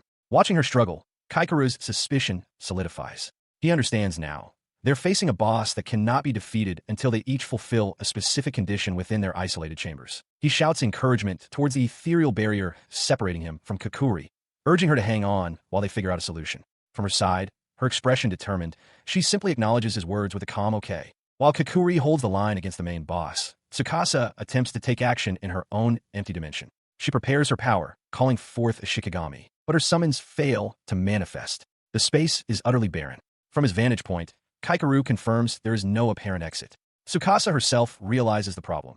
There is nothing in her room to fight, not even an invisible foe, which is unusual for this type of challenge. This lack of an opponent in her room contrasts sharply with Kukuri's struggle. Kaikeru watches her strain against the boss's power, a grunt of effort escaping her lips. He concludes with alarm that if even someone with Kakuri's amazing skills is having such a difficult time, the boss must be of an exceptionally high level. Trapped within a stark white, cubic room, Kajura Kaikeru forces himself to remain calm, scanning his surroundings and trying to focus on what he can do. From another location, Ashitari Yukiko's voice cuts through, shouting that his room is the lowest one. Following her own call, Yukiko unleashes a powerful blast. Observing from afar, Tsukage's Tsukasa confirms that Yukiko's attacks are indeed having an effect. However, she grimly notes that this is terrible news, as it reveals the clear condition for these rooms is to deal a massive amount of damage. The implication of this discovery dawns on Kaikeru. He stares up in dismay, realizing with a jolt of panic that he possesses no offensive attacks whatsoever. He quickly deduces that this means he must rely on traps. But as he attempts to channel his power, he finds it has no effect on the structure of the room. It doesn't budge an inch. Tsukasa, watching his efforts on a monitor display, understands his strategy. She sees that he is now resorting to using his equipment. Kaikeru's frustration mounts. He realizes he doesn't have much equipment with enough mana to properly trigger his traps. The thought that this won't work and that he'll run out of items before he can succeed fills him with dread. As his hope dwindles, Yukiko strikes again with a resounding crash, her resolve unwavering. Her attack is successful. One of the glowing marks on her target vanishes. She has met the condition, but a flicker of uncertainty crosses her face. Kaikeru clutches his last piece of equipment, his sword. Overwhelmed by his powerlessness, he slams his fist into the floor with a curse of pure frustration. Sensing his despair, Yukiko shouts encouragement. She tells him not to give up, promising she can keep fighting for as long as he needs. She implores him to think of something, anything, to turn the tide. He watches in horror as Yukiko desperately fends off the relentless assault. The clash of steel echoes as she fights, and in a moment of sheer panic, he screams out a different name, Ko. As she is thrown back, he tries to force himself to stop watching, tormented by his helplessness. He thinks about how Ko saves so many people and shouldn't be defeated here. The thought of only being able to watch fills him with anguish, but then he catches himself, realizing that line of thinking is wrong. His internal conflict resolves into grim determination. With his gaze lowered and his fist clenched tightly, he commits to a new course of action, internally declaring that his trap is now set. From the other room, Tsukasa sees the sudden shift in his posture through the strange window connecting their spaces. Alarmed by his intense expression, she calls out his name in concern. He braces himself as a dark, violent energy erupts from his arm, forcing a pained grunt from his lips. Sweat beads on his face as he endures the backlash, steeling himself to do it again. He shouts that the pain is fine, but Yukiko's voice cuts through from the other side, pleading with him to stop, warning that he is going to maim himself. His desperation overrides her concern. He yells back, questioning what it matters if he loses an arm, as long as it means he can help the person he believes is Ko. Meanwhile, Yukiko stands firm before the massive, armored boss. Her sword is at the ready, her expression resolute as she faces the silent, imposing figure that has thwarted her at every turn. She surges forward once more, unleashing a furious barrage of strikes. Her blade flashes against the boss's dark armor, but each blow is effortlessly parried, deflecting her attacks without yielding an inch. As Yukiko regains her footing, Ko's voice urges her to remain calm. Breathing heavily, Yukiko insists that she is calm. She clarifies that her earlier statement, that her attacks were ineffective, was merely a conjecture based on their past experiences, hinting that she has another idea. She grits her teeth, refusing to accept the situation. She declares that she cannot back down without first giving the fight everything she has. Following her declaration, she becomes a whirlwind of motion, unleashing a furious barrage of attacks against the armored Oni boss. Her sudden ferocity is astonishing, a complete reversal from moments ago when she was on the defensive. Her blades strike the boss's armor repeatedly, but they fail to leave a mark. A voice calls out to her, warning that simply cutting at the armor is useless and that she shouldn't exhaust herself for no reason. As her assault proves ineffective, Kaikeru remains on his knees in the adjacent chamber. His arm has become monstrously swollen and dark, pulsing with a terrible power as he endures the agonizing process. The self-inflicted damage has an effect. A complex pattern on the floor around him begins to glow, responding to his sacrifice. From her chamber, Yukiko watches this development with wide-eyed shock. Meanwhile, Tsukasa and Ko analyze the situation from their own vantage point. Tsukasa remarks that the immunity of certain monsters has always been a puzzle. Ko speculates, wondering if this means there's a mechanism within the dungeon itself that absorbs the damage, but questions how that could be possible. Ko's voice reaches Yukiko, who seems to draw strength from just hearing her name. Ko continues her thought, realizing that for Yukiko's attacks to overcome such a defensive mechanism, the sheer amount of power required would have to be massive. In the other room, Kaikeru continues to channel energy. She looks on with genuine admiration, murmuring that Yukiko is truly amazing. The praise reaches Yukiko, who, despite her efforts, feels that Ko is the one who is truly incredible. far more than she could ever hope to be. Bolstered by this exchange, she lets out a fierce cry, channeling all her resolve into her weapon for a decisive strike. Her powerful blow connects, not with the boss, but with the very fabric of the dungeon room, which shatters like glass around her.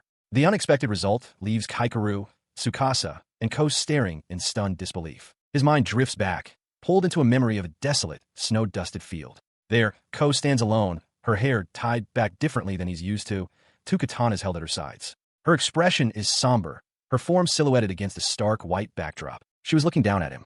In this memory, he is a pathetic figure, collapsed on the ground in utter defeat. The memory sharpens. He recalls Ko rushing to his side, her face a mask of concern as she cried out his name. He, in turn, could only look up at her, stunned and ashamed, and stammer an apology. She reached for him, closing the distance between them without hesitation. Ko embraced him as he sat defeated. He confessed his failure to her, admitting that he had given up. This was after she had been officially recognized as an S-rank adventurer, a fact that only deepened his sense of inadequacy. The memory brings a wave of self-recrimination. At that point, he had already surrendered all hope, abandoning the belief that he could ever stand on equal footing with his comrades. Because he had already given up in his heart, the outcome was inevitable. His party, the famed Holy Sword, kicked him out. They were granted a grace period before their attempt to conquer the Origin Gate, a time during which the party's fame grew, leaving him further and further behind. The painful memory fades as his gaze locks with Tsukasa's in the present. A fire ignites within him. He makes a silent apology to Ko and a firm promise to himself. He will not run away anymore. The clash of steel rings out as Tsukasa and Kaikeru struggle to parry a powerful blow from Hagin Ko, the force of the impact radiating outwards. Seeing the overwhelming force, Agino asks Kaikeru if they should make a temporary retreat. He grimly assesses the situation, noting that while he can currently match Ko's speed, he cannot lock blades with her for more than a few seconds. He rejects the idea of falling back, declaring to his comrades that their dream of reaching the Origin Gate will be lost forever if they retreat now. With a defiant roar, he rallies them to fight for victory, and the entire team, Tsukasa, Agino, the Armored Knight, and Yuzui, shouts their agreement. The Armored Knight explains the main trait of their opponent. Ko's sword possesses the power of white lightning. Even just swinging the blade fires off first-class range shockwaves, forcing Tsukasa to frantically dodge the energy blasts. She continues her grim analysis, warning that if Ko manages to get close and land a direct hit with the blade, the result will be a one-hit kill. Despite the lethal stakes, Tsukasa's expression is one of pure exhilaration. She shouts that she has always wanted to fight Ko and challenges her to bring on. She realizes that as long as Ko can swing her sword freely, no one else can attack. Understanding that she is the only one who can get in range, Tsukasa charges forward, determined to stop her. She commits to staying within Ko's deadly range, even if it costs her life. Seeing her create this opening, the Armored Knight declares it's their chance. Agino agrees, and they decide to initiate Formation A. As the others move to engage, Yuzui holds her position, gathering an immense amount of magical energy as she prepares to unleash a devastating long-range attack. The Armored Knight lays out the plan. Formation A is a long-range sniping tactic for bosses. While the other three keep Ko occupied, Yuzui will land the killing blow with her incredible magic. The armored warrior plants herself firmly before Yuzui, shield held high. She shouts her resolve, declaring that her duty is to protect Yuzui-sama and that she will not allow a single threat to pass. Behind her stalwart defender, Yuzui requests 1 minute to prepare. She understands the stakes are high. She will likely only have a single opportunity and must pour all of her mana into the attack. As she gathers her power, Kaikeru assesses the battlefield. He believes that if Yuzui unleashes her full strength, she can penetrate Ko's defenses. However, he suspects their opponent is too skilled to simply stand and accept the blow. He rallies his comrades, shouting for Tsukasa to advance. The three of them, Kaikeru, Tsukasa, and the Armored Knight, charge in unison, their success dependent on this coordinated assault to pin down Ko. The Armored Knight is the first to engage, her blade meeting Ko's in a shower of sparks.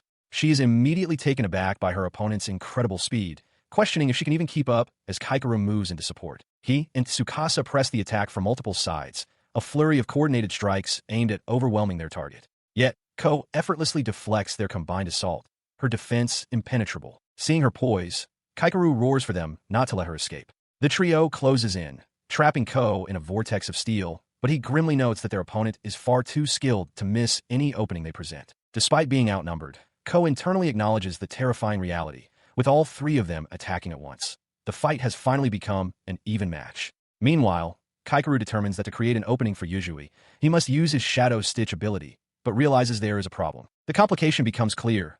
Ko is already on guard, anticipating his move. He understands that she must know about his skills, a consequence of his own memories, assuming she possesses knowledge of his class abilities. Forced to adapt, he considers his options. Only one path remains: his arrow symbol combinations. He reasons that if this is a skill Ko is unaware of, it could be the key to catching her by surprise and securing their victory. As the coordinated assault began, Yuzui announced from her position that she was ready. All she required was a clear shot at the target. To create that opening, Kaikeru, Tsukasa, and the armored knight charged Ko simultaneously. The sudden three-pronged attack caught Ko by surprise, a flicker of alarm crossing her face as she realized her predicament. Tsukasa was the first to reach her, leaping through the air with her blade descending. But with astonishing speed, Ko evaded the strike. Kaikeru could only watch in disbelief as the armored knight cried out that their target had gotten away. Refusing to let the opportunity slip, Kaikeru declared this was their chance, unleashing a new combination: arrow symbol plus ignite. He immediately followed with shadow stitch, causing dark, sharp bindings to erupt from the ground. He knew he couldn't hold someone with her immense power for long, but he gambled that a few seconds would be enough. The gamble paid off, partially. The shadow tendrils pierced Ko's blade, pinning it to the ground and drawing a startled cry from her. Her sword may have been trapped, but Ko was not. She unleashed a blast of energy with such speed that Kaikeru, reeling from the immense mana he felt, could only shout a warning to Tsukasa and realize he needed to dodge. The force of the blast threw Kaikeru backward. He grunted in pain for the impact, but across from him, Ko strained against her bonds, her expression hardening with defiance. She was not done yet. She could still fight. With her sword still locked in place, she focused her will. She understood she had to keep her weapon locked in this struggle, and then she would make her move. She moves with blinding speed, her blade slicing through the air as she darts past Tsukasa. Her momentum carries her into a ferocious, spinning slash, a whirlwind of controlled violence. From the ground, Tsukasa watches in disbelief, realizing with dawning horror that Ko is also a master of martial arts. Ko then leaps high into the air, her body wreathed in a brilliant aura of mana, sword poised for a devastating downward strike as the others watch from below. The sheer power on display stuns her teammates. Kaikeru admits he completely misjudged her mana reserves, while Tsukasa finds it unbelievable that she was this strong even 5 years ago. Yuzui adds that Ko is accomplishing all of this while still bound by the shadow stitch. Her aerial attack connects, striking the armored knight with a powerful blow that elicits a cry of pain. As Ko moves in for the finishing blow, Kaikeru frantically searches for a way to intervene. He realizes he's not fast or strong enough to intercept her directly, but a desperate idea begins to form.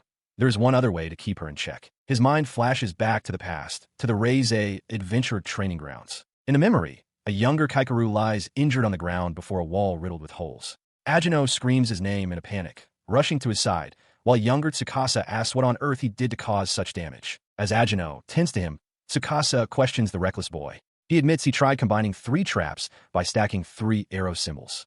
Tsukasa remarks that he attempts such things quite often. As she raced to intercept, Kaikeru's mind flashed back to his early experiments with trap fusion. He recalled discovering that the ability to combine traps seemed to be an inherent property of the arrow symbol, making it easy to stack. However, attempting to combine 2 other types of traps without the arrow symbol caused the mana consumption to increase to an insane degree. The memory of one such failed experiment was vivid. A room completely torn apart by dark, thorny growths erupting from the floor and pillars, a testament to the uncontrolled power he had unleashed. The flashback faded, his expression hardening in the present. In the background, Tsukasa noted the incredible amount of mana being used, remarking that a certain technique put too much of a burden on her body to try again for now. Kaikeru, however, came to a firm conclusion. Their opponent was not someone they could defeat without taking a few risks. Acting on that resolve, Tsukasa sprang forward. With a determined cry, she began to set a trap, her sword tracing a complex sigil on the ground as she combined 3 distinct symbols: arrow, slash, and within the boss chamber, Tsukasa identifies the sequence of traps laid out before them: an arrow symbol, a slash, and a flame. Kajura Kaikeru confirms that this 3-trap combo means it's now or never, ordering his companions to step back on a signal. The uniformed girl acknowledges the command. His expression is one of grim resolve.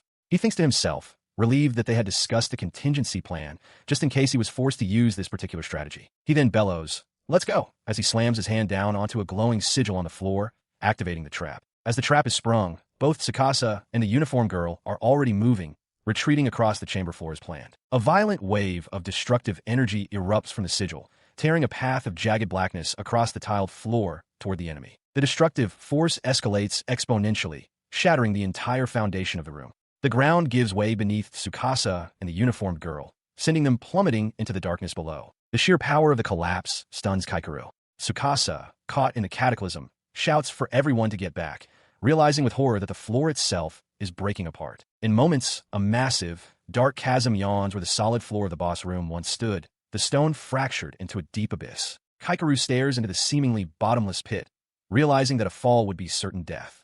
He sees Tsukasa tumbling into the void and, unable to reach her, grits his teeth, entrusting the rest to her. He is shocked to discover a cave system exists beneath the boss room. However, Tsukasa manages to arrest her fall, clinging desperately to the crumbling precipice. She cautions herself to watch her step. From his position above, Kaikeru confirms she should be safe for the moment, but his gaze shifts to the far side of the chasm. The enemy is still standing. He watches from across the chasm, realizing his trap failed to land a direct hit. Now, Tsukasa stands alone before the massive boss. Undeterred, she launches herself towards the armored figure, shouting that she will be its opponent. From his vantage point, Kaikeru understands her strategy. The boss cannot swing its sword with full force on such shaky terrain, giving her a fighting chance. Her expression hardens with resolve. She knows that simply fighting the creature head-on will not be enough to win. Meanwhile, the uniformed girl, Yuzui, confers with her armored companion. She states they must get closer, as Tsukasa cannot defeat the boss alone. Yuzui plans to unleash a powerful blast from up close, and the knight agrees, on the condition that Yuzui promises to stay right by her side. As they strategize, the armored Oni boss raises its colossal blade. Here it comes. Yuzui cries out, recognizing this as their one final chance. She steels herself, knowing she must make her arrow hit. Tsukasa darts across the crumbling ground, her movements agile. She understands she only needs to halt the boss for a single moment to give Yuzui a clean shot. As she creates an opening, Yuzui shouts a warning to watch out, then yells, "Now!" The boss's sword crashes down, shattering the ground and throwing up a thick cloud of dust and rubble. Yuzui strains to see, but her target is completely obscured. His face contorts with dread as he realizes their window of opportunity has closed. They won't make it. From within the dust cloud, the boss's blade suddenly swings towards Yuzui. The armored knight instantly moves to intercept, shouting Yuzui's name as she remembers her promise. She would not let a single hair on her head be touched. She braces herself, her sword and shield meeting the colossal weapon with a deafening clash of steel, holding the devastating blow at bay. The party's combined assault culminates in a massive explosion, striking the armored Oni boss directly. Watching the impact, Tsukasa shouts in triumph, believing they have finally landed a decisive blow. As the dust begins to settle, the three adventurers, Yuzui, the armored knight, and Tsukasa, stand together amidst the ruined landscape, their eyes fixed on the point of impact. Tsukasa's initial hope quickly fades.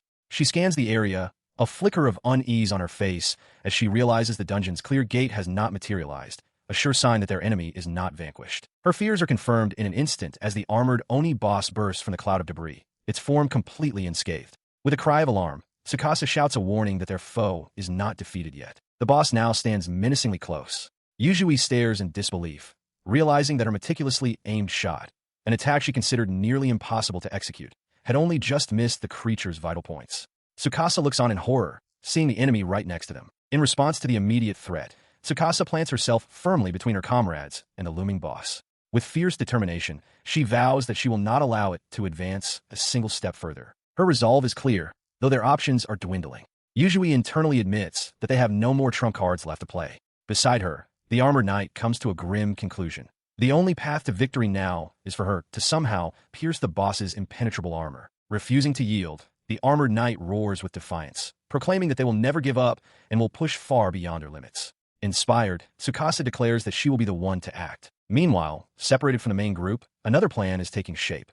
Lying on the broken ground, an exhausted Kaikeru's eyes snap open with a sudden realization. He pushes himself into position. Kneeling, Kaikeru presses his hand to the earth, finalizing his preparations. He thinks to himself that the trap is set and this will be the end. As a glowing arrow symbol materializes on the ground, Tsukasa's voice cries out his name from afar. In a final, desperate act, the armored Oni boss unleashes a cataclysmic attack, shattering the very ground beneath the party. Tsukasa and her companions are thrown into the air amidst an explosion of rock and debris as one of them cries out that all their footholds have been destroyed. As she plummets, Tsukasa notes that even now, the creature focuses solely on attack rather than self-preservation, confirming her theory that it is merely a doll. Her thoughts turn to Kaikeru.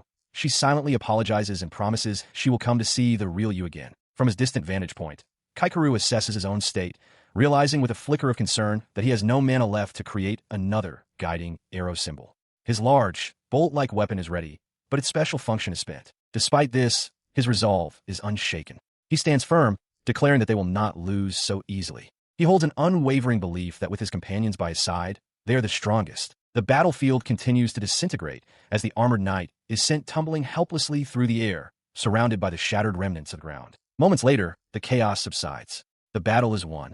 Kaikeru stands reunited with Tsukasa, the armored knight, and the uniformed girl on a precarious ledge overlooking the chasm left by the boss's final attack. As they catch their breath, a brilliant column of light erupts before them, signaling the defeat of the area's boss and the opening of the dungeon's clear gate. A wave of relief washes over them. Kaikeru congratulates the team on a job well done, while Tsukasa remarks with a weary sigh that clearing an A-rank dungeon was certainly a lot of work. The celebration is cut short as Tsukasa's demeanor shifts. With a sly smile, she states that one thing is left to address. She and the uniformed girl corner Kaikeru, accusing him of infidelity for thinking of other women during their adventure.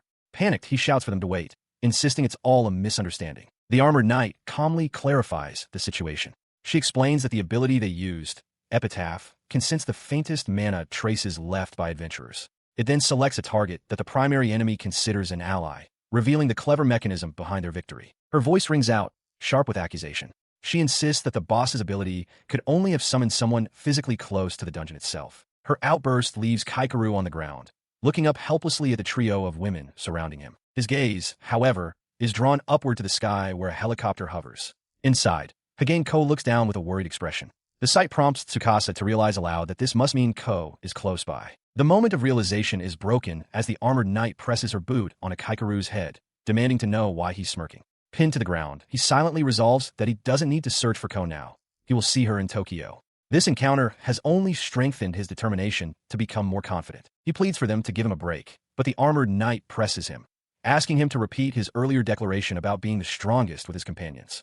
As the tension lingers, Tsukasa intervenes, calmly stating that she will trust his words as the truth. Meanwhile, in a room high above the city, Hagane Ko looks at a glowing device in her hand. She processes the news. Kaikeru has successfully cleared an A-rank dungeon. A quiet thought forms in her mind. This achievement means he will likely be coming to Tokyo soon. Inside a traditional-style room, Kajura Kaikeru sits with Hagane Ko resting her head in his lap. Ko asks if he is taking the A-rank promotion exam. He confirms, explaining that it was delayed because of the dungeon they took down, and that this is his third and final fight. Ko recalls their previous conversation, noting that he had said the second battle was tough, yet he still managed to win. She correctly deduces that he needs 3 consecutive victories. He clarifies that the last fight was of medium difficulty, not as hard as the one they fought together. He looks at her with resolve, declaring he will win no matter the opponent, as his level increased again during the battle with Epitaph. He then asks that she, Tsukigase, and Yuzui handle the patrols, as they will cover for him. Ko agrees, her expression softening as she wishes him an easy matchup. As Natsum walks away in the background, Ko mentions that she is on her way to pick them up. Kaikeru watches her go, remarking that it must be tough for the younger members to have to commute during the weekend for their duties. The scene shifts to Yuzui, who is preparing to leave her home. She speaks to her father, reminding him that, as she previously told him, she will be back by Monday. As she heads for the door, she announces she is leaving her mother in his care. From inside, her father tells her to be careful and asks if she is with that person from Kajura again. Yuzui simply says she's off. Outside on a city street, Natsum leans out from the driver's seat of a car and calls over to Yuzui. Once Yuzui is settled inside, Natsum greets her and confirms that they're supposed to pick up Tsukigase on the way. While riding in the passenger seat, Yuzui silently reflects on Natsum. She is impressed, realizing that Natsum is not only a maid for someone named Reize, but also a capable scout in dungeons. Her internal thoughts continue as she observes Natsum's profile. She notes that Natsum is always kind but also very curt, a combination that makes her feel a little nervous. The quiet is shattered by an exuberant shout from the back seat as Tsukasa throws her arms up, celebrating the arrival of the weekend. She greets Natsum cheerfully, who calmly returns the sentiment. From a distance, Ko waves enthusiastically at the departing car. She sits in the back of the car, complaining that she can't stand how much math homework they're given. Beside her, Tsukasa asks Yuzui if she brought her homework, and Yuzui quietly confirms she did. The thought of schoolwork makes Ko sigh with jealousy, wishing she could go on adventures every day like Kaikeru and the others. Tsukasa sympathizes, mentioning she also has a report to write for a missed social studies trip.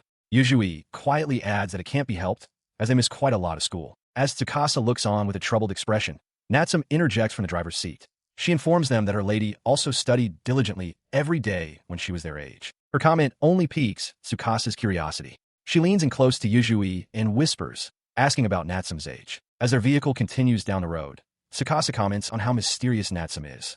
Yuzui can only wonder who she might be. From the front seat, Natsum coolly informs them that she can hear everything. Undeterred, Ko tries to push Yuzui into asking the question, claiming it's too awkward for a guy. Yuzui protests, questioning why it has to be her. Taking matters into her own hands, Ko begins peppering Natsum with questions. Where she comes from, if she has any hobbies, what her favorite breakfast is. To each query, Natsum gives the same one-word answer, secret. Yuzui then asks a different question. If Natsum has been working for Ri-Izui-san since her school days. Natsum confirms this, revealing she started about 7 years ago. Ko erupts in frustration, demanding to know why Natsum answered Yuzui's question, but not hers. Natsum smoothly changes the subject, asking Tsukasa about the requirements for her report. Tsukasa explains it just needs to be a cultural or historic site. As Ko accuses her of dodging the question, Natsum announces they will take a small detour, as she knows of a suitable place, surprising the others. The detour leads them to the base of colossal, ancient trees marked by sacred ropes, the great Sujis of Keano. Natsum stands before the towering trunks, looking back at the two girls who gaze up in awe. She gestures towards the towering trees, explaining that they are apparently around 2,400 years old. Tsukasa gasps in astonishment at the immense age of the Sugi cedars. Ko thanks her, confirming that the location is perfect for her report, as a designated National Natural Heritage Site. Natsum listens, a faint smile on her lips. From the perspective of these ancient Sugi, the entire age of adventurers is but a fleeting moment, a small fraction of their long existence. Natsum continues her explanation, noting that in the chaos that erupted when dungeons first appeared, many historical and natural sites across Japan were damaged. She adds that, luckily, this place escaped unharmed. Her thoughts then turn to a more recent memory. She mentions that if they follow the road they came on, they'll end up in Fukui, and recalls a tea shop that was nearby the last time she visited, wondering aloud if it still exists. Picking up on her words, Yuzui asks if this means she has been here before. Natsum confirms that she grew up in the area. She elaborates that her parents used to bring her here often when she was about 2 years old, long before she met her lady. As she walks ahead of them along the path between the ancient trees, Tsukasa and Yuzui watch her, absorbing this unexpected glimpse into her past. She turns back to face them, a soft, almost wistful smile on her face as she asks them to keep what she shared secret. Her request leaves both Tsukasa and Yuzui completely flustered, their faces blushing in surprise at the sudden, personal revelation. She arrives with Ko and Yuzui at a traditional estate, cheerfully declaring it's time for an adventure. At the entrance, Toga Natsum looks up from her sweeping, surprised by their arrival, as Ko calls out to her. Natsum offers a simple confirmation as a man with a long, light-colored braid exits the driver's side of a nearby car. Now under the cover of a large structure, Yuzui turns to Natsum, formally addressing her as senpai and thanking her for a phone call from the other day. Natsum listens, her expression unreadable. Meanwhile, leaning against the car, Ko speaks into her phone. She expresses disbelief that they managed to clear an A-rank dungeon so quickly, then pointedly asks the person on the other end how it feels to have a childhood friend chasing after them so desperately. The conversation seems to weigh on Yuzui, who now stands alone, gazing out at the sprawling city below. Natsum approaches from behind, noting that Yuzui doesn't seem particularly overjoyed and musing aloud that people are complicated. Her words prompt Yuzui to turn, her expression conflicted as she simply utters, senpai. Natsum's gaze softens slightly as she leans closer, stating that, as her kohai, she has something she'd like to ask. Her thoughts, however, drift elsewhere. Standing alone by the car, a troubled look crosses her face as her mind settles on Kaikeru. In another location, at the Hakariku department of the Adventure Association, Kaikeru Kajura himself stands before a reception desk. He announces his purpose, the A-rank duel. The receptionist confirms this is his third promotion duel and wishes him luck. Clenching his fist, Kaikeru feels the weight of the moment, realizing he is just one win away from becoming an A-rank adventurer. His mind races, recalling the two conditions set for his party. The first, clearing an A-rank dungeon, has been met. With grim determination, he focuses on the second and final requirement, that he, the leader, must also achieve A-rank status. He stands ready for his duel, his thoughts turning to his party members. He reflects on his desire to reunite with them soon, a goal that fuels his determination. His focus is suddenly broken as he looks up at the matchmaking board. His eyes widen in surprise as the name of his opponent is displayed, Toga Natsum. Moments later, he stands in the brightly lit dueling arena. A figure materializes before him in a shimmer of light. The light fades, revealing his opponent to be none other than Toga Natsum, dressed in her maid uniform. She stands with a placid expression as he looks down at her, processing the impossible situation. She breaks the silence, formally addressing him as Kajura-sama. With a steady gaze, Natsum declares that she will serve as his opponent. Kaikeru can only stare back in disbelief, murmuring her name. Meanwhile, in an office within the Hakariku department, several Adventure Association staff members notice the matchup. One man points at a screen, remarking to his colleague that it's a name he hasn't seen in a long while. His younger colleague asks who he's talking about, but another staff member reacts with utter shock, exclaiming Toga Natsum's name. He explains to the uninformed man that it has been about 10 years since she retired. The conversation continues, with one staffer noting the lack of official records on her and wondering if an incident occurred. From across the room, another official reveals a stunning rumor. Toga Natsum was once said to be the strongest adventurer in all of Japan. Back in the arena, Kaikeru confronts Natsum directly, stating that this cannot be a coincidence. She confirms it is not, but adds that the matter is unrelated to her lady. He presses her for the reason, his mind racing. He internally acknowledges that he knew she was a retired adventurer who could hold her own, so her being A rank wasn't a complete shock. Still, he demands to know why she is here now. Confronted by his demand for an explanation, Toga Natsum's expression remains severe. She begins to offer a reason, claiming a certain junior had asked her to intervene, but she quickly dismisses it as a lie. Her true purpose, she states with chilling directness, is simply to stop him now. Her gaze bores down at Kaikeru as she continues, delivering a blunt assessment. He is still half-baked. She elaborates on her judgment, declaring that in his current state, she cannot permit him to drag her lady to the capital. As she speaks, a dark, crystalline energy begins to corrupt the fabric of his uniform, a physical manifestation of her overwhelming presence. Her words are punctuated by action as a massive weapon materializes from shimmering particles of light. Her hand reaches out, poised to grasp the chain of the enormous, ornate axe head that has just formed before her. With the weapon's chain now coiled around her arm, she formally introduces herself with a fearsome title, Natsum, the Destroyer. Her expression is calm, but resolute, as she states that she looks forward to their